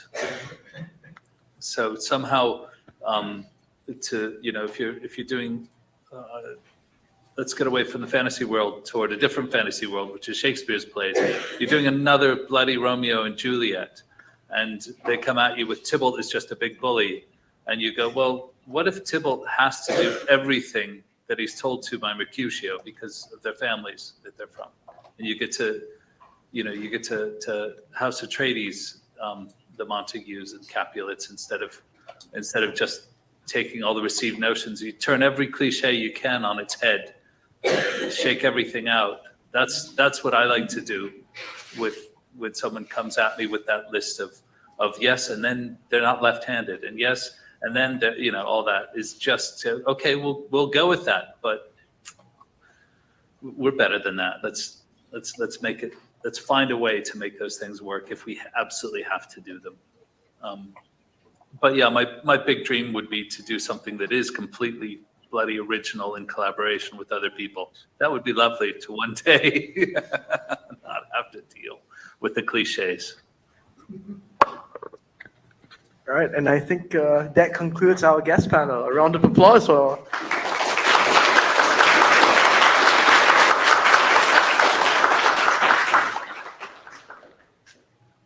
I think now we'll be moving on to. I know this is very backwards to how everything else used to be, but now we're moving on to Alma's individual segment. And since I've already introduced her and her lovely work, I think we can just segue into it. With possibly a couple minutes of Right. time. But guys, I have to tell you.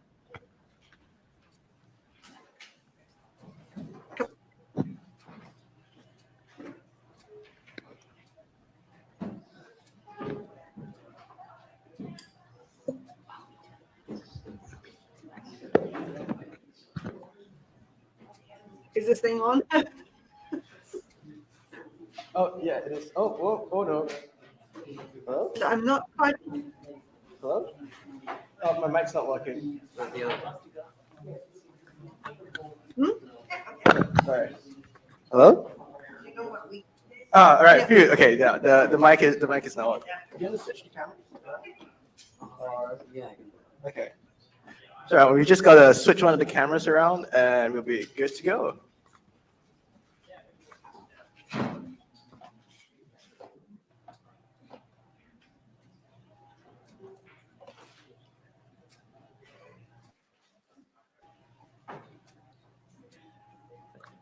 Say hi, everyone. Everyone.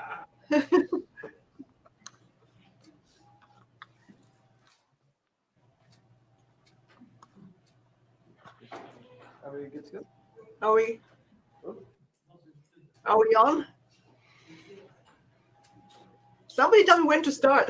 Oh no, just give me 1 or 2 minutes. I'm so sorry. Okay. All right. I guess it's less than 1 or 2 minutes because we're good to go. You can start whenever you want, Alma.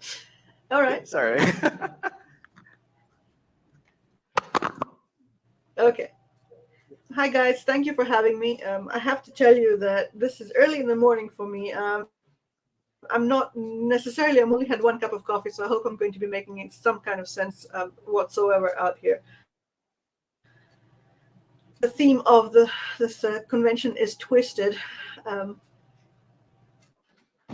I just really want to say that to start out by saying that essentially all fiction is reality that's been twisted into some kind of a challah loaf, into a braided bread, and that's what writers do. We basically twist. That's a character description. That's how stories are made. That's how stories are born. That's how stories begin. Of course, with reality that becomes story, you get all these other things that you can twist, like the actual tropes that make up the story, and you need to twist those a little bit, because otherwise you're going to be telling other people have already told, and it's going to be all too familiar to people to begin with, and you don't want to people exactly the same thing over and over again. You don't want your book to be exactly the same as the one they picked up from over there. You need to find your voice, you need to find your story, you need to find the way to twist something in order to work. And if you'll forgive me the hubris, I'm going to use my own works as examples of what I've done and how I made my own stories worthwhile in terms of twisting things. I'm going to start telling you about this book, which is the Weir Chronicles, which was 3 individual novels called Random, Wolf, and Shifter. And it's a book, is a weird creature book, which I'm sure as a trope everybody here knows everything about, except that everything you know is wrong. When I wrote this book, these books, shall I say, because there's 3 of them, started out because somebody was putting out an anthology as a weird story, but we don't want your werewolves. We want something else. We want something new. So I started writing a story for the anthology, and the story became a novel, 3 novels, which is usually the way I do. My stories grow like mushrooms. Basically, when they said that the last original story was discussed around the fire in a Neanderthal campsite thousands of years ago, well, I actually think I hit upon a reasonably original idea. That is the random of that initial book, the title. I random where I posited something very new in the random in the weird genre, and a random is a creature that has the gift or the curse, depending on the situation and the moment. When the time comes for the turn, they will. If they don't, they have a sort of major shape that they will turn, all else being equal. But if they happen to eyes on another warm-blooded creature as they're turning, that is the creature they're going to be turning into, which are pretty chaotic things. Like, for example, my protagonist's mother is a weird chicken because of an accident when she was a little girl. She just happened to be next to the chicken coop and she started turning. My basis for this book, let me just preface that by saying that I actually have a master's degree in biology. And when I started out writing these books, I actually worked out a feasible genetic way for weird creatures to exist. But my supervisor for my master's degree, who actually read this, my professor, who is still a friend, basically told us it's as good as it gets. So people, here's the newsflash. It's perfectly possible for weird creatures to exist. Maybe one of you in there turns into something in a full moon that you don't want anybody else to know about. But that is the way that reality gets twisted into something that is a different level of, and it becomes the bedrock on which you build that world. My world in the Weir Chronicles happens to exist in a place where the Weirs and the humans kind of coexist in a wary way. There is an almost Orwellian thing happening in the sense that our control, I mean, they have to have identification papers papers with a little paw print on them to show that they're actually weirs. There are rules about how and when they can turn. They have to wait for the 3 days that during the full moon that they are some other creature. And if they are lucky, then they have so-called turning rooms inside their own homes, and they can just get locked in there, and they can live their turns in there. If not, there are, and these are pretty dystopianly horrible, governmental so-called turning handle can go and at their turn, and they can turn there and be supervised during their turn, and really horrible things happen there. And that's part of the storyline to reflect. The thing about these books is that they are a bit sideways twisted into the tropes, into the unreal, but so easily be our own world. And so much that is in there is a reflection of the basis of the sort of the discrimination and the bullying, if you will, that to endure at the hands of the non-real human polities kind of thing, is something that very strongly, especially in the initial book with one of my characters who hated against it, like to the point of tragedy, like a person who was in a position of authority over her, a teacher in her school, who was in assert his own will to the point that he pretty much destroyed her because he could see what she needed to be. And in the earlier segment, when people were asking questions, how your character, how your stories might have changed people's world, people's views, I add a reader who read random and who went to her parents and pointed, this is what happened to me. This is what happened to me, and this is why I am like the teachers bullied me. Essentially, the best of fiction, the best twisted fiction is going to shine a very sharp reality and show up things that are hidden in the shadows. And they don't, people don't necessarily want to look at it. But twisting reality to that you're writing a trope book or a genre book is a way of rendering some of the lessons of real life in a way will get you kind of wrap them in a silver tissue of lies, and you hand them off to people, and they will learn things that they didn't know they didn't. This is as far as I'm concerned, this is the best thing about the fantastic, the literature of the fantastic, because you have the freedom to write about things that you're too constrained to write about had you taken a reality-based approach. The weirs and the way that I twisted the weirs, that's one of the twists that I put into that, which was an unexpected and an extremely set of books to write. Some of my best characters ever turn up in those books.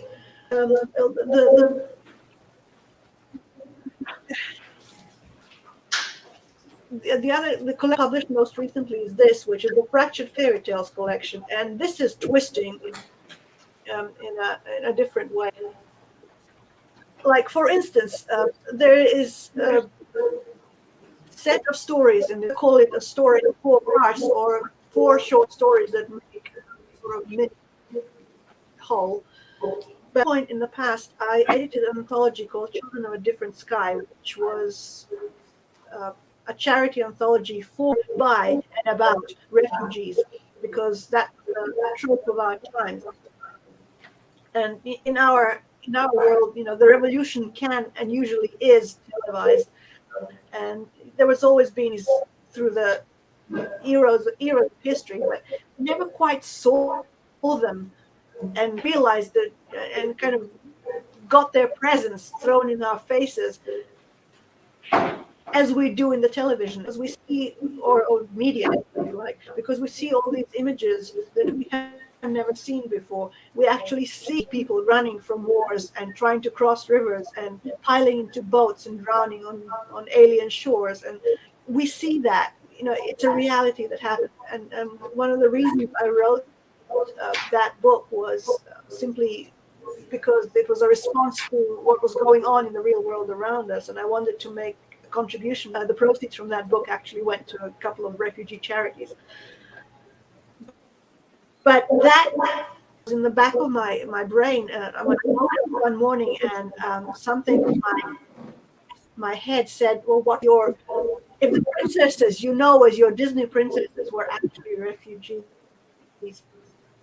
2:00 in the morning had me sitting at the computer typing feverishly when the story came racing out of the trying to figure out what would happen. Princesses that we know so well. The story that started out that was Cinderella, and she's literally fleeing the fire of a hot. The other princesses that I pulled into this, if you like, are Sleeping Beauty, Snow White, and the Little Mermaid. But I twisted those so hard on their axis to tell the story in a very different way. And they are some of the most potent and powerful things I've ever done, simply because you are telling the story that everybody thinks they know, but this story, not this angle, not this viewpoint, not when you pick it up and you twist it, 40 look at it in the mirror, and it's very different. And it's still true. The fairy tales are all true. That's just the definition of the fairy tales. They kind of start telling these weird and wonderful stories, but you read a fairy tale and there's a truth of it always. It just teaches you something about the world. And in this particular one of the other things that lends itself to sort of fairy tale retelling twistings, if you like, was back in a couple of years ago when they had those horrible situations regarding families of the borders, and the children were being held so many dogs in kennels behind wire in places with very little comfort, much light. One of the fairy tales that leaps out at you, found its way into this book, is a retelling of the Little Match Girl. Because exactly that. And one of my stories was called The Glow Stick Girl. It's one of the refugee kid. See the theme, here goes. But she gets locked up in one of these. She is the little match girl in that they're handed glow sticks for Christmas. She uses the glow sticks and she sees these visions in the glow stick light. So it's kind of trope within the trope. This is twisting a fairy tale into a new fairy tale, into something that hasn't quite been told before. But there's also other kinds of twists that you can do when you're writing like historical fiction, like for instance in this book. In Empress, I'm telling the story that you may or may not have heard about. One of the great love stories of history, that of Emperor Justinian of the Byzantine Empire, and Emperor who started out as pretty much from the gutter in the hippodrome, caught the eye of the emperor, and eventually got to wear the purple and became an empress on right. And part of the inspiration, one of my great aunts used to say, half joking, that well-behaved women never make history. And Theodora was an example of that. I mean, she was essentially a very low person, just more or less 2 steps above a slave at that point, before she could steep social ladder and got wrapped in. And she was was the emperor, a particular historical moment which I deal with in this book. And it's really difficult to know about something like this once you hear about it, because the men in the King's Council were in an uprising and wondering about whether now would be a good time to run for their lives, because they're getting ugly, and it might be a good thing to let discretion be there and leave. And the Empress Theodora, who used to be one of those people, remember, stood up and said to them, "You go if you want to. I am staying. I'm not running. If I have to die, makes a good shroud." She basically shamed the emperor and this council into dealing with things and basically, getting on with things instead of just tucking their tails between their legs and running away and trying to keep their skins intact. But one of the things a couple of things I did in that book, historical fantasy. So it's rooted in a historical reality, which anybody who's a particular bit of history can find out pretty much a lot about. But the one version of that history comes from a book written at the time by a fellow who had a very, very big chip on his shoulder about Theodora, who created a story that made her. And I wanted to tell her own story without that kind of judgment put on it. So I retold the story who became the empress, and I kind of rooted her in the lot of details in here that is Byzantines, but there's a couple of historical things which actually happened in history, but because my story was what it was, I simply transposed the events. So the thing that took place later, and it kind of triggers this next event.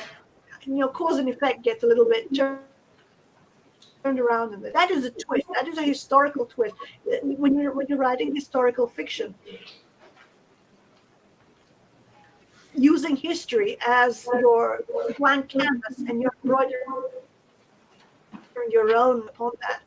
And in this particular book, it essentially simply meant that in my alternate world, it just worked better that way.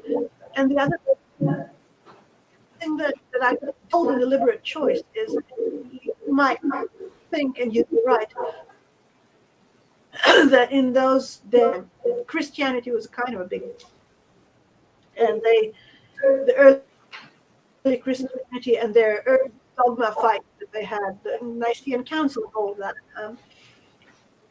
And whether or not the Son of God was actually God incarnate, or whether he was just a human being that was born of a human being and just kind of given special powers, God. There was a lot of discussions and heretics and what have you, and I didn't want to get into that in the story on that kind of nub level. So what I did was I created a religion that isn't quite Christian. It exists in that particular context, in that particular world. Again, reaching your hands into the fabric of history and twisting. So my own religion is just as direly dogmatic sometimes as Christianity. I didn't have the baggage of the Christian dogmas at the time that were, hobbling me every step of the way, because I'd have to be historically accurate.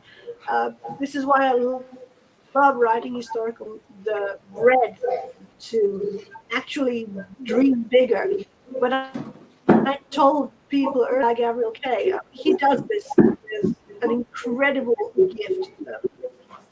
Writing historical, trying to recognize a lot of the stuff in there as having existed in some form of that world. And his books are all linked in a kind of alternate reality, alternate universe, that type of thing.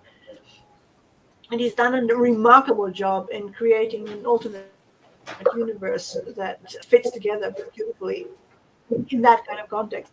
And what he has done is what we're talking. He has twisted. He has twisted the reality into his own world, and he has done so with a gift. Another twist, and talking about Christianity, maybe came out only a couple of years ago. It actually ended up being a Washington State Book Award finalist, and one person who was supposed to be reviewing this thing sent it back to me and said, "Oh, it's a Christian book. It's a Christmas story, and I don't do Christmas stories." And I said, "No, sweetie, it's not a Christmas story." Basically,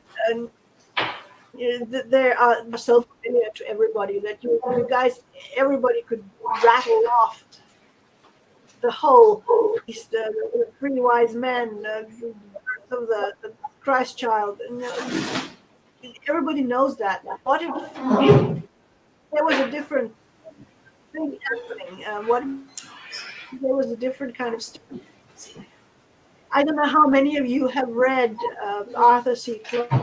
Clarke story called The Star, which began to inform this particular, and it turned into a story of first contact. And the star, in my version, is the alien is a sort of alien that exists in that world. I'm not going to give more of it away. You know, people might want to read this, truly have some kind of surprises in its wake. But part of the interesting thing about writing this is because I posited a starship that went away somehow got returned 200 years after it disappeared, and the six members of its 6 people went out. More than, like the blurb says, 6 people went out, more than 70 came back, as in they all came fractured personalities, and each individual character came back as at least a dozen different people. And the basic storyline here is that our authorities of our world are trying to figure out whether it's fun or whether it's something that is always going to happen, and whether humanity's starship days are pretty much over, because of this human mind, when they're out in space, we're not going anywhere. So basically, that is the bedrock, and there's an alien encounter, first encounter story happening in there as well. One last one. This just happens coming out in a whole new set of books. These are my World Weavers books. It's a trilogy with 4, originally a trilogy, and then I wrote the 4th book. I'm kind of issuing it as a collector. The first book is out, the second book is going to be out in April. But what happened here is to be at a YA panel at the World Fantasy Con back in 2000, and one of the people on the panel was Jane Yolen, who you probably know about. During the discussions of this was, remember the year, this was way back when, it was pretty much Harry Potter and then a dozen empty spaces and maybe something else after that, but Harry Potter, and somebody in a question immediately rose up and brought up Harry Potter and Jane Yolen. I was wondering how long it would take before that particular elephant walked into the room. Hear much of the rest of the panel because I was too busy writing these books in my head. And what these books are is, and forgive me for using the word again, a twist. Because Harry Potter idea. These books were not about a boy, they were about a girl. As Harry Potter was quintessentially English. And the basis here is that my main character gets sent back to an Anasazi shaman to try and wake up the magic that she's supposed to have, but it isn't her. So the American mythology of the American Southwest. Coyote plays a major part in this, and eventually becomes one of the biggest characters. In the fourth book, he's a character. And one of the other things that got thrown into the twisted version of the character is Nikola Tesla. And I wrote about Tesla, and in this book, and there's a bunch of stuff in Tesla's biographical detail is almost novelistic to begin with. The man was obsessed with pigeons, kind of the really crazy kind of oddball person who had a thing about the number 3, didn't like to touch things without wearing a glove. Yeah, he was a stray, and the reason that he got into here is because I called him the new wizard of the. I named him the only person in human history who was a quad elemental mage, as all the 4 elements: fire, water, air, earth. And he became a character to write about. I am pretty much positive that my Tesla and the real Tesla diverged very early on, but my guy provided a lot of explanation for what the real Tesla did or thought or existed by, which was an incredibly interesting way to get to know someone like that. I mean, once you start writing about a real person like this, and I did read a heap of stuff on him. I read a bunch of biographies. I read a bunch of historical narratives that happened during that time that involved him. I got to know the character, the real character, fairly well before I recreated him in my own test version in these books. And he became quite a joy to write because he was such an old world gentleman that he was really quite lovely.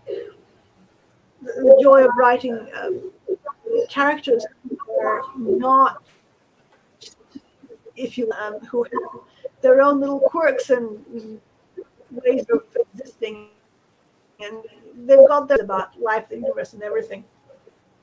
Following them down holes is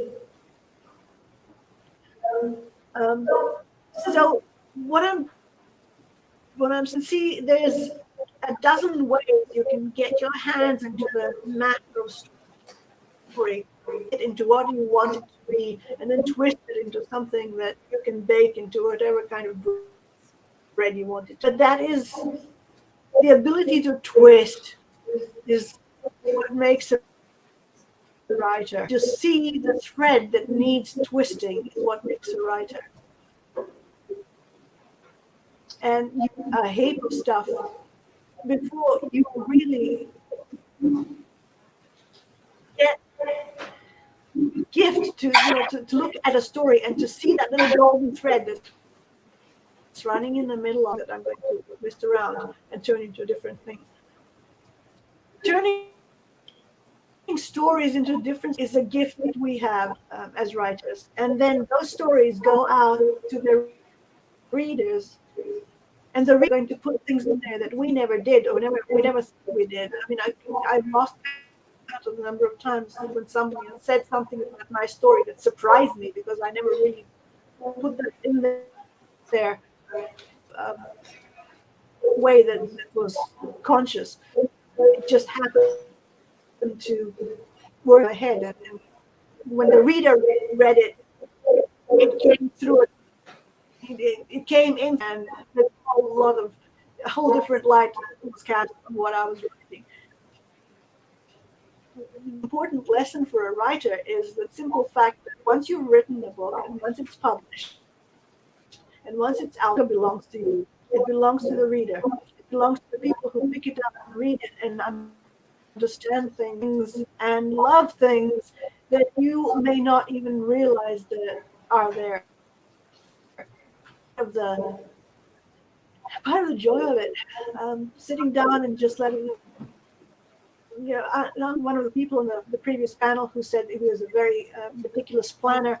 I am not. Original pantser, if you know that word. The way that I write, I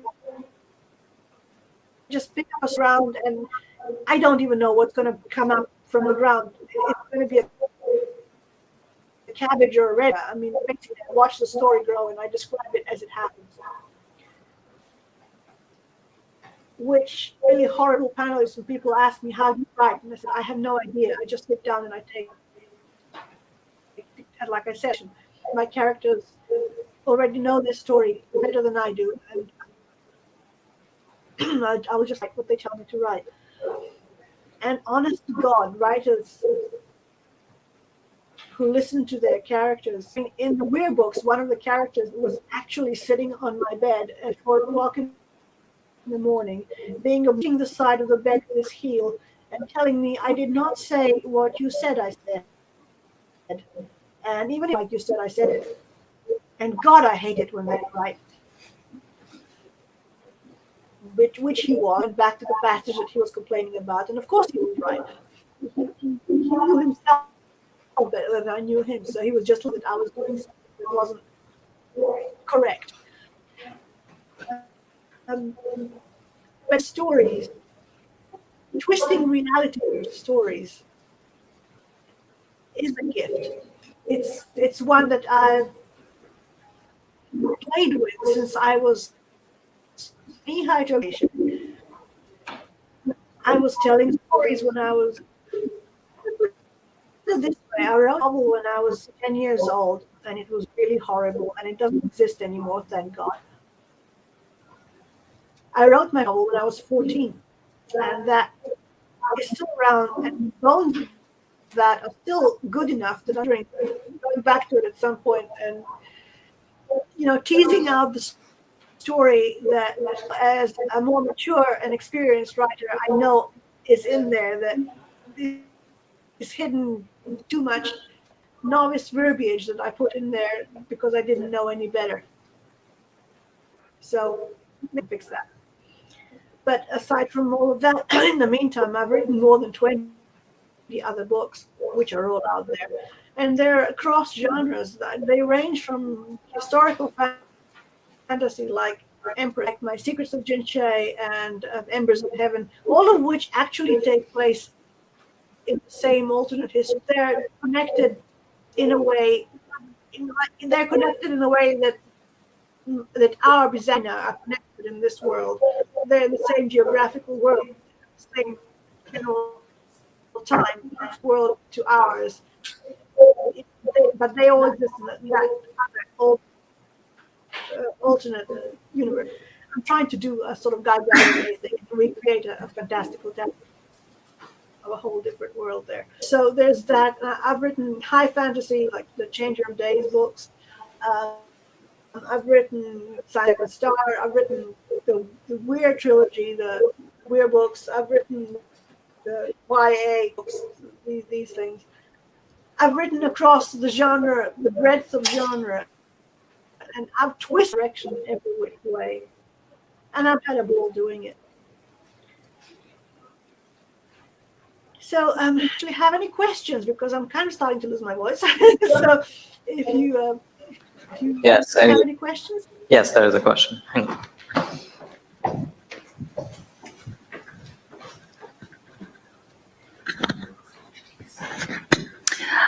Yeah, definitely got a question. I was having a look at, I think it's Abducticon, and having run conventions and been on various capacities in conventions. Honestly, I read it and it just rings so true. In actual fact, I was looking through going, yeah. And I've only read the first little bit of it, but I absolutely adore it. So can you tell us something about where you got your convention-related insights from and stuff like that? Because it sounds like you really know your stuff. I have been to very, very many conventions. I haven't actually run one, but I know people who do, and behind the scenes that happens in Abducticon is the kind of stuff that happens in every convention Concoms are they herd cats in the best possible way. And abducted is literally, actually, my love letter to fandom. Is you can play a game of genre bingo with Abducticon. You can actually get a bingo card. You go, okay, red shirts, check.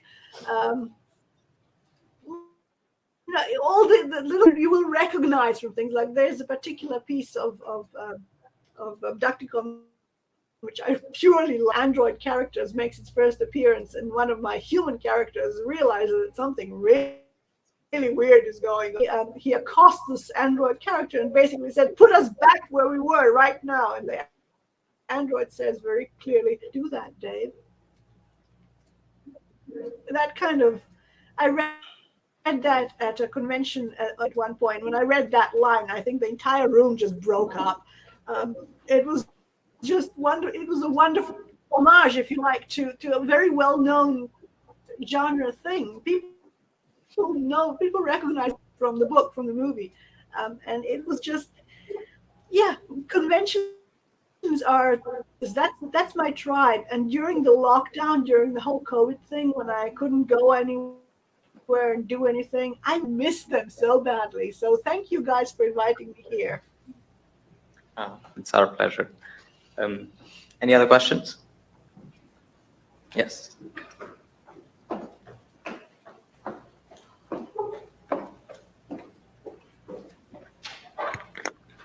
Yeah, I was interested to hear you mentioning about Justinian, because that's the Justinian and Belisarius seems to be a very popular trope for military science fiction writers. So I've read various different takes on that.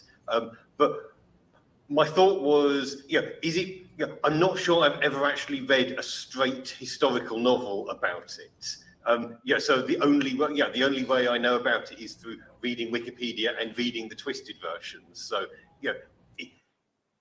is that something that you've ever thought of, that sometimes a lot of the modern concept is to twist things to find something new and different, and possibly the most twisted version nowadays would be to play things absolutely straight?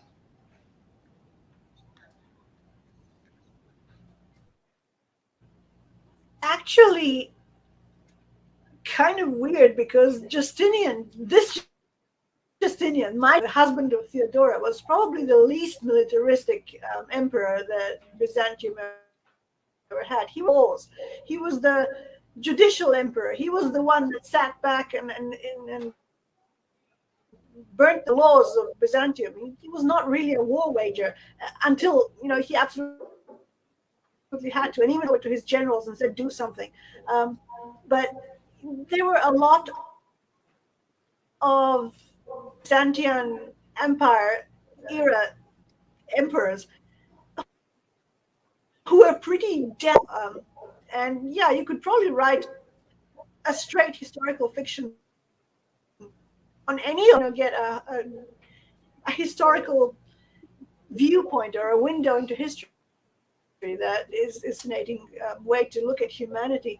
But the thing about writing straight history, and this is the reason why I like writing this, is because historical fantasy gives me the power of history and the power of fantasy. Straight historical narrative, you would have to cleave very, very actually happened and how it happened and who said what and did what.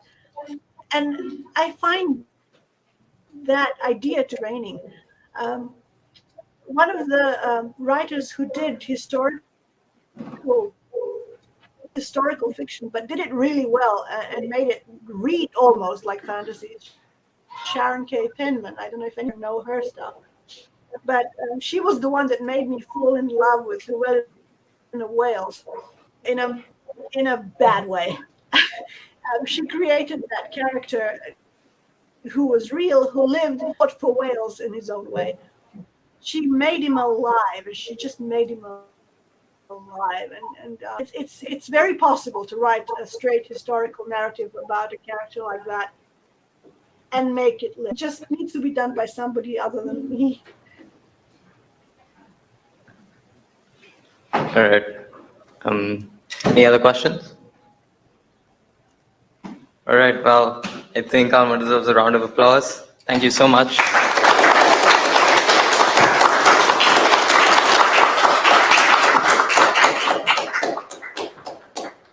Thank you so much for. Thanks for having me. Thank you so much, Alma, for especially for us interrupting your beauty sleep. We feel really bad about that. Yeah, thank you so much. I think you deserve another cup of coffee at this point. All right, so for everyone here, this concludes all of our guest speaker series. So thank you to everyone who has stuck around the whole day. The next event up will be Turkey Talks, which our chairman will come down and explain. But for now, use the bathroom, grab a glass of water. We're having a little break until 5:30ish, where we will announce how the Turkey Talks are going to work. And at the same time, the scavenger hunt is still going on. So, but it should be finishing up in a while. So again, if your team is losing, get to work. All right, see everyone in 10 minutes time. Okay. Thanks for coming, Alma. Thank you, Alma. Thank you so much for having me. Alma, one request. Can you show your cat one more time? I really loved your cat. Your cat was so cute.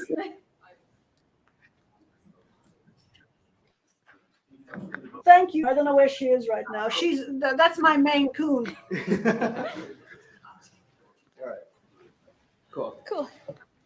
Thank you. I will tell her you said so. All right. So that's all the breaks. That's done. Yeah, because we still have a game of Secret Hitler. So once that's over, it'll come out. Why don't you go? We need to judge Rebecca's cow. Your cow. Cow. She tried to draw a cow. It was anatomically incorrect. Oh, it's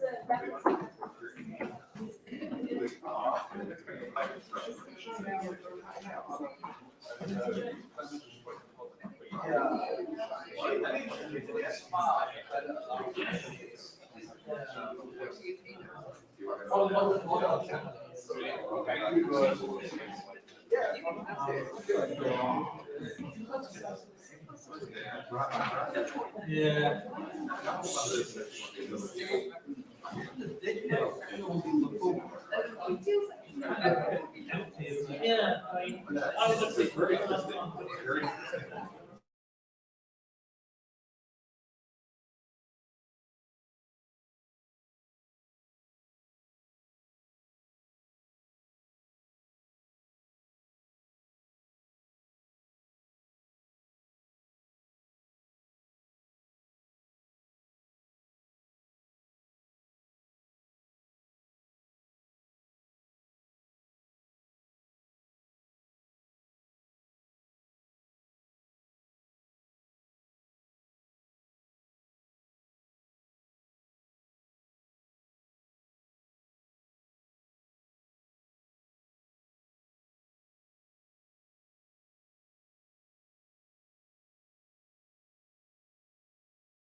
Yeah.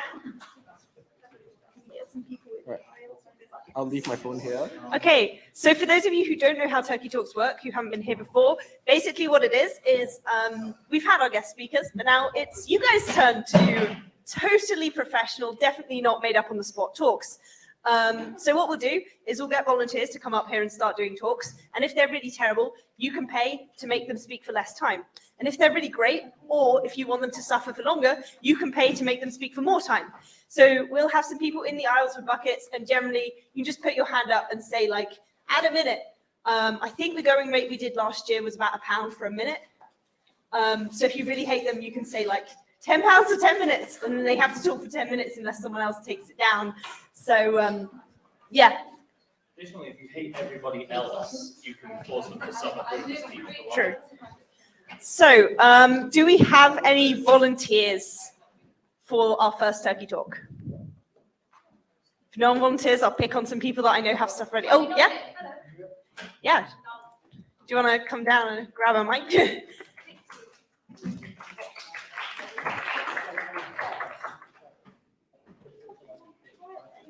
Do that. I remind people about online donating online. Oh, yeah. Also, just a reminder, if you want to donate, but you don't have any cash on you, you can now donate online. The link is on the Union shop.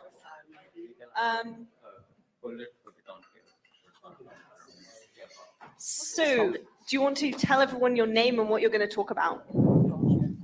Hello, everybody.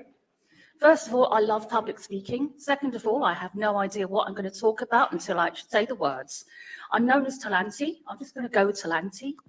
I'm known with that name at various conventions. So, hey, why don't I talk about con running? Oh my sweet con running. I'm an I say ex, I'm going to go back into it, head of program for an event called Redemption, which was great fun. It was great fun when it was running. Hopefully it'll come back one day.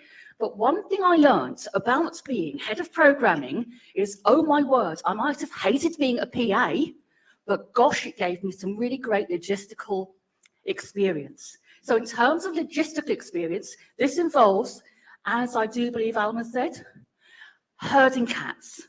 Herding cats and not strangling anybody.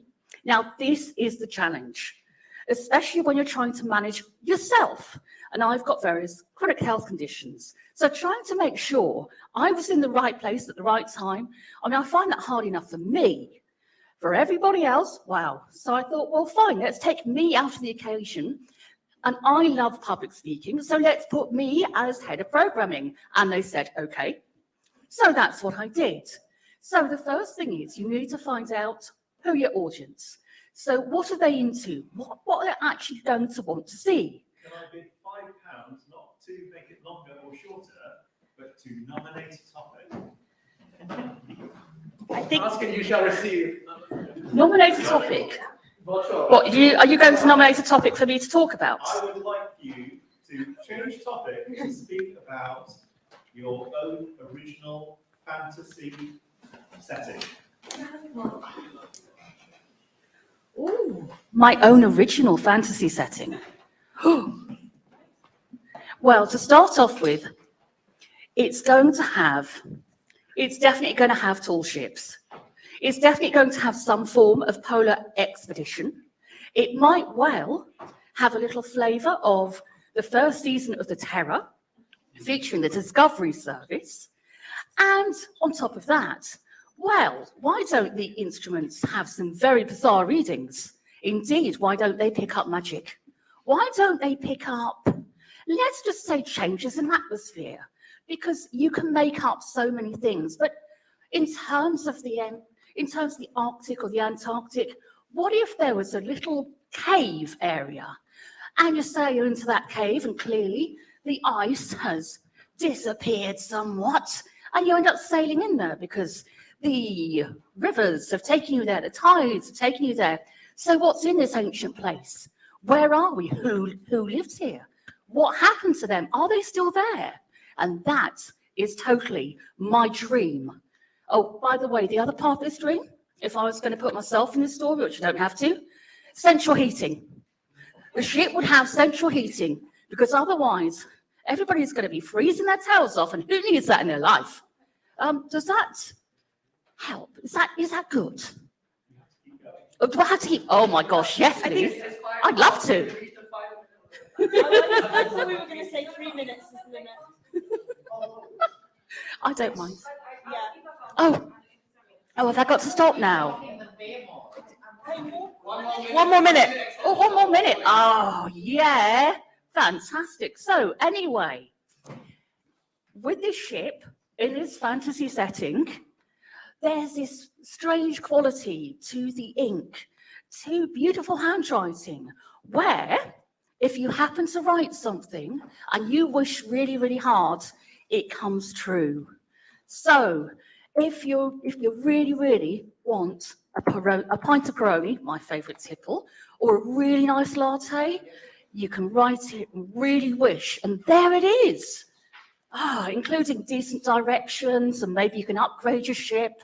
And I mean, honestly, 1800s polar travel was great, but you needed more calm, shall we say. You needed a bit more in terms of luxury, in terms of better accommodation. Indeed, in terms of writing, you write it, you wish hard enough, and anything can happen.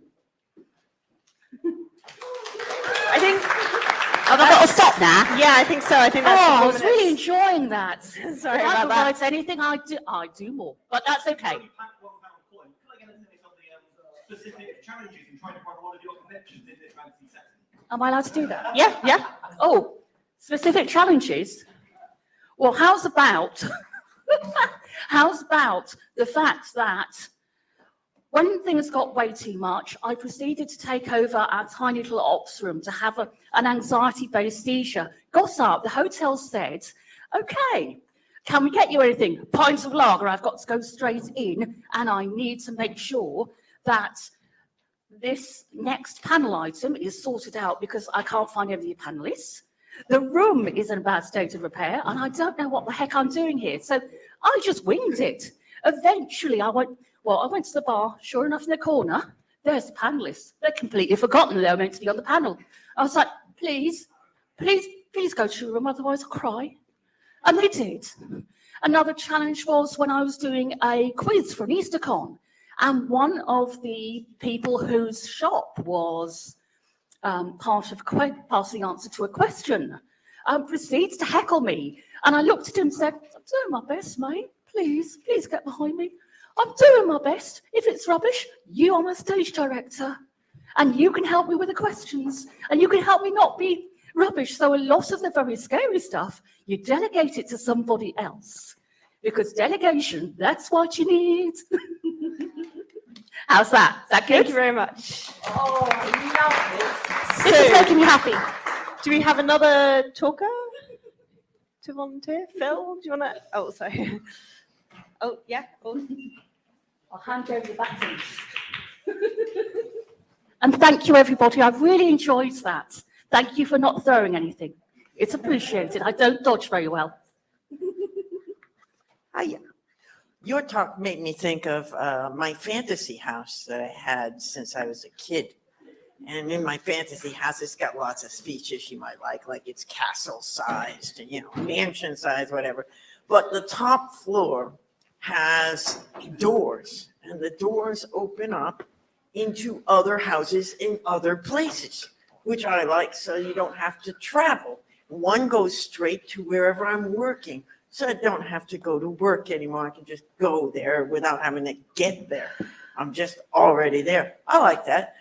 One goes to Sri Lanka because that's a beautiful country and the air is sweet and everywhere there's fruit everywhere. You've got trees with mangoes and just everything you can eat all day long without any money. Just walk down the street and pick a banana. It's an awesome country. And there'll be a door that opens to fancy cities in other countries, like Boston, where I'm from. I'm starting to run low, so hopefully someone will help me. And then I like all these doors going to different places. And there's 12 doors total, and sometimes I have trouble deciding what the 12th door is. So that one's got a little button on it and you can type in it, and type in, I'd like to go fill in the blank. So maybe I decide I want to go to Spain this year. There's a lovely museum in Barcelona that's made by a famous architect. It's a beautiful museum. The outside, you almost don't even want to go in. It's so beautiful on the outside. So yeah, sure. Maybe I press that museum and then I'm there then. Another place it always goes to is Montana. I lived in Montana for a year, and it's a beautiful outdoorsy place, but it has to go to one of the outdoorsy places, not the cities, because the cities I'm putting cities in quotes because Montana is a very big country with very tiny cities. So they're really more like towns with an airport, a town with an airport. It's not like this. This is a proper city. London's a big city. So go the beautiful outdoorsy bits. It's got green spaces and you can go for walking for hours there and not see a soul. I once drove down the highway and we never passed another car for like 2 hours during that drive. Never passed another car. That's how big a place Montana is. It's awesome. Let's see, another door. Oh, where is the house to begin with, you might be wondering. The house to begin with is here in London, because that way I get BBC television, I get NHS care. I mean, I get all the good stuff that London has that other places in the world don't have. So if I'm sick, say in Boston on a visit there, because there's a door to Boston, of course, I'm from there. I get sick there, I can just open the door, go back, and now I'm here and I can get the NHS care. I love that. It's fantastic. You have no idea how much Americans love it here. No idea. Then we got a door going to Paris because I love going to the museums there. It's a beautiful place. We got a door in there that goes to Amsterdam because it's so different from our regular life here. It's peaceful, but your bike will get stolen. I was going to give £3 if you talk about where your door won't go. I can't hear. £3 if you talk about where your door won't go to. Oh, okay, well, put 3 30 seconds. It's gonna be a lock on that but one that you can add. You can't go to any military sites, none. You just can't go. We don't want military sites to be eligible to get this goods here. They might go in the door, come in and take my stuff. I don't want that. So these cannot go to military sites. They cannot go to government buildings for the same reason. Not government buildings like this is technically partially owned by the government, but proper government buildings like, what do you call it, 10 Downing Street, that sort of thing. Another place it can't go, absolutely cannot go, is places that are dangerous, like above a volcano, that sort of thing. Really not good to open the door and never come home. One part of deviation, or would it still go to Montana if it had NHS, but no BBC? Well, obviously, if it had an NHS-like thing, I think you could go. But see, that's the whole beauty of the doors is you go to Montana, you're having a nice time, you trip, fall, or a bear eats your leg or something like that. And you hobble with your one leg to the door, back to the door, go through, and you're NHS. But they will wonder how you got eaten by a bear. Was there another question? Okay. So this has been my fantasy tour. This is what I think about when I'm sitting on the train and I'm waiting and I don't have my book, or my book is lost or whatever, or I was using my phone and now I'm under the thing and I can't get anymore. This is the fantasy I think about. Where am I going to go today? Also, the inside of the house is quite nice. It's got a dance floor on the first layer, dance floor, proper staircase. I think that's time at 5.5 minutes because we had a couple of extras in there, I think. Can other people use the door? Well, if they're in my paying for house, extra they time could. here because we're okay. Like I'm saying, like, can they use the door from the outside? No, it's definitely coded to my handprints. Sorry, but you can use it to go to, if you happen to be in my house, you can go anywhere you like. I could leave the door open if I knew you were coming back and no one's going to sneak in. Any other questions about my doors? I think that's time, yeah. Time, good, okay, that was fun. Great.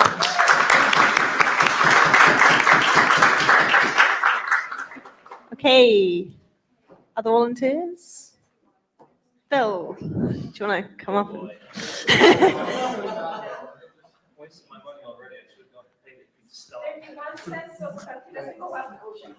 Okay. Bid of 21 cents. Fucking would not talk. Like, can anyone bid 22 cents? I think because the minimum is £3. So if you want him to not talk at all, you have to subtract £3 from the 3 minutes to make it 0 minutes. Right. Well, assuming no one's going to do that. So basically, I'm Phil. Now, my only personality trait is that I'm Welsh. I was born and raised in Cardiff. However, unfortunately, as you can hear, I don't have a very strong Welsh accent, and that kills me because I love the South Wales accent, and I wish I had it, but I don't. So I often like to use these kind of events to sort of practice, sort of recreating my own accent. So to that end, my talk will be reading out the lyrics to the song "I Will Survive" by Gloria Gaynor in a very strong South Wales accent.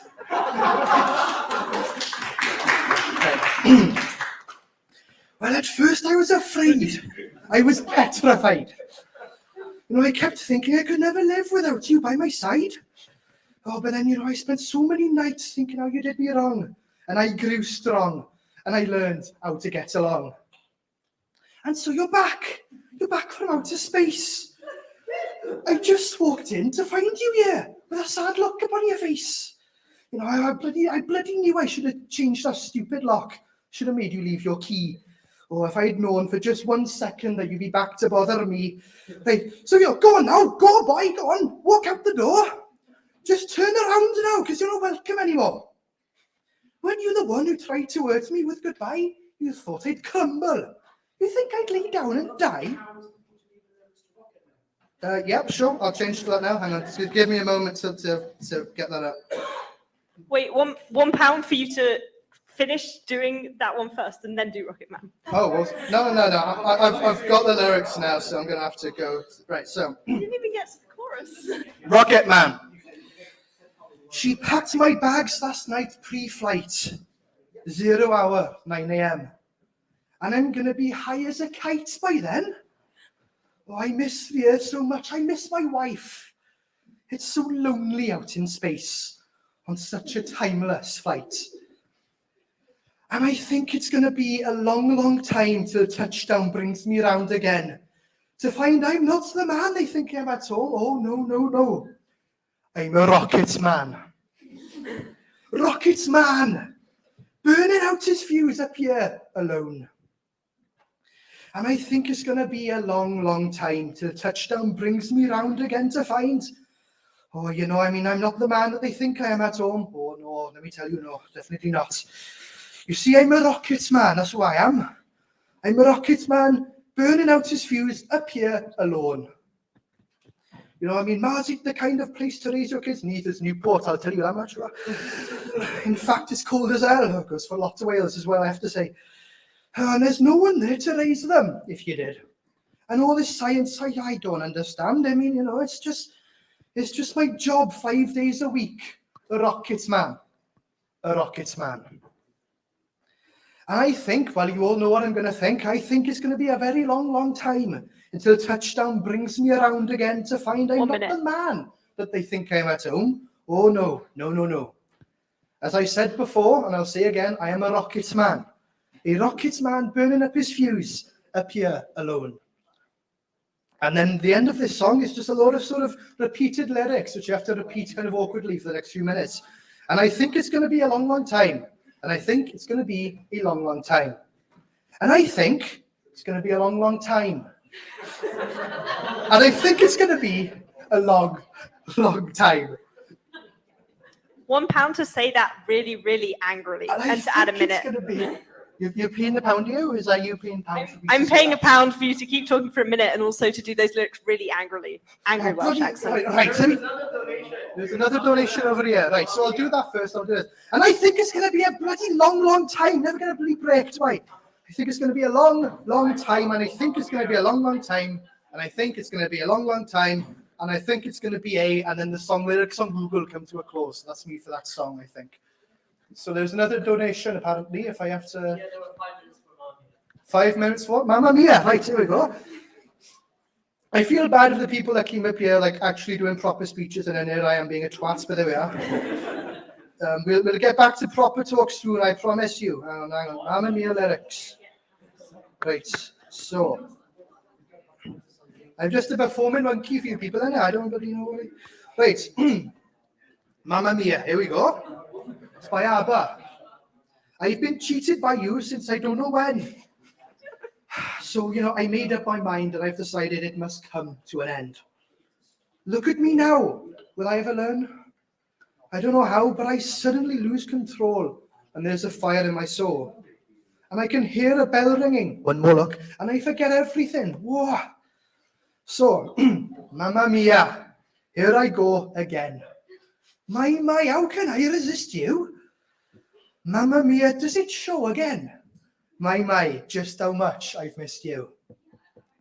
Yes, I've been broken-hearted, blue since the day that we parted. There's no blue on the Welsh flag, that's not right. Why did I ever let you go? Mamma Mia. Well, now I really know. My, oh, I could never let you go. If I could interrupt you there. Hello? This is great, but I'm not feeling it. I've got £5 that someone could go up and duet with them. All right, well, I mean, if someone could do another sort of, maybe Scottish perhaps, if anyone could do that, to kind of speak at the same time. I'll pay 3 pounds for you to do. Come on, Bats, come on down. It'll be fine, it'll be fun. Maybe.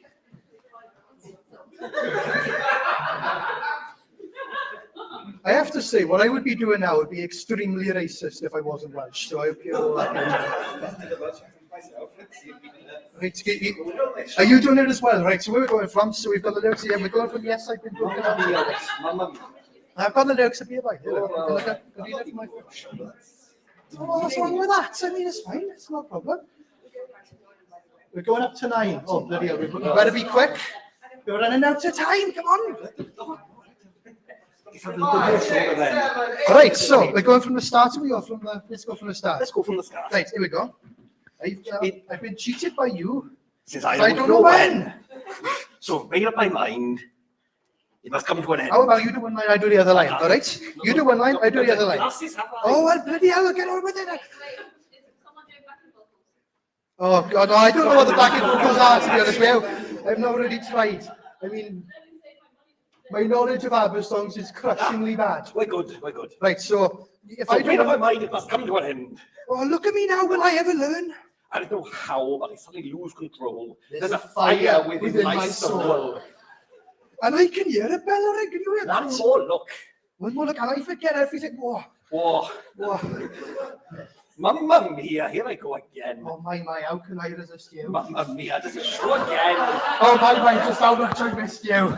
My, just how much I missed you. Oh, yes, I've been broken-hearted. Blue since the day that we parted. Why did I ever let you go? Oh, I don't fucking know that. Why did you leave? I don't know. Mamma Mia, now I really know. Oh, there we are. My, I could never let you go. I've been angry and sad about all the things that you do. Can't count the times I've told you that we're through. Oh, really? Well, and when you slam the door, I think that you won't be away too long. You know that I'm not that strong. Not that strong. Yes, that's the verse I was reading as well. Oh, well, there we are. To show you that our relationship's really falling apart. I did a bloody minute ago. I can hear a bell ring. Backing vocal. One more look. I forget everything. Oh, Mamma Mia. Here we go again. My, how can we resist you?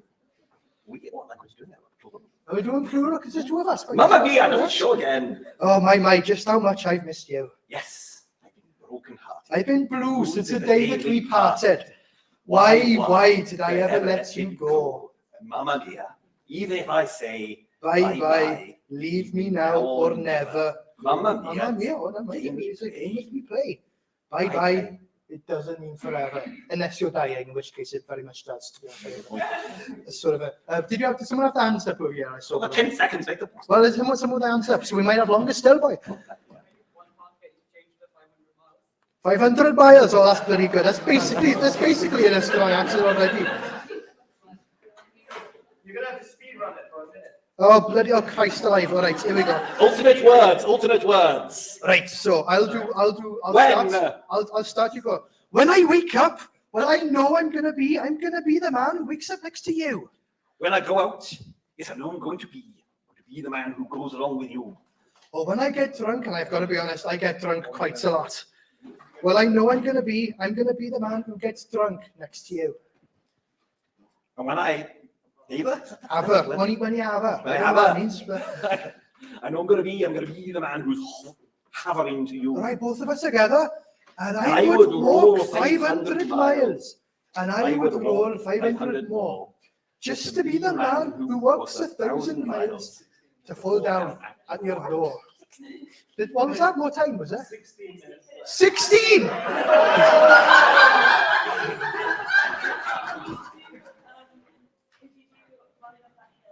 Running up that hill by Catherine. How the song is us going da da da da da.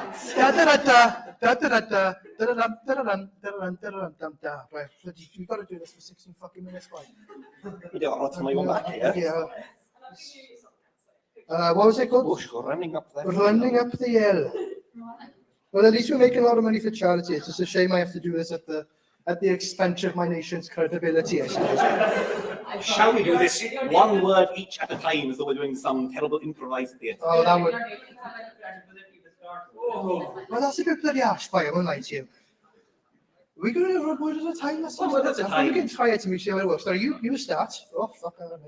It's doesn't. Hurt me. Yeah. No. You wanna feel how it feels. Yeah. No, that was two words. Yeah. You wanna know how. No, that it doesn't hurt me. I'm giving up on this. Yeah. Yeah, you know. You want to hear about the deal I'm making? You. It's you and me. And if I could, I'd make a deal with God, and I'd get him to swap our places. We're running up that road. We're running up that hill. It's not better than me. We're running up that building. We're both here tonight, but there we are. Oh, say if I If only could. You don't want to work to me. Lost my bloody place now. You don't want to work to me. That's in the middle. Hang on. That's a joke. You don't want to hurt me. You see how deep the bullet lies. Yeah. And the way that I'm tearing you asunder. That's bloody violent if you think about it. It must be horrible. Yeah, yo, it says at the end. Oh, yeah, yo, all right. Oh, there is thunder. If all of you could do it, yo, by the time you finish a line, it'd be much more easy. Yes. Go back and singers. Oh, hang on, my fucking website's jumped. Right. Is there so much hate for the ones that we love? Yeah. Oh, tell me, we both matter, don't we? Do we both? Do you agree? Do we both matter? All right, I'll take that as a yes. That sounds good for me. Right. It's you and me. It's you and me. Won't be unhappy. Unhappy. That's the chorus. That's the chorus. We sing it again. We can do it again. You can run up the list. Oh, there you go. And if only I could, I'd make a deal with God and I'd get him to swap out places, which is ironic because he swapped my place now. You're on that road. Be running up that road. Building. Be running up that hill. Be running up that building. Yo, say if only I could. Oh. How long have we got? Fuck me. There's 3 bloody choruses. How does this work? You want to play to make a stop? Oh, please fucking play to make a stop. Oh, please, thank you very much. That sounds perfect to me. You volunteer to talk? All right, you go. I'm not doing this anymore. Here you go. There you go. Hello, I'm going to be talking through 2 mics because why not? My talk is about how much I hate pandas. Can we get a show of hands of how many people here like pandas? Well, you're all wrong. Fuck you.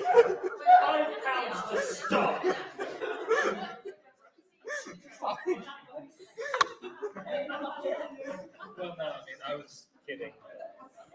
I don't have any money on me. I'll have to do it. Huh? Sorry? But then you have to continue. Hello, so we're back to me talking about why I hate pandas.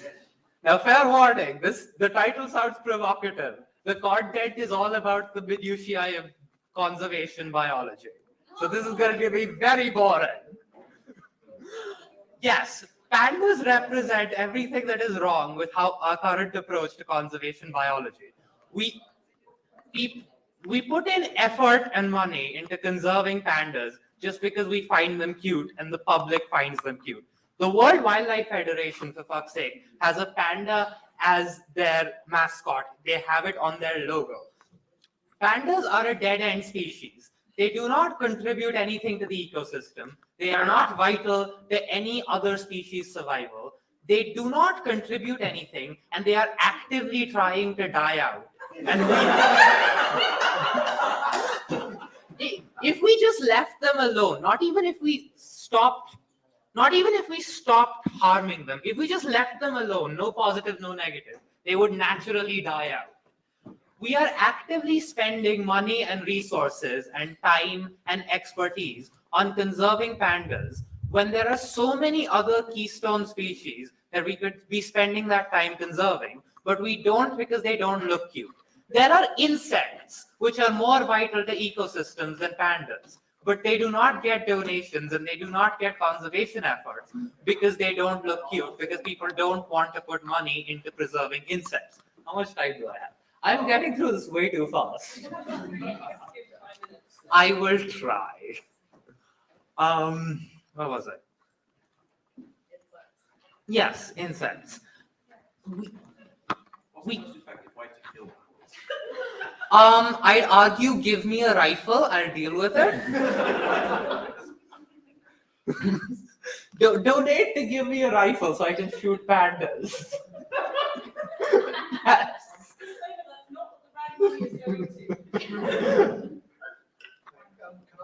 I'll pay you out £3 or something. If not to give you a rifle, to give the panda a rifle. You know what? I am okay with that through my sheer dedication to the death of pandas. And also given that pandas are massively stupid and will not be able to kill me even if given every opportunity to do so, I think I will be fine. £3. What is your preferred method of getting rid of pandas once and for all? This is technically a war crime under the Geneva Conventions, but I say white phosphorus munitions.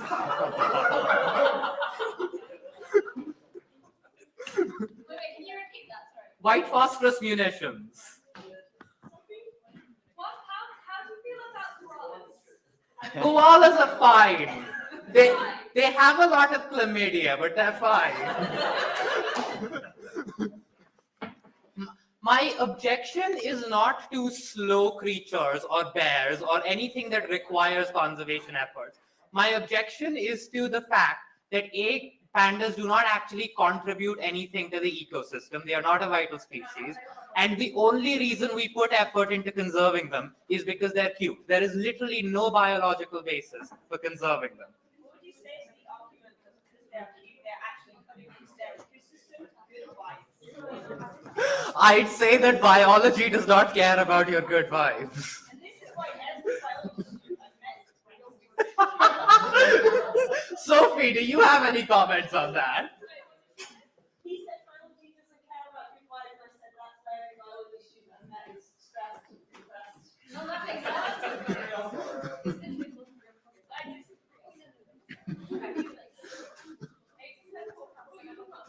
What did he say? Did he say something? Okay, yes.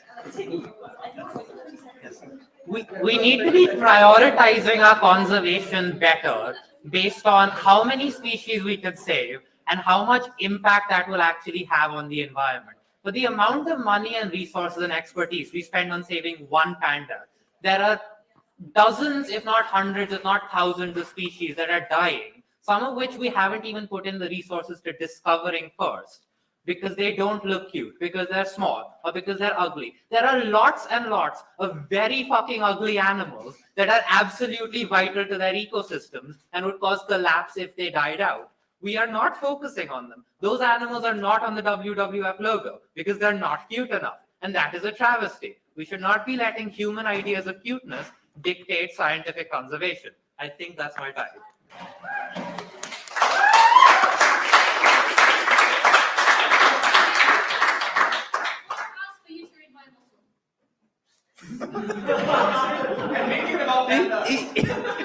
Is that home stuck again? No.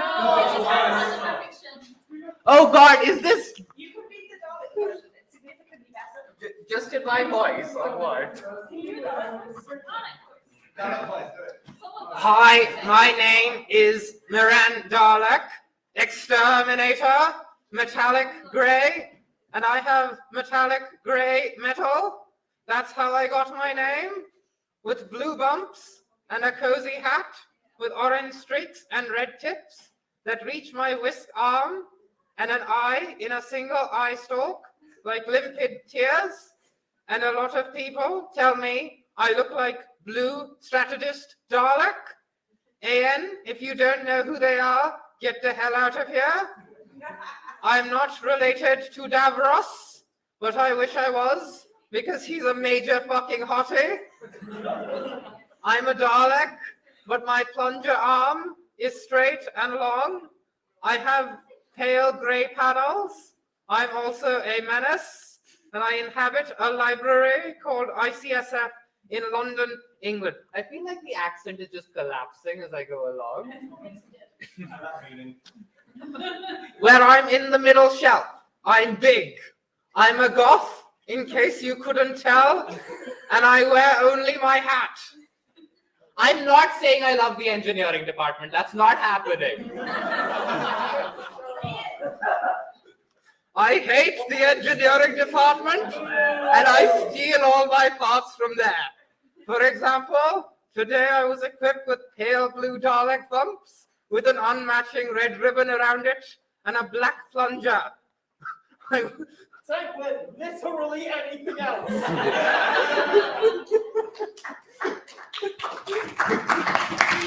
Exterminate the pandas!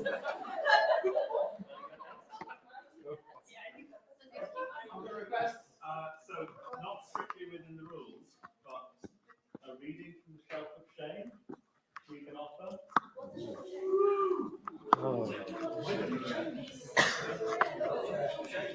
Things that shouldn't be in the library but are. Is that the stuff that's hidden behind the chair? We have here Slave Girl of Gore by John Norman. Absolutely disgraceful. A bucket load of topless patriarchy if ever I saw one. S&M related. My God. If you want anyone to read that out, I accept all major credit cards to stop. Don't ask unless you really, really want it. Chair entity, you'll have to do something about it. We can have someone. I'm up. No, I come up as well. Thank you, sir. I'm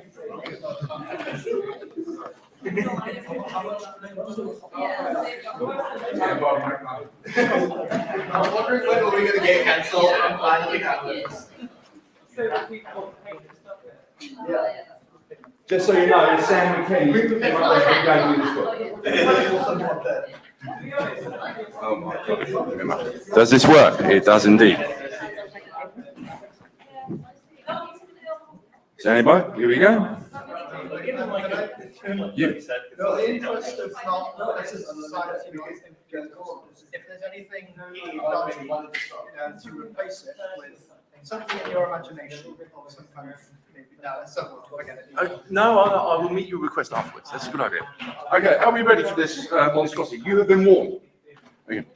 Thurnus tapped on the bars of the cage with a sling whip. Come out, little slave, he said. On my hands and knees, I emerged from the cage, head down, crawling out onto the hot sand. It was the first time I had ever been caged. Without thinking, I began to rise to my feet.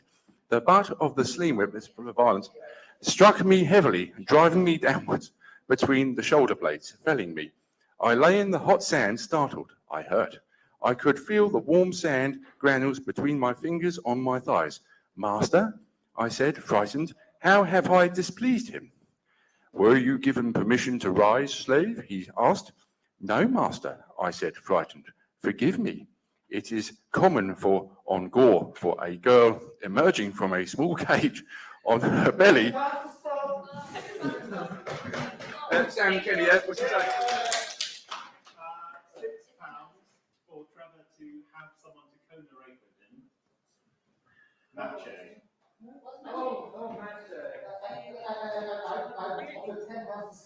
Yeah, it's been outbid to stop. £15 already at this point.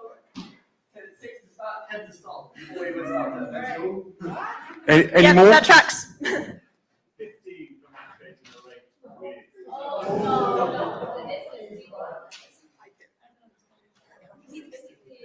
You want this to win. You really do. You have no more money. Everyone just paying online. Please remember how much you actually borrowed.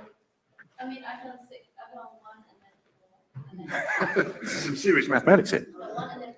We can't make a round fund to make it as this is by compound. Yeah, I'll donate £1. I'll add £1 to that. We need to make it up to £6. 3 more people. Come on. This is all for a good cause. Please donate money. I'll put in £2. 1, 2, 3, 4.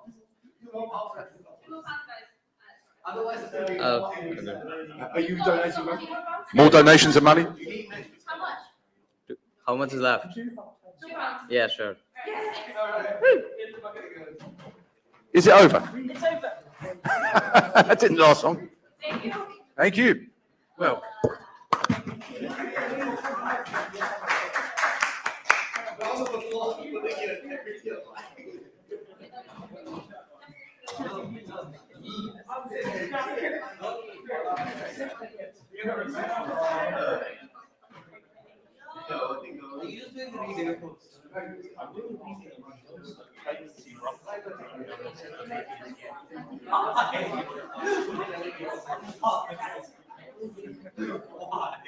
Because I wish I'm going to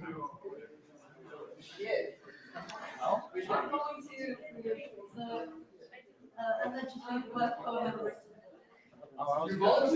Yes. Wait, you can be next. Yeah. Well, we are running out of time. Oh, I guess, yeah. I was going to do mine. But I Wait, guess no, we have a We have meeting 15. of discussion to watch all of it every time. I know. Okay.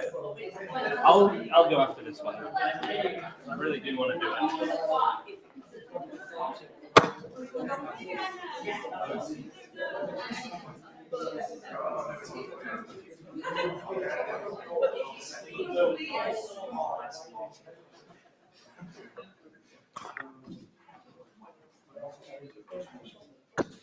Is it the tape bridge? Yeah. I haven't read it yet. What, so you're going to read ahead? No, I mean, I haven't read it yet. Like, I'm finding out. Like, this is an experience. I actually saw this performed for the first time at like BAM Festival here, which was amazing. Right. Supposedly the worst poem ever written, The Tay Bridge Disaster by William McGonagall. Beautiful railway bridge over the silvery Tay. Alas, I am very sorry to say that 90 lives have been taken away on the last Sabbath day of 1879, which will be remembered for a very long time. Remember that line. 'Twas about 7 o'clock at night, and the wind it blew with all its might, and the rain came pouring down, and the dark clouds seemed to frown, and the demon of the air seemed to say, I'll blow down the bridge of Tay.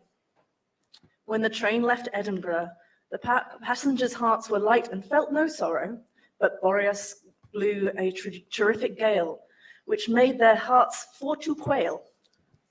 And many of the passengers did, with fear did say, I hope God will send us safe across the bridge of Tay.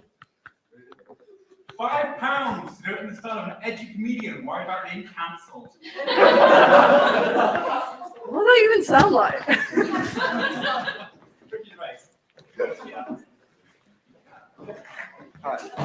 I think you're going to have to do that. I avoid raw cheering choice.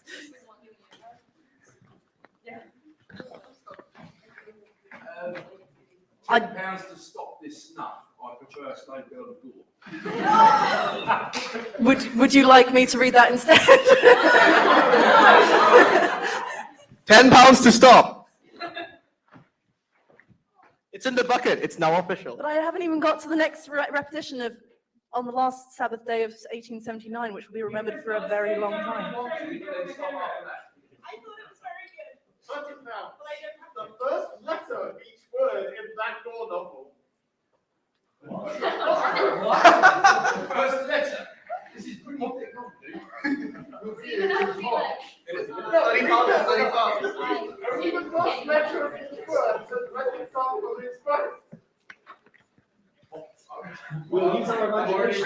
What about our guest on the stage? I'm sorry.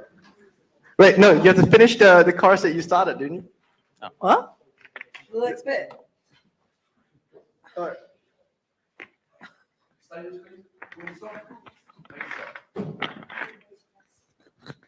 While we're debating this, the quiz will be in 10 minutes. So if anyone wants to do any last minute scavenger hunt things, now would probably be the time to do it just while Turkey Talks is finishing off so that we can start the quiz promptly, because once the quiz starts, the scavenger hunt is going to be closed. Also have a think about who you might want to be in your quiz team. Yeah. We're probably aiming for teams of no greater than like 5 people. Yeah. I don't know what the status on that last thing is. I'll pass back to Ernest. Sorry, you haven't completely finished yet, right? So just go.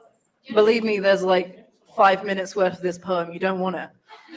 In which case, 10 pounds or the stop. Thank you.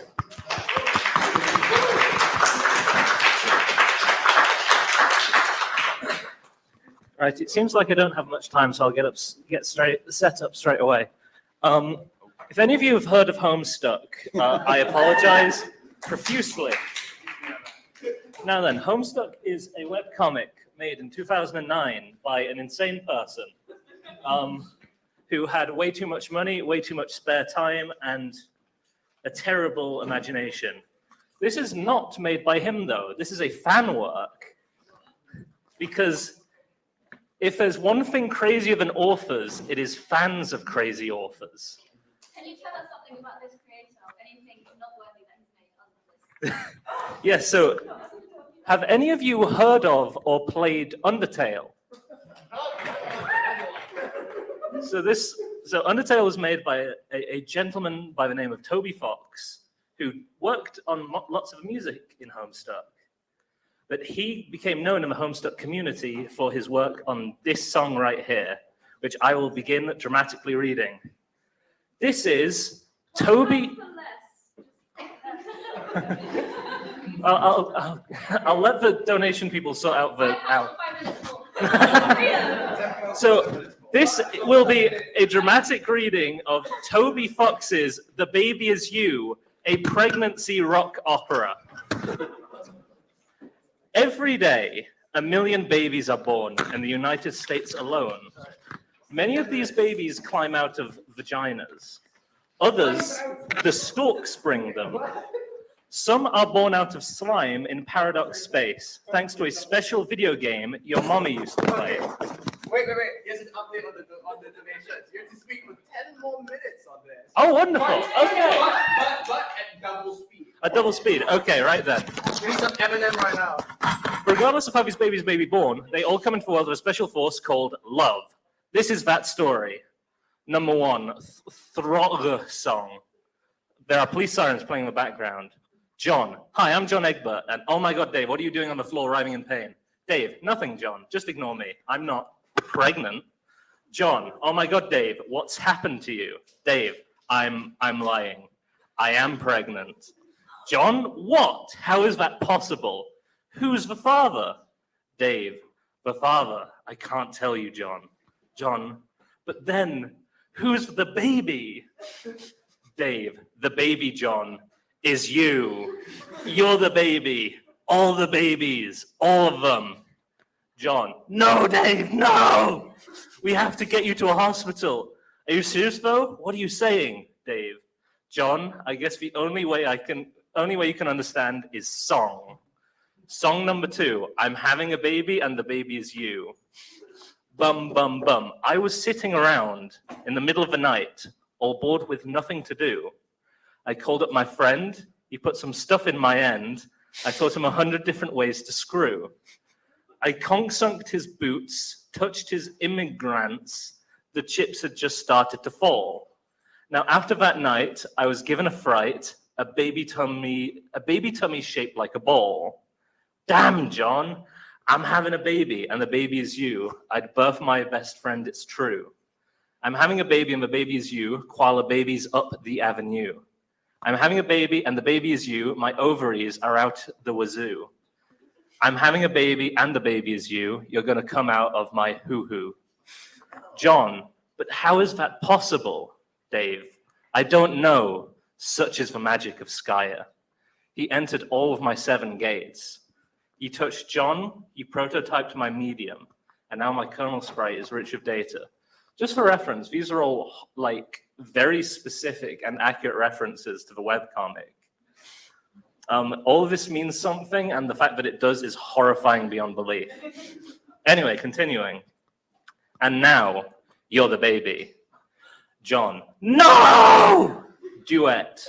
You're having a baby and the baby is you/me. Birth my best friend, it's true. Having a baby and the baby is you. Koala babies up the avenue. Having a baby and the baby is you. Ovaries are out the wazoo. Having a baby and the baby wears shoes. Baby's flying out of the hoo-hoo. Wahoo. How much longer do I have to keep going? Please, one of you. 5 minutes. 5 more minutes. Someone, please, for the love of God, get me to stop or read something else. We want to hear more about this. I won't pay £5 for you to start. I'll pay £5 for you to like just every once in a while randomly want to read just include the word bazinga.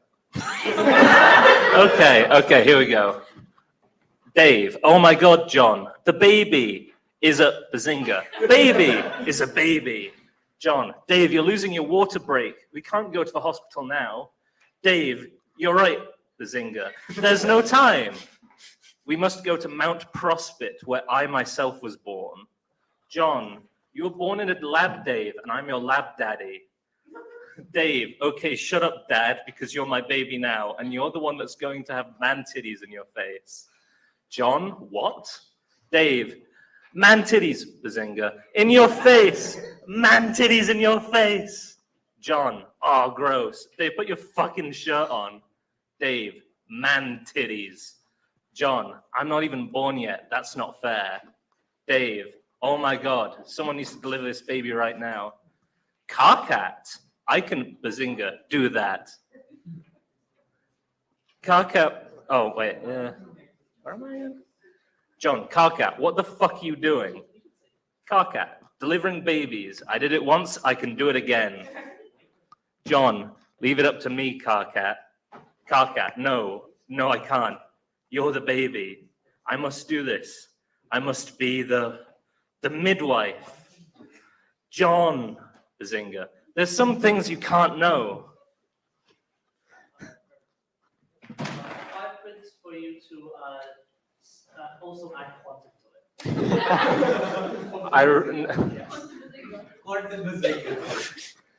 it. Okay, all right, we're adding more random things to this. It's not stopping, it's just keeping going with more random bullshit added. Dave, huh? If anyone trusts me to stop, I'll drop it. I'm gonna, I hate this. I regret this immediately. More of a threat to Luke than anyone else. Righty then, continuing onwards. I think that's more of a threat to Luke than anyone else.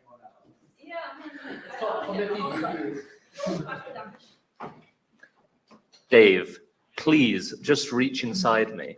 Carcat, let's sing a fucking song. Once upon a time, on top of a mountain, a baby was sitting in a water fountain. His name was Dave, and he was supreme. His booties were covered in peaches and cream. And that story today is totally irrelevant. I'm a troll, and John, I want to fuck you out of hate.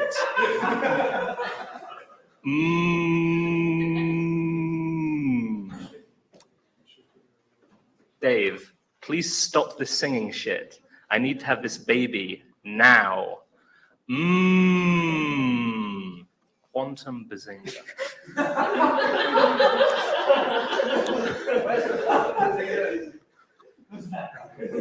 Song number 4, Rose Pregnant.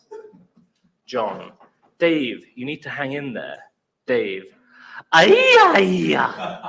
Carcat, I don't get it. The baby just won't come out. Dave, I'm not ready. There are some things I have to clean up first.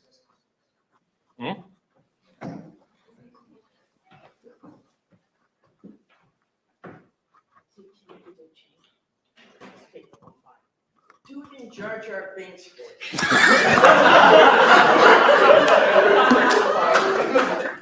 Okay. The signal still applies. Quantum zing. Okay. Rose, I came as fast as I could. Dave, Rose, I'm glad you're here. Quantum Bazinga, I need to talk to you about this big baby in Misa Tummy Wummy. Rose, indubitably, I will embiggen Misa words less so Yusa can understand Misa. I am the queen of books. Dave, let's not talk. Let's sing like old times. This is Lord Mario. I am sorry, Sid. I'm sorry, but my Jar Jar Binks voice fails to meet your expectation. We have 1 minute left. We have one. For everyone to add their last blood request. I heard something about Mario. Rose, no Strider. The truth is, I'm pregnant. I can't sing. I'm losing it. I cannot do a Jar Jar Binks voice. I'm so sorry. I'm letting my nation down. You're at the 10-minute mark. I'm at 10 minutes? Yes. We're gonna count it there? Yep. Okay.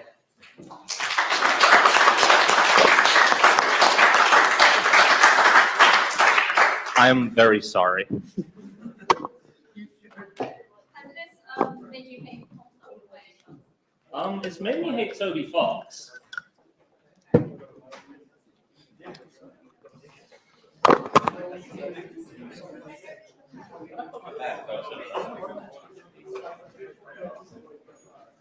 Right, now it's time for the quizzy quiz. I don't know what that is.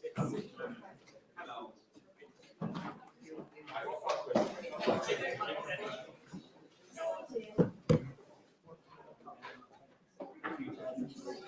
All right. Whoop. I shall get out.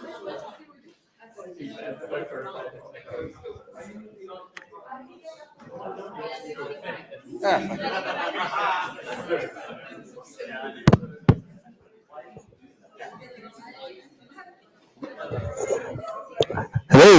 Whoa. All right, time for our final event, which is the quizzy quiz or pub quiz with less alcohol. So form your teams.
Okay. Yep. Does everyone have a piece of paper? Someone.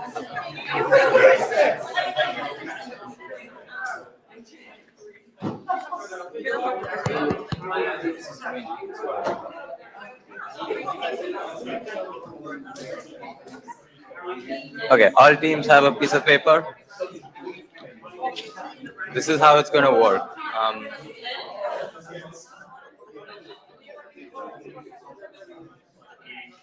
Hello. We are going to start the quiz. Does everyone have paper for the quiz? Okay. So this is how it's going to work. You write down answers. There'll be different rounds. Under each round, write down your answer. At the end, at the very end, you'll swap your papers with another team who'll check your answers for you, and then they'll tally up your points. And each round has different instructions, so pay attention to the instructions. Okay. First round is the map round. We'll display a map. You need to guess where it's from. That could be a book, movie, or TV show. And these need not be fantasy places. Some of them can be real places.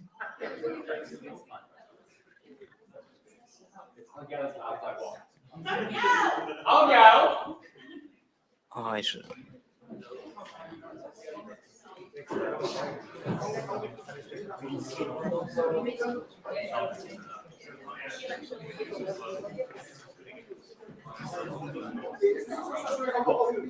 Ten seconds left. Okay, I think we are looking for the name of the media that originated the map, and if it's a real place, for the name of the place. Yep. So you want the franchise from? Yeah. Oh. Wait, the franchise or the name of the film? Okay, I think we have to re-explain this. So we have 30 seconds per question. The objective is to guess the media that this map originated from. So basically the name of a book, a TV series, a film. And the twist is that in some cases, this may be a map of a real place. And in that case, you get a point if you know which place it is. Is that okay? Does everyone get it? Okay. Yes, sorry, the start was a bit abrupt. We are going to restart, and we're going to have 30 seconds per question. Ready? Go.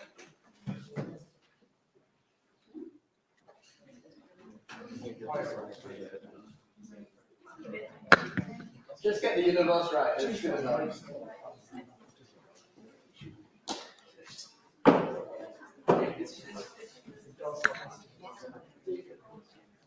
Ten seconds.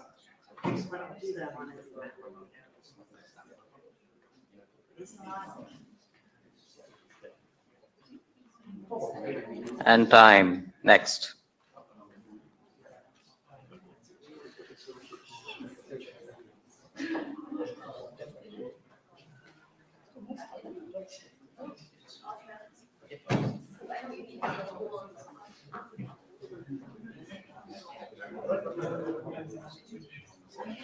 Ten seconds.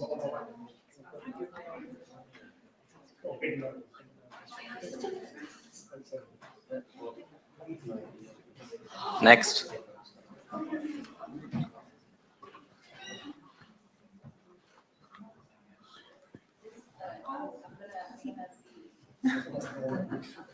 You zoom in. Down.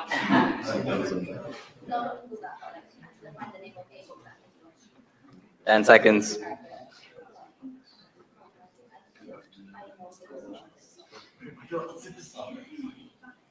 That's it.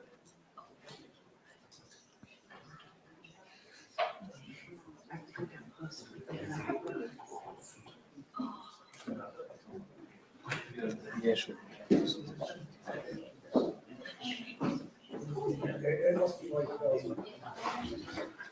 10 seconds.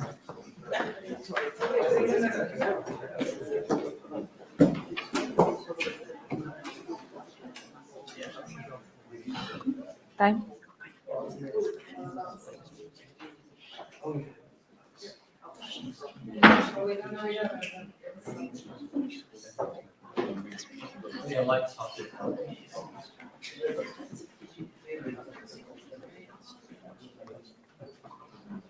Ten seconds.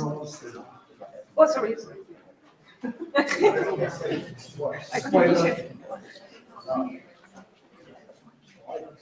Next.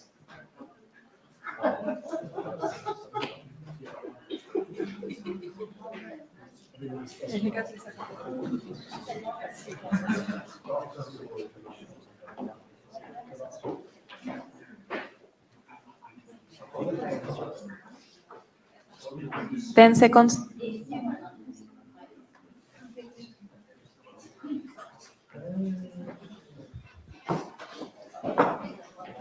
That's it. Next. That's to help with your self-esteem. Yeah. An easy one.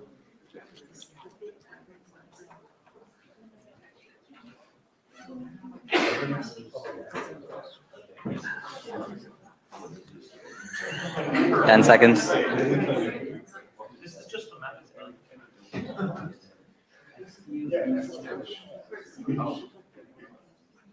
Next. Yeah, I can see the pressure nodding.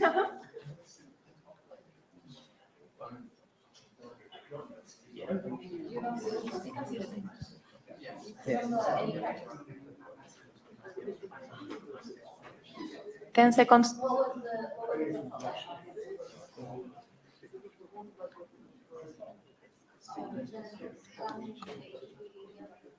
Next.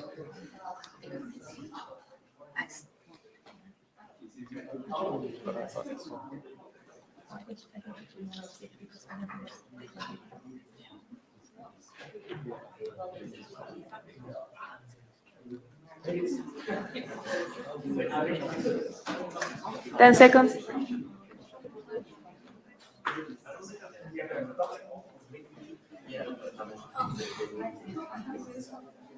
Next.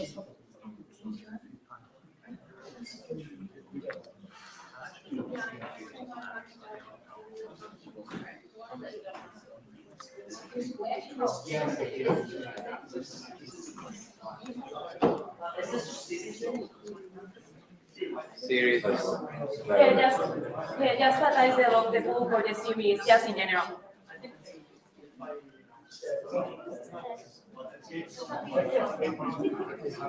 That's it. Next. Okay. So That's it for the map round.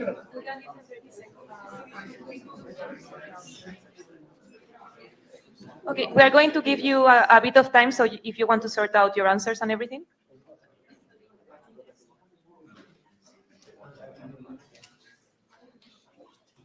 Is there any map you would like to have a second look at? Any maps? All right, I'm going to assume that's no. So for the next round, we've twisted some movie posters. The image has been distorted. And here, the objective is to guess the name of the movie. So we show you the distorted poster, and you try to guess the name. And once again, you have 30 seconds. Is that okay? Okay, perfect. So let's go.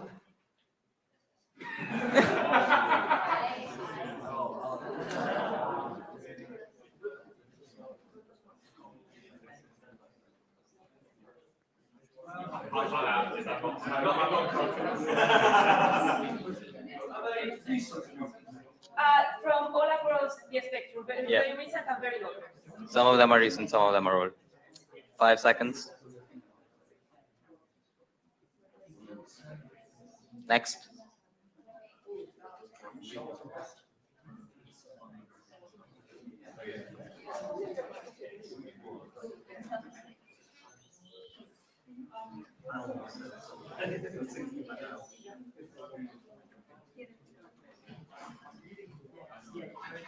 Ten seconds left.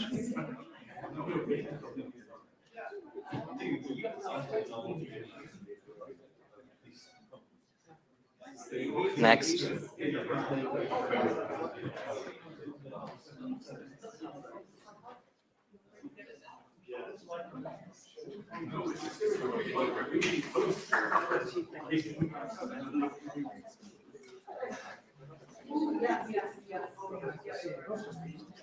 Ten seconds.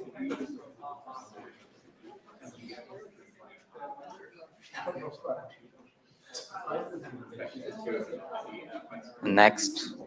Oh, no, sorry about that. Can you go back?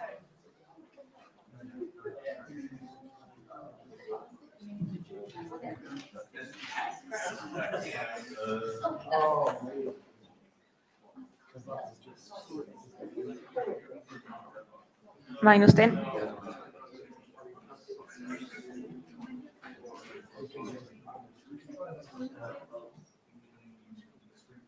Time.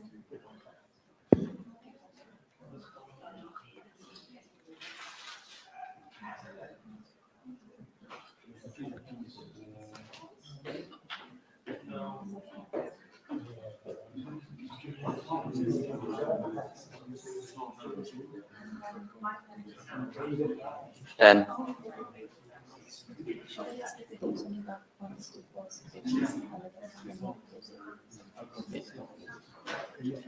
So if the teams in the back want us to pause the game so they can move closer to the screen if they feel like it's unfair to be in the last row, are you okay? Okay. It's fun, right?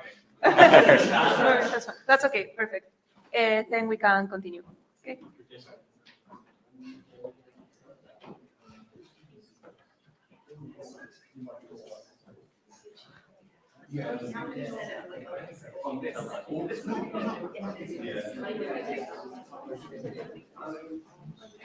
Ten seconds.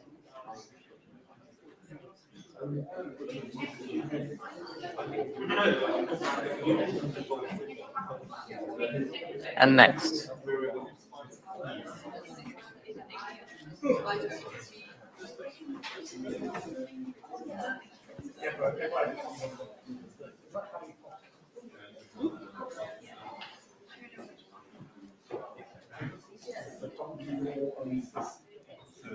Ten seconds.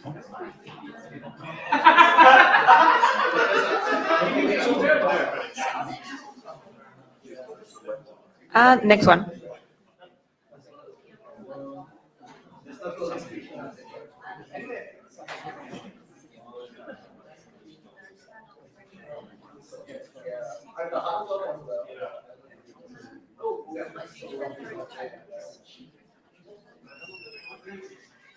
Ten seconds.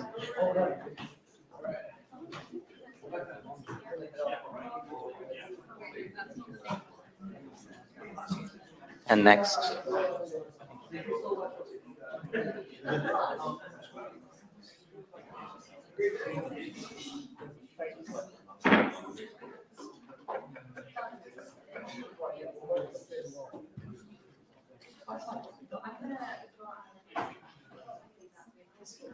Ten.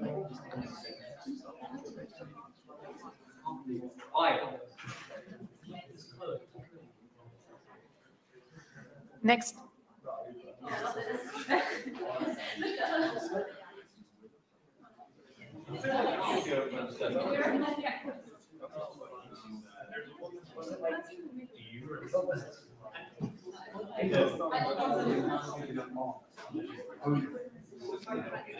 Ten seconds.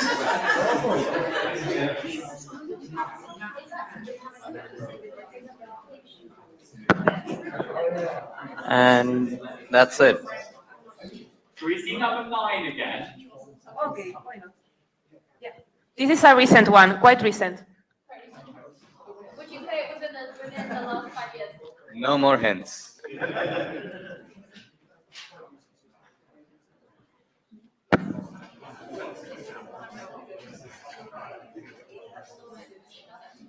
Help us, Sarge. You're our only hope.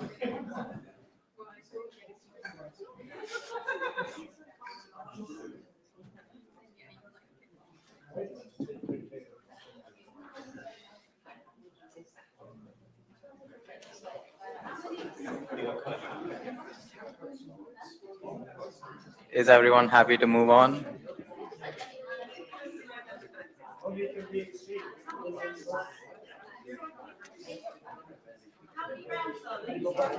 Four. We have 3 left? I think we may have three left, but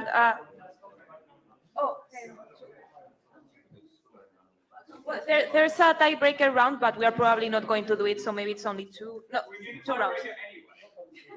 If you want to stay, yes. Sure. Okay, let's move on to the next one. Yeah. So here we have taken little snippets from musical scores, from film, TV, even podcasts, and we are going to play them backwards.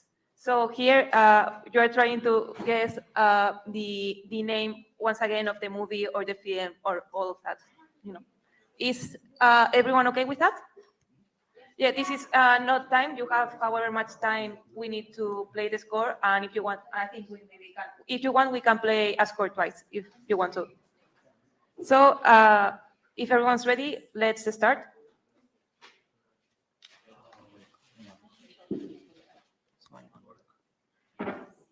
Oh no, the sound problem. Do your best impression.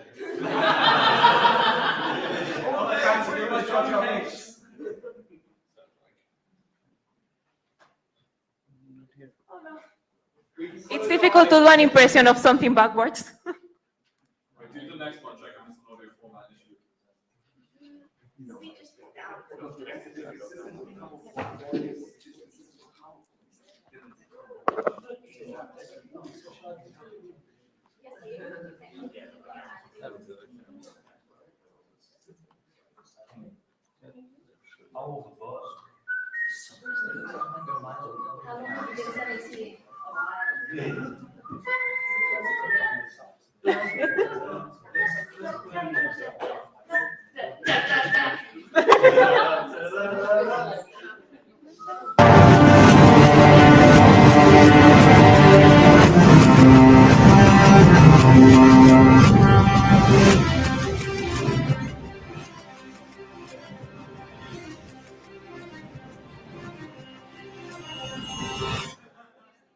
How's everyone feeling about this one?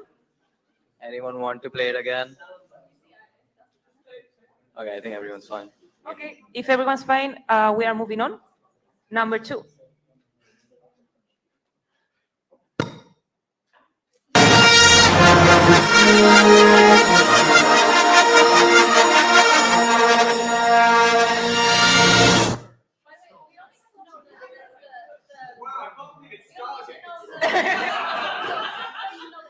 Very good. You're getting more. No, you need to guess the franchise it's from. Yeah, we are going to be very generous. Like you can with this just the franchise or the name of the movie or the film.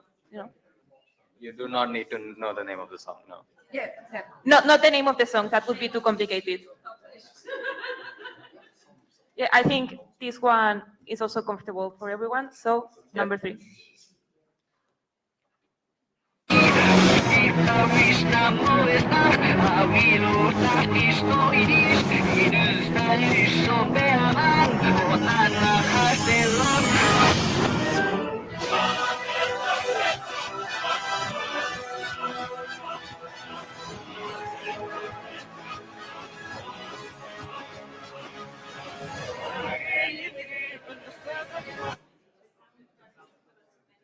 Does anyone want to play that again?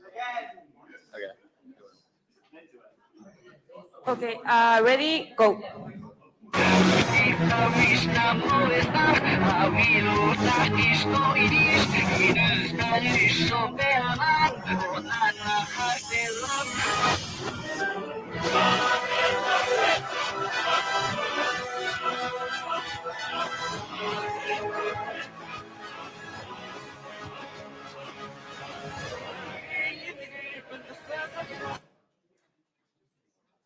Okay, let's go to the next one. Number 4.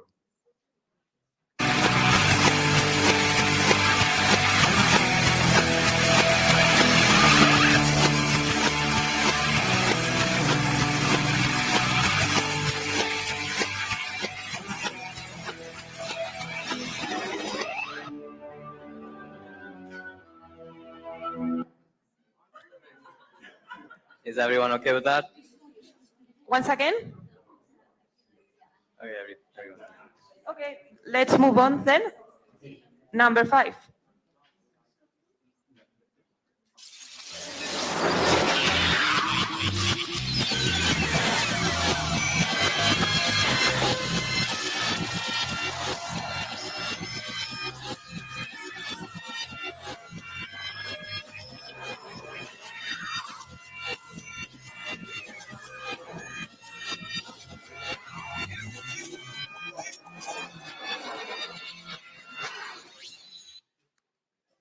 Once again? Everyone okay with that, or do it once more? Okay, it seems everyone's okay, so let's go to number 6. They are getting tougher and tougher.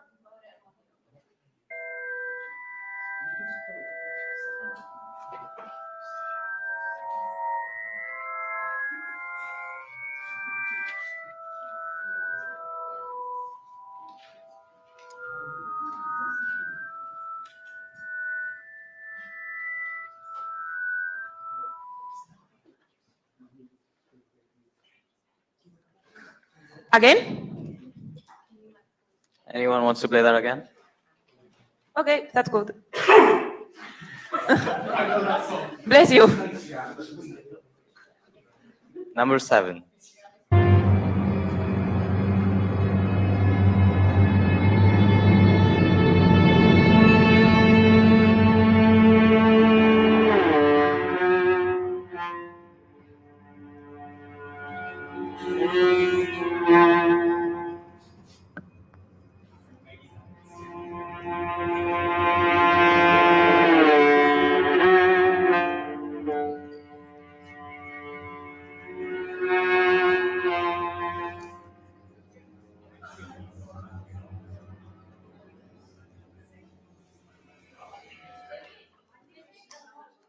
I'm assuming we play it again, right?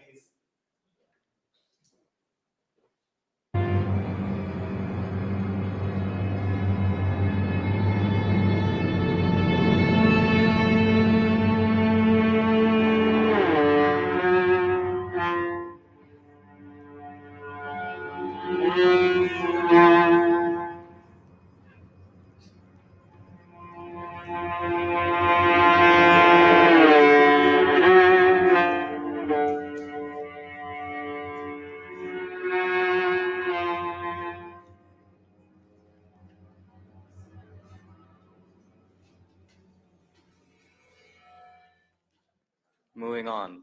Number 8.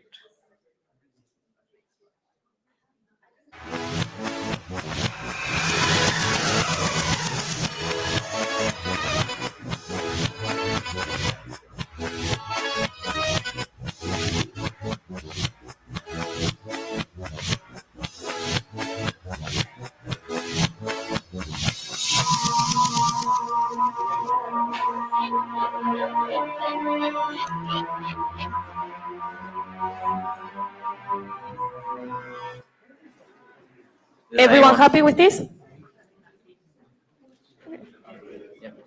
That's great. Then it's time for the next round. Wait, there were only 8. Yeah. Sorry, we're laughing at her, not you. We are keeping you on your toes. So this is a general trivia question round.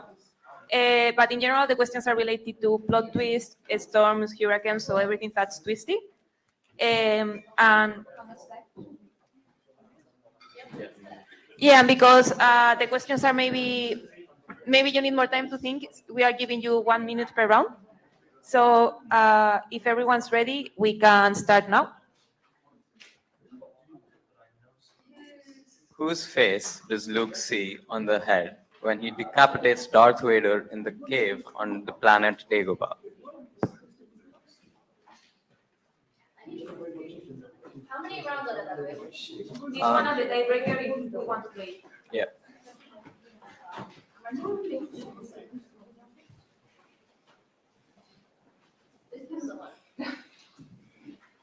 sorry, I don't know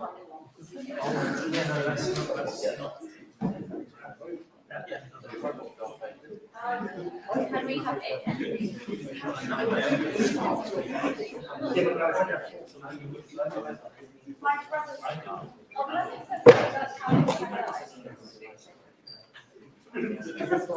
Ten seconds left.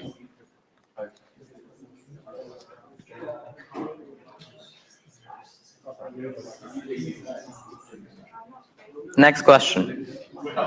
What shape does Tony Stark use in his model to make time travel possible?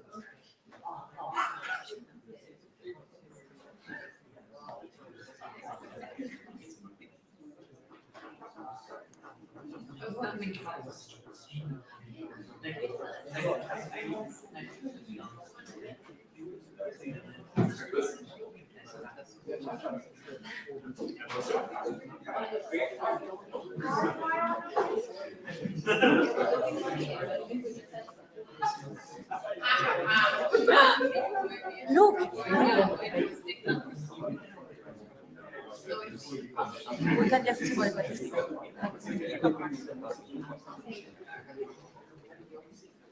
10 seconds.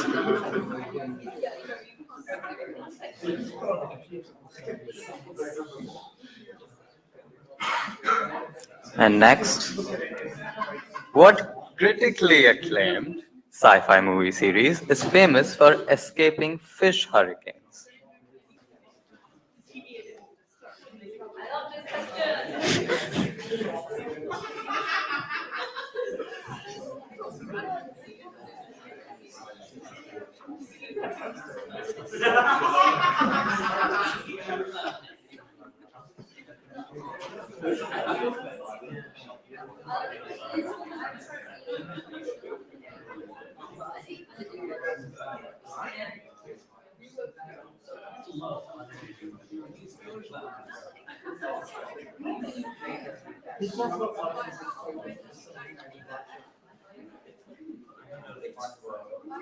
Ten seconds left.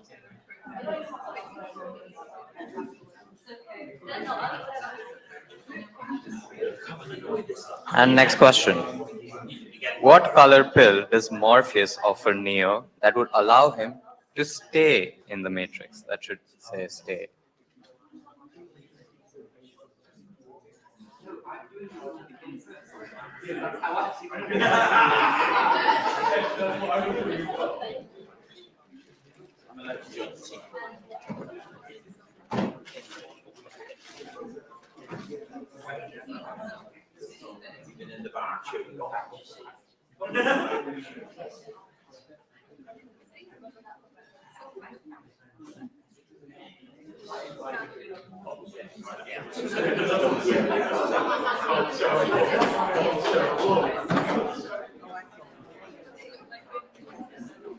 Ten seconds.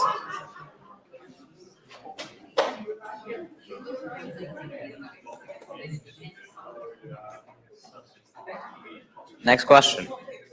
What pivotal event between the Starks and the Freys takes place in the backdrop of a brutal rainstorm in Game of Thrones?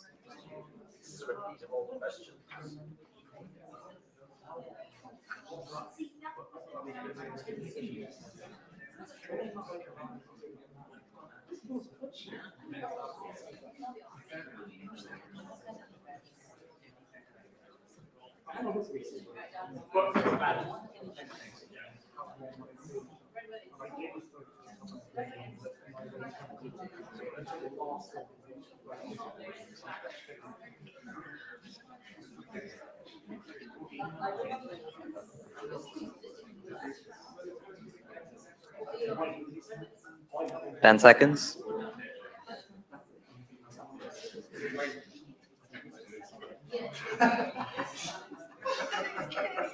And next, this is the final question of this round. What twisted object is used as an amplifier by Alina Starkov, the Sun Summoner?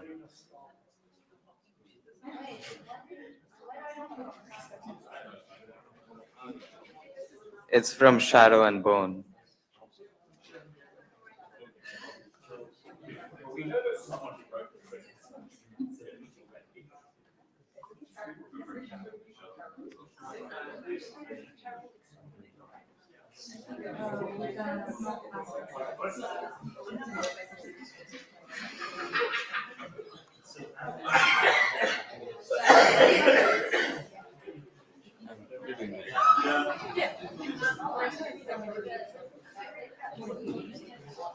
Ten seconds.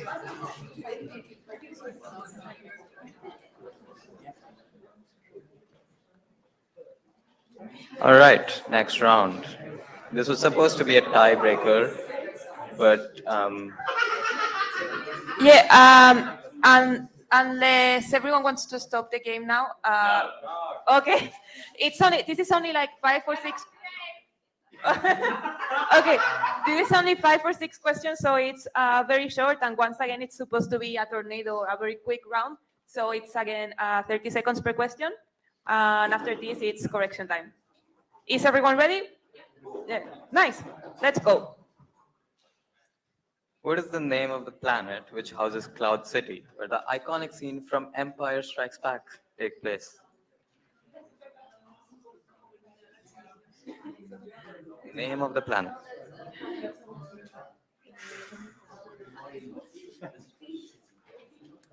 Ten seconds.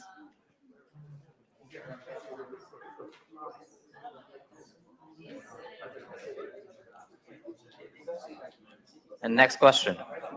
In Stranger Things, what name does Dustin bestow upon the creatures that burrow tunnels underground, infecting the real world with the Upside Down?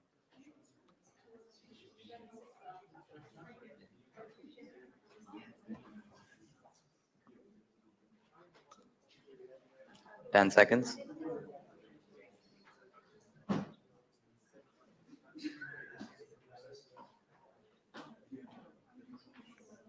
And next. What does Bilbo name his sword? Easy one, hopefully.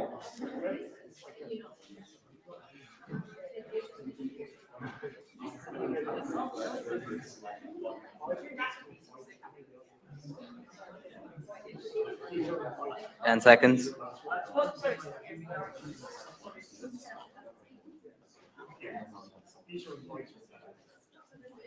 And next question. What are dolphins thankful for?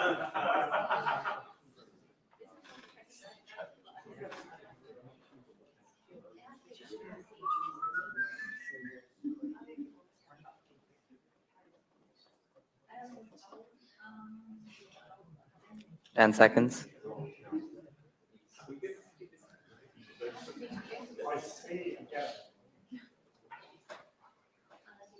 And next question. What instrument does Scott Pilgrim play?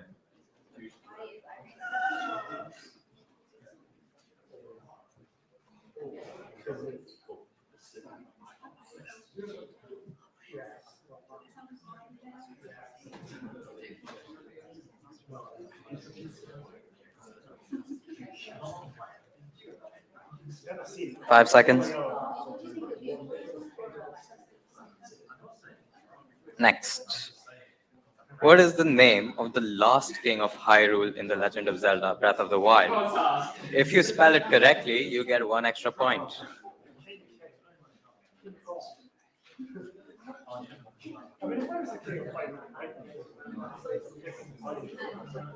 Ten seconds.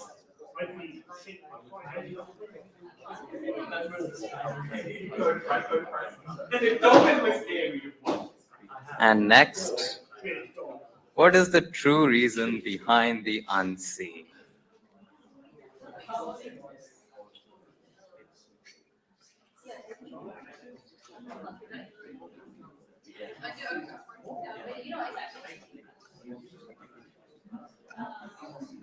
Ten seconds.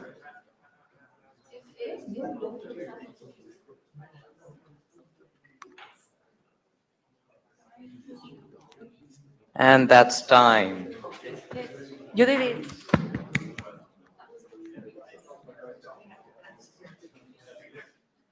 Once you're ready with your answers, give your sheet to another team so that we can begin marking.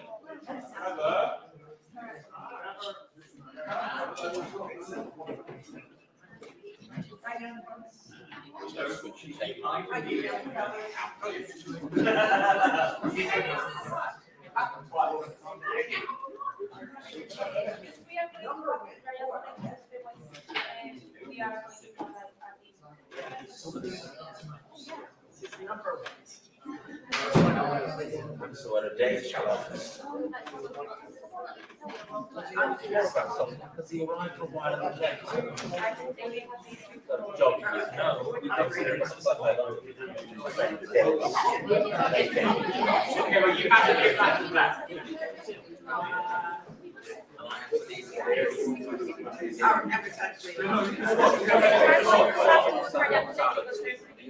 One is for you.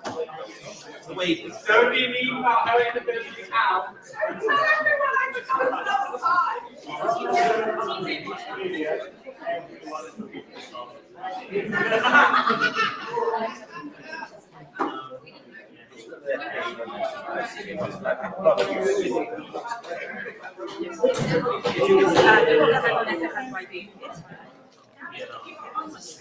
All right, everyone ready? I'm assuming a yes. Answers to the map round. Okay. First one is Westeros from Game of Thrones. You give a point if there is Game of Thrones or Westeros. Either of those are fine. Looking for Game of Thrones though.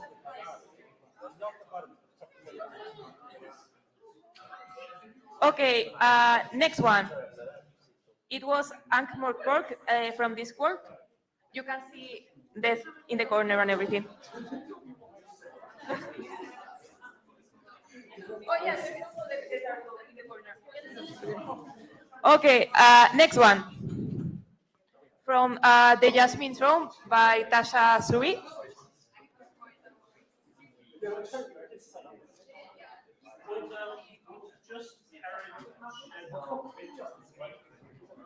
Yeah, this is.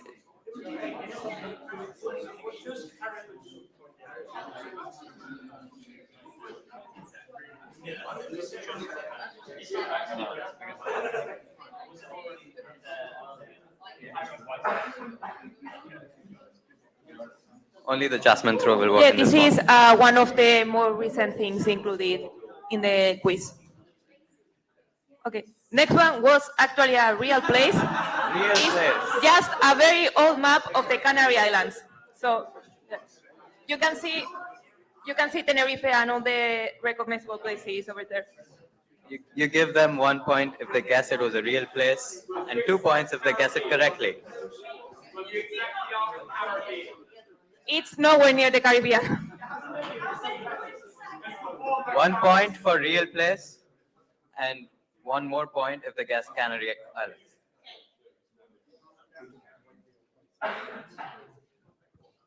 To be fair, this is a really confusing map. It has all the fishes and the boats and everything.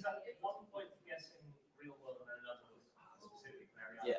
So if it's just the Canary Islands, then you get 2 points. Absolutely.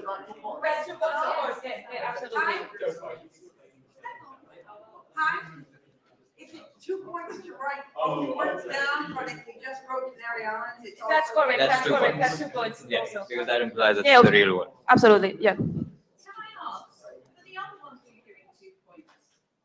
No, it's just like to compensate specifically, not only knowing that's a real place, but also to know the exact place. Yes? If they put down a real place, but it's not the right real place. Let's say 1 point. Yeah, that's 1 point. Yeah. Any more questions? Okay, that seems okay. Next one. Earthsea.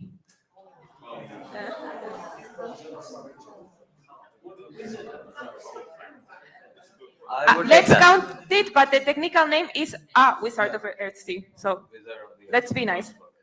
Oh, okay. Yeah, that works. No, but it's Wizard of Earthsea. It's just like nitpicky.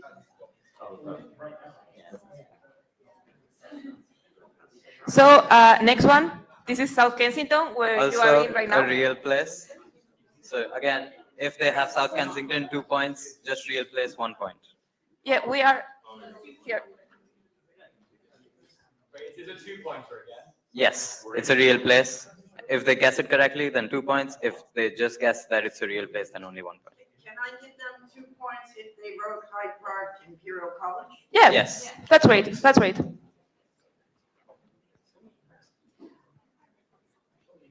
Okay, let's move on. Middle Earth. We were looking for Lord of the Rings, but if you say Middle Earth, that's fine. Yeah. Let's hope everyone got that. This one, you can have a multiple of answers. It's from the Grishaverse universe, which has the Shadow of Bone is based in also the Six of Crows. Sorry?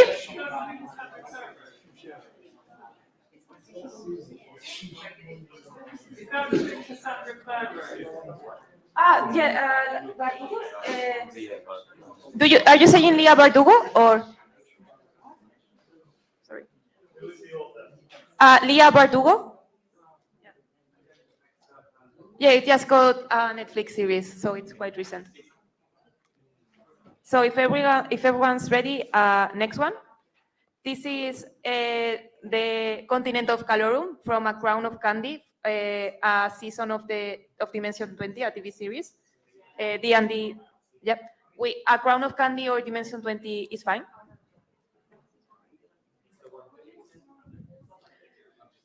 Yeah. Next one is the city of Luthadel from Mistborn. Looking for Mistborn.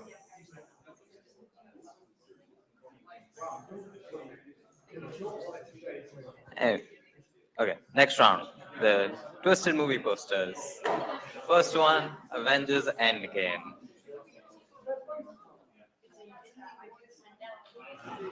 Second one was Planet of the Apes, the original one, 1968. Third one was Everything Everywhere All at Once. Yeah, I could hear some gasps of recognition. Yeah. Next was Us.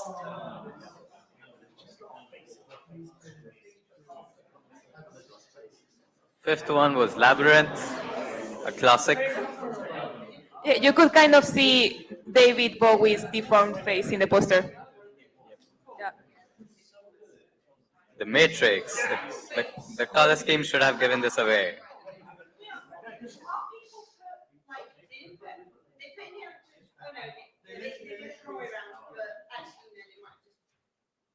We thought they got it the wrong way around, but they just got it wrong and happened to put down something that was right. Put the right answer, but not necessarily the right one. Do you guys have off there shots? Yeah, I think that's the other thing. Let's not make Yeah, we forgot to count later. Spoilers. Matrix. Next was The Hobbit, the Battle of the Five Armies.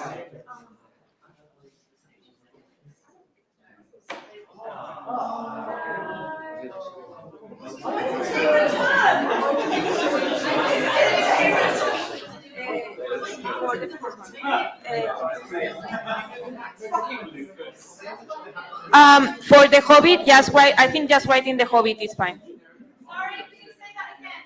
Yeah, for the Hobbit, if you wrote the Hobbit, that's probably fine. You can get a point. Probably. Yeah.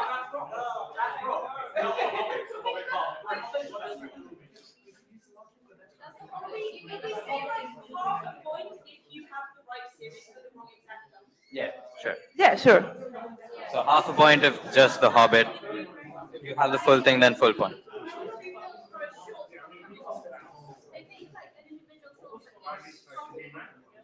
Okay, so going forward again, Raiders of the Lost Ark. Indiana, if they wrote Indiana Jones, yes, let's say half a point. Let's be nice. See, quite recent. This is number 9. And another classic, never-ending story. So if everyone's ready, we can move on to the score round. The interesting round. First one was Game of Thrones. Yeah, if you want us to play any of these, you are free to ask us. Yeah, of course. Sorry, sound problems. We are solving it. Thank you, Anand.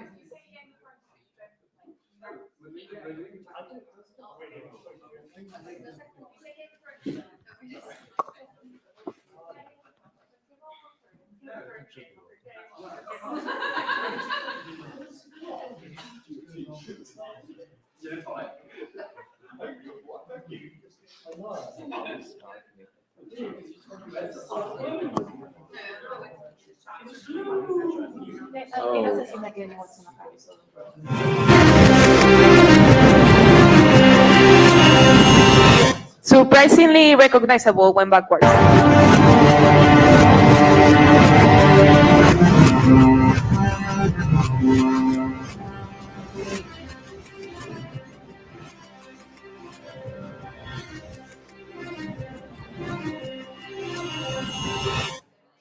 That was Game of Thrones. Next was Star Wars. Also very recognizable.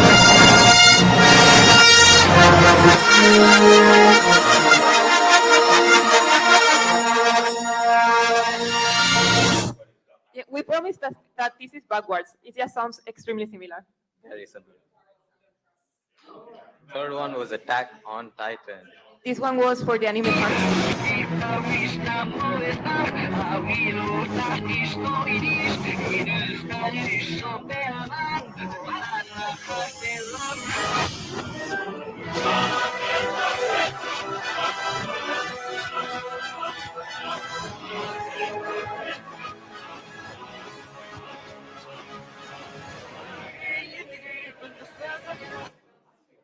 All right, moving on. Fourth one was Buffy the Vampire Slayer.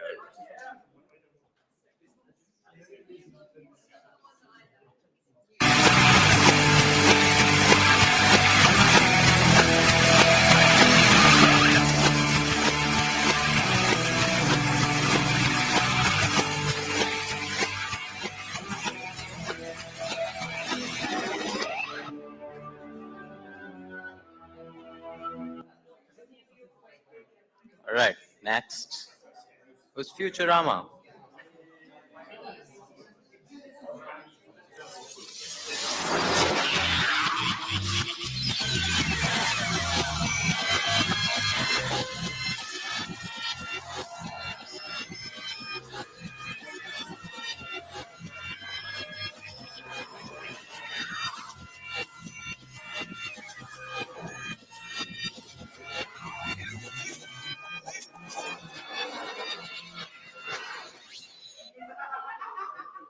All right.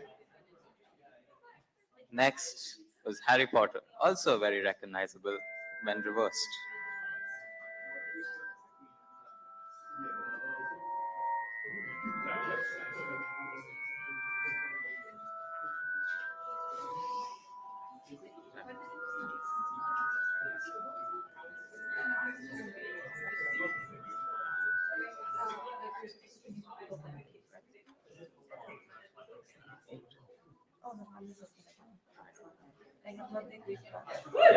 Next, the Magnus Archives.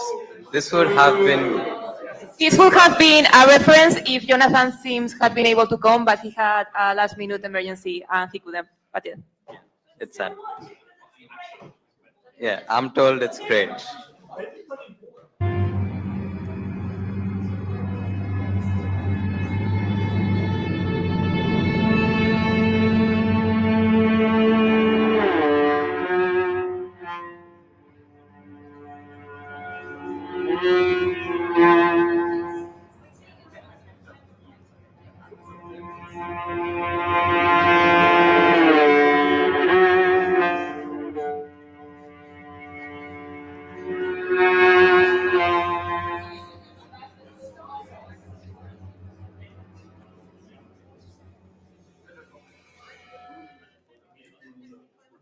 Next, and the last one was Ghostbusters, another classic.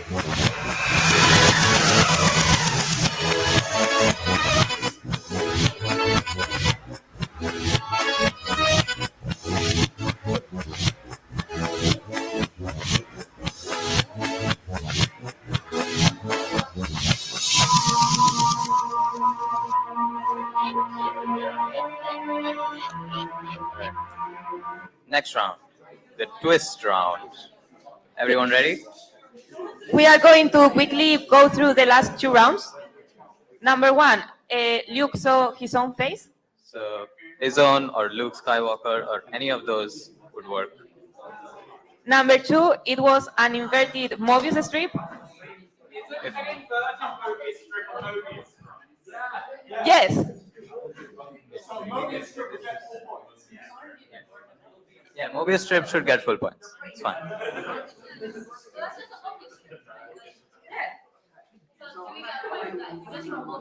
Yeah, Mobius strip is fine. But technically, it is inverted Mobius strip, according to the movie. According to the movie. I said this in the movie. We need to get the unobtainium. Moving on, next question. Sharknado.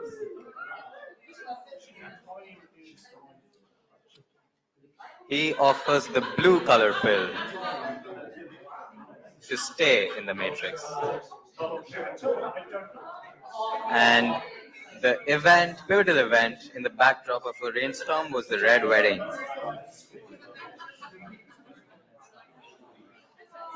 An amplifier, very famous amplifier, was the antlers of the stag. Yeah, that's fine. They knew what they were talking about.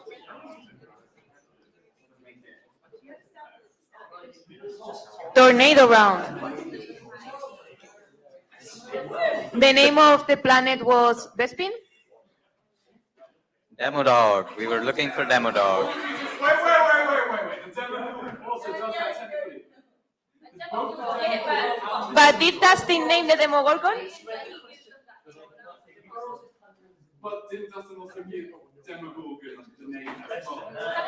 Yes, but that wasn't for the creature that burrowed on us. But both of them use power mechanics. They even do it in the Dead by Daylight game for the Demogorgon. That is not canon, I'm sorry. Oh, so it's only the video game.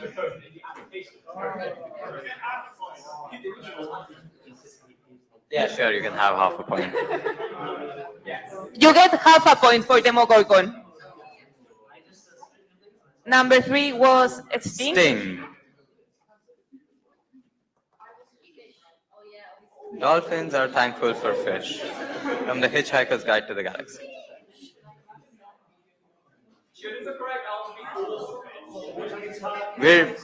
That technically all the fish. No points for fish. No, fish is fine. Fish I is mean, the all correct. the fish is more like an article than a descriptor. Like grammatically. Fish gets full points. Scott Pilgrim plays the bass. No. On this one,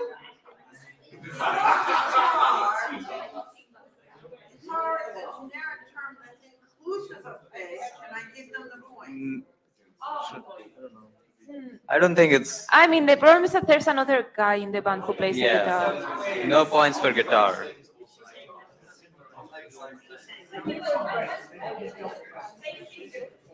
I think in this case, because colloquially guitar and bass are used quite differently, and they are different roles in the band. I think we are looking for bass. If that's okay. No points for guitar. Okay, final question. Oh no, sorry, second to final. King Rome. I don't know if I'm pronouncing that correctly, but RHOAM. 1 point. 1 point. If they more or less wrote something that looks like this, 2 points if it's spelled correctly. I mean, the game has subtitles on constantly, so.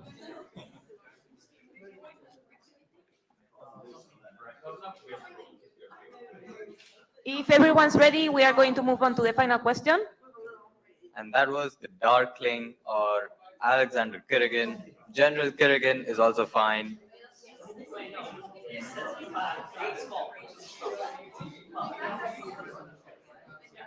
Isn't that a person rather than a reason?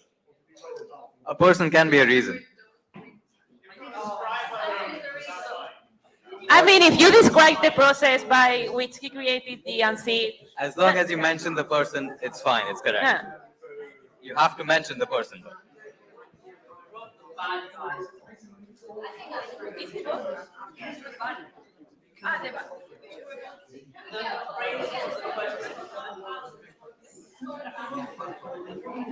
So if everyone's finished correctly, could you add up the points and then we will switch the papers back? Tally up the points. Who's bridge disaster? You're better at quizzes than bridge.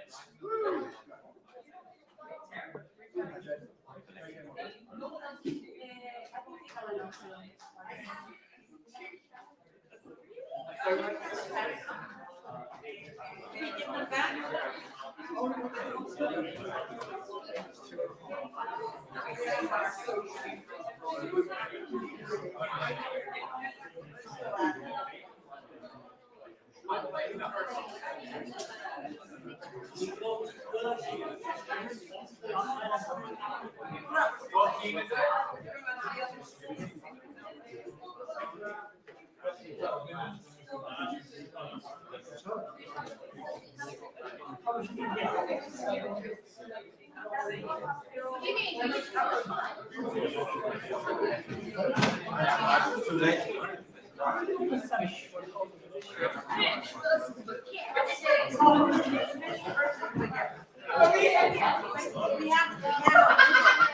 All right.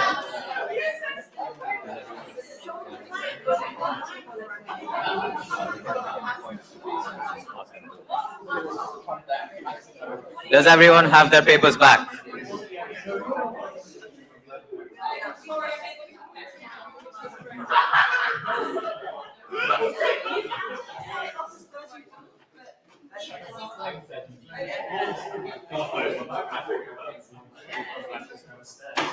Okay, let's start from the right side of the room.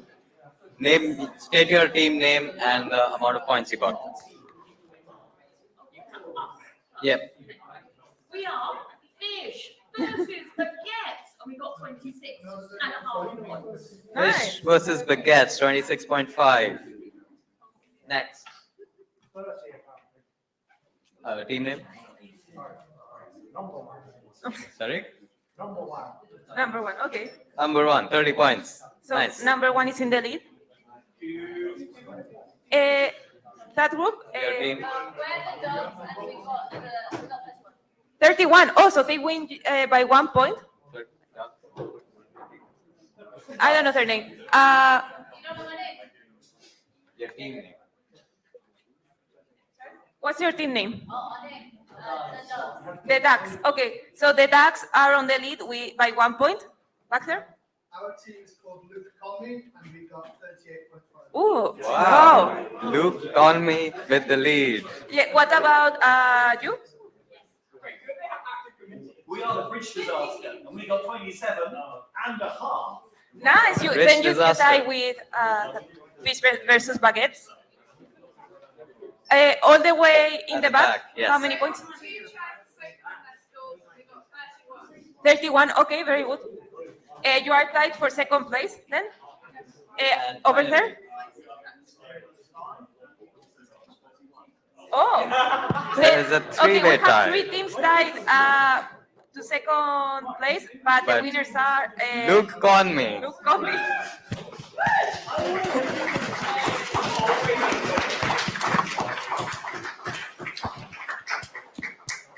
Yeah, hopefully Oh, nice. yes, scavenger hunt results.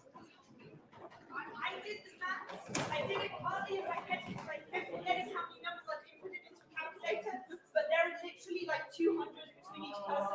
So if anyone wants to contest and double check the maths, they can.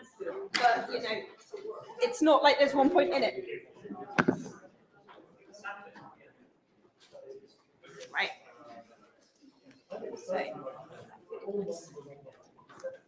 So, scavenger hunt results. In third place, drumroll please, Team Cyclone. Like 90% of which was done by Phil, so special mention to Phil for doing a lot of points. Team Cyclone was third place. In second place, with 641 points, Team Helix. And in first place, with 851 points, Team Fractal. I everything I've been in today. I feel so happy. Go us. But yeah, if I was in Team Fractal, so if anyone is suspicious and wants to check the maths, it's right here. They can check it. I think, yes, I will do it. Because then, okay, so you think this is on? Maybe that one. Yeah. So that concludes the activities we have scheduled for today. I hope everyone enjoyed Picocon. Please come along next year. If you enjoyed it, I've been Rebecca, your chair. If you didn't enjoy it, I have been Phil, your ex-chair from last year. No, I'm kidding. And yes, so please feel free to make your way out. If you could just double check whether there's any rubbish or bits of paper around you on the lecture seats and take those with you as you leave, then that'd be greatly appreciated because committee have to clear up. Yeah, same thing outside. If you know there's any rubbish around that was yours. Also, we still have a couple of t-shirts left, so if you want to like last minute grab one of those t-shirts, we might even do you a deal. No promises though. Thank you for coming.